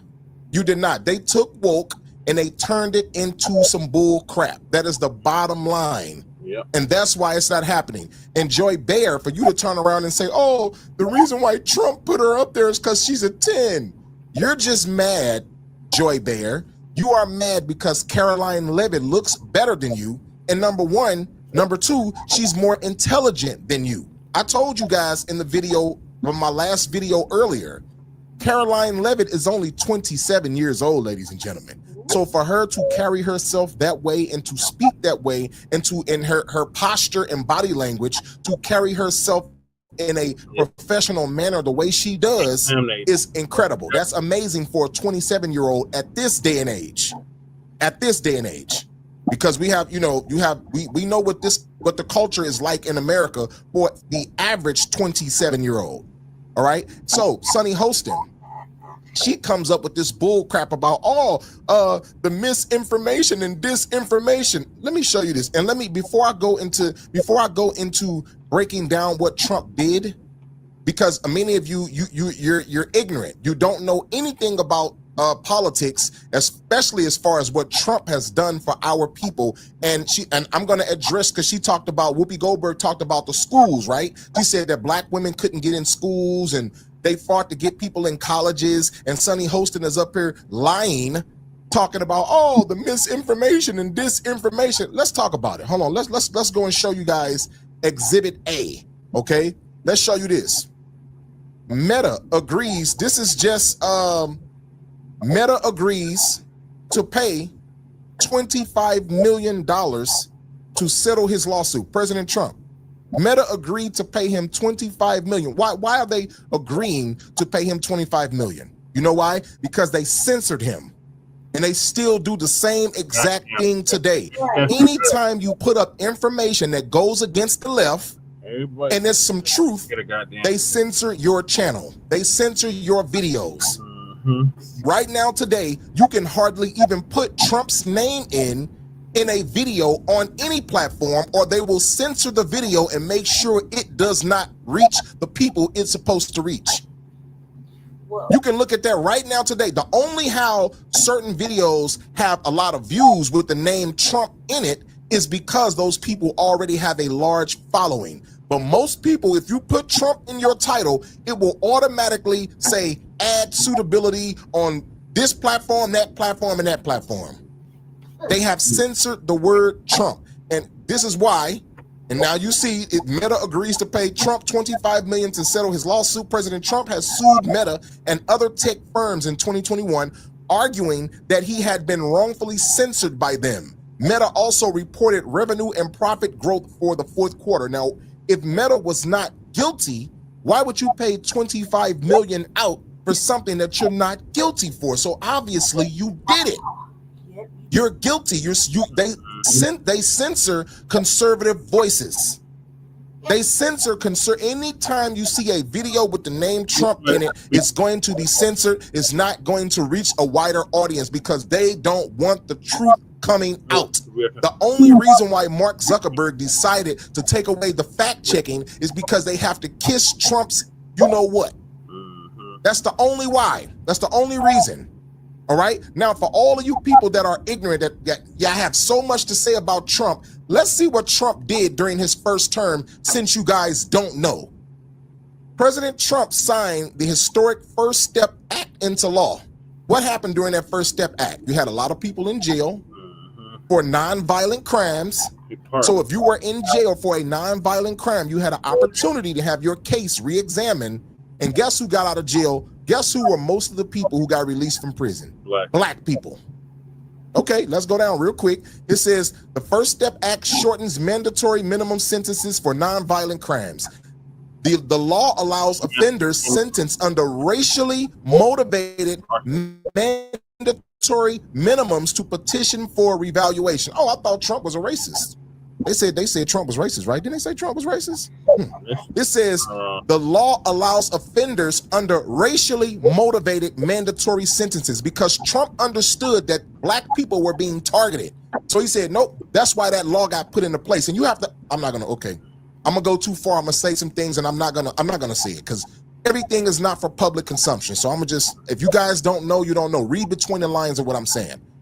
It says President Trump launched the Ready to Work initiative, which helps released prisoners gain meaningful employment. That's why the unemployment rate was so low, because all of the people that were coming out of prison was getting jobs under Trump. That's why Trump had the lowest unemployment rate of minorities in presidential history.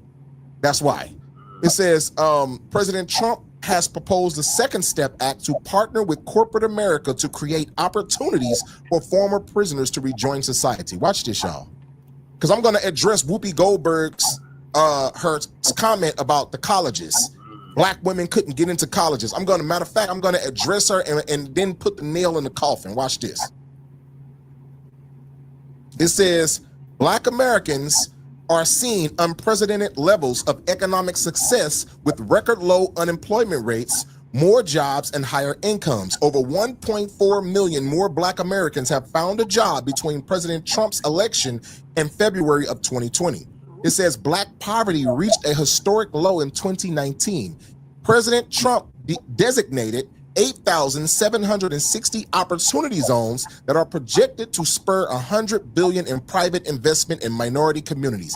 If you know, like I know, those opportunity zones helped Black Americans tremendously.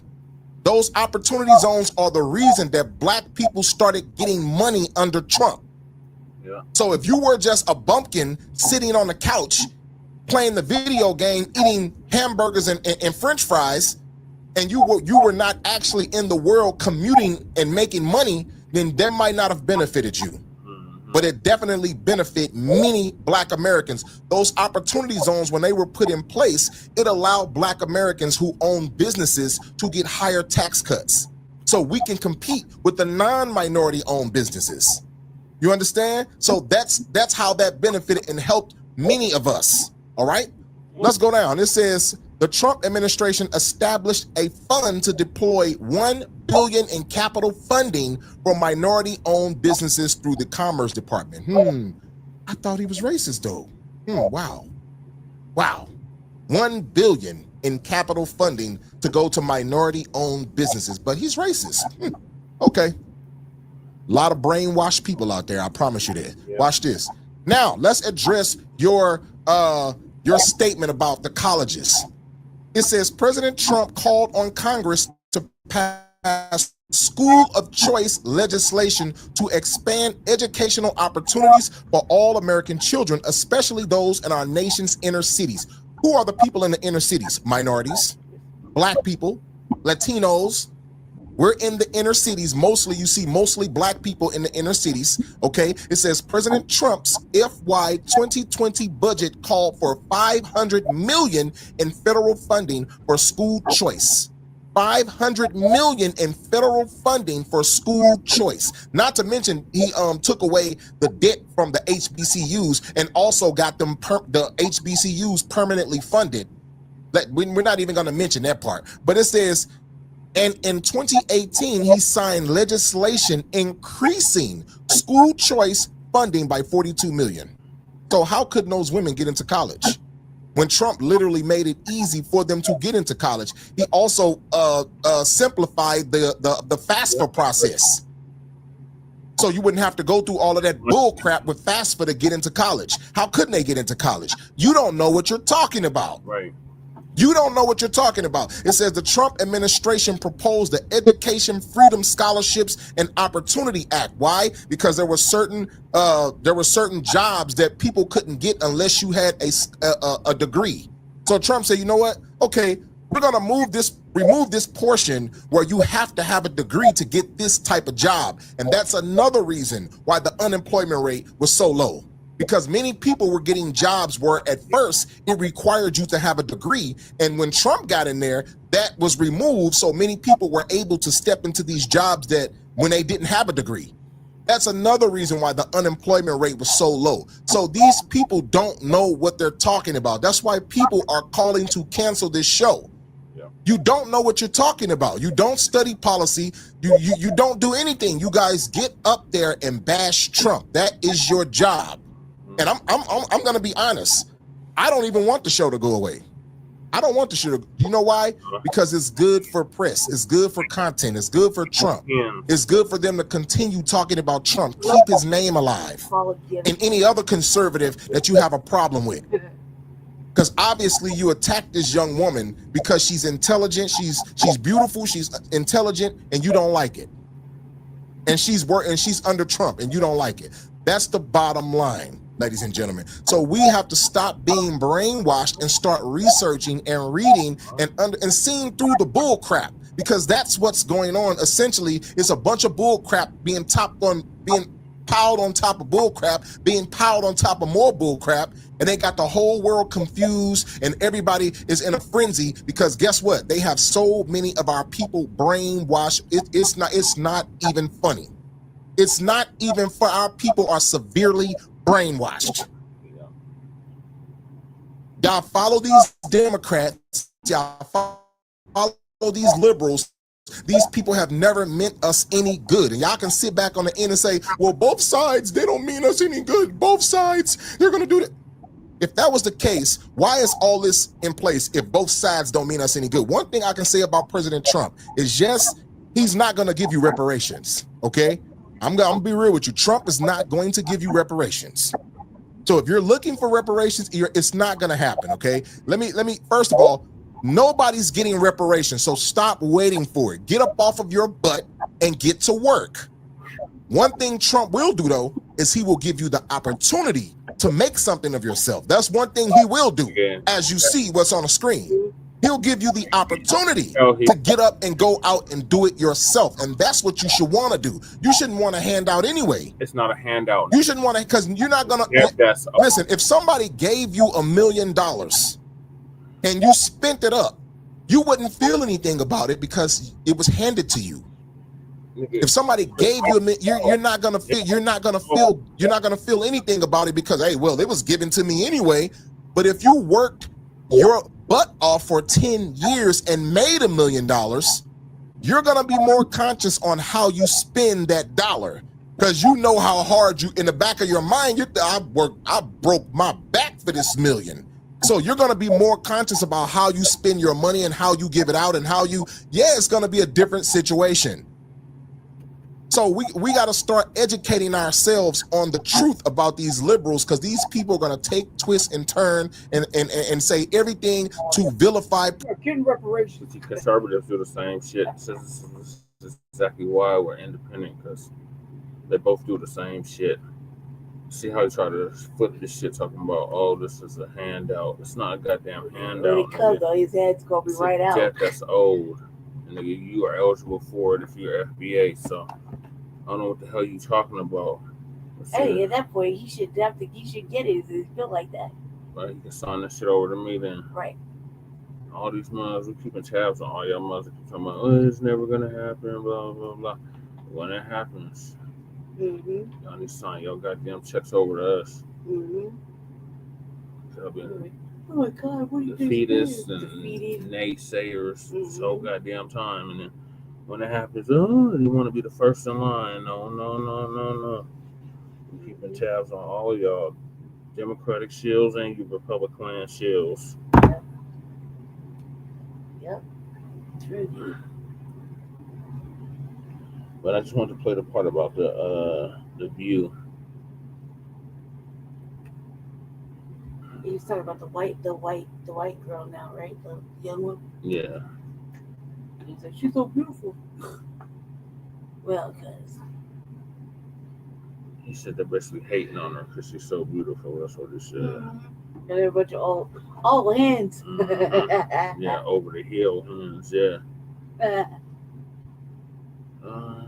So I'm gonna end it here. I think it's gonna be the one with the Mexicans. Talk shit. No, that's gonna be for tomorrow. Only so much you can cram into a show. All right, so we can't say something. Yeah, go ahead.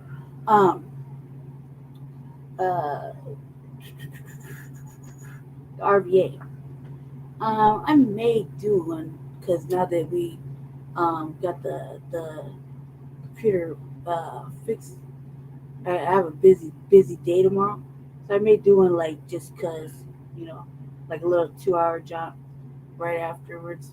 We'll see here shortly. I kind of got a little cute together, and I just want to say that because I'm busy tomorrow, and usually kind of like sometimes Saturdays I usually kind of cram one in, We're on Sunday now. Sunday, yeah, Sunday. So I think it'd be good for us. Maybe. We'll see. I just wanted to say that. Start my new season 2 on this episode coming up. So that should be fun. Will you be in season 5? I don't know. Just I was in season 5 before me. No, because mine not. You'll be in season 4. No, I don't know. Something like that. I only have certain amounts, certain videos. I think it goes to like 30 or something. Season 3 or season 4. Well, yeah, we'll talk about it later. I usually go to like a certain amount of videos, like 30, 39 or something, crazy shit like that. Yeah. So typically it's 52. Not in my world. My little seasons are kind of quick, so I cover a lot in my little videos. So yeah, it's like three fucking days worth of shit in one video. It's different for me. However, I feel like starting this new season, probably because the election's over now, and now we're moving on to different things, different stuff to talk about, and yeah. So I got a couple little things to run by everybody too. Some entertaining shit. So we'll see. Stay tuned for that. I don't know when I'll have another chance to do it, just because the upcoming week is going to be pretty busy for me with some much needed things that need to be done. So I won't know if I have another chance on my own free time. So we're at the Blacc House tonight, so kind of have a little bit of a chance, versus here in a couple hours. He got the food bank, and like I said, I got a hectic ass day tomorrow up until TVA. So yeah. So stay tuned. Yeah, so thank y'all for tuning in to season 4, episode 45, part 1, 45, part 1 of the Frontline Black News. Make sure y'all check us out later on today for part 2. In the meantime, make sure y'all like and subscribe to all of our platforms, Frontline Black News on YouTube and Facebook, The Revolutionary Agenda on YouTube and Facebook, and for all intents and purposes, we still got Shabaka's Black Experience Enhanced currently unhoused because Blog Talk Radio has been absorbed by Spreaker, but you can still like and subscribe to Shabaka's Black Experience Enhanced. We appreciate Shabaka joining us tonight. Y'all can like and subscribe to the Shabaka's Black Experience Enhanced like page on Facebook and on Twitter. So we appreciate everybody that tapped in. Our 2 hype men, Twin and Mac. Appreciate Kahari for coming through. Appreciate Cuzzo J. Melly for coming through. Who else came through? Crew. Shout out to Crew. Got the laptop up and running, right? Yes, thank you very much. That's why I might be able to go ahead and do that show, considering that I had to stop midway because of the laptop. Yeah. But it's been worked out, so it's all to the good now. Yep, just needed a new fan, so it's good to go now. All right, y'all. So we'll see y'all. I guess Lady Tay's going to the RBA soon, and then we'll see y'all again for Frontline Black News. So peace, love, light, reparations and separations, and black empowerment. Chan Krumah and Lady Tay signing out from the Mile High Income, soon to be deported, and Mike Johnston arrested. City. I'd be getting arrested. That'd be rude too. You definitely go to Congress. You got to answer for that shit. In front of Congress, I believe on the 10th of February. So we'll keep going. We're gonna be glued to the TV. I would be glued to the internet. I hope they give them that heat. So peace, love, light, reparations, and separations, and black empowerment. We out, y'all. Peace. Peace.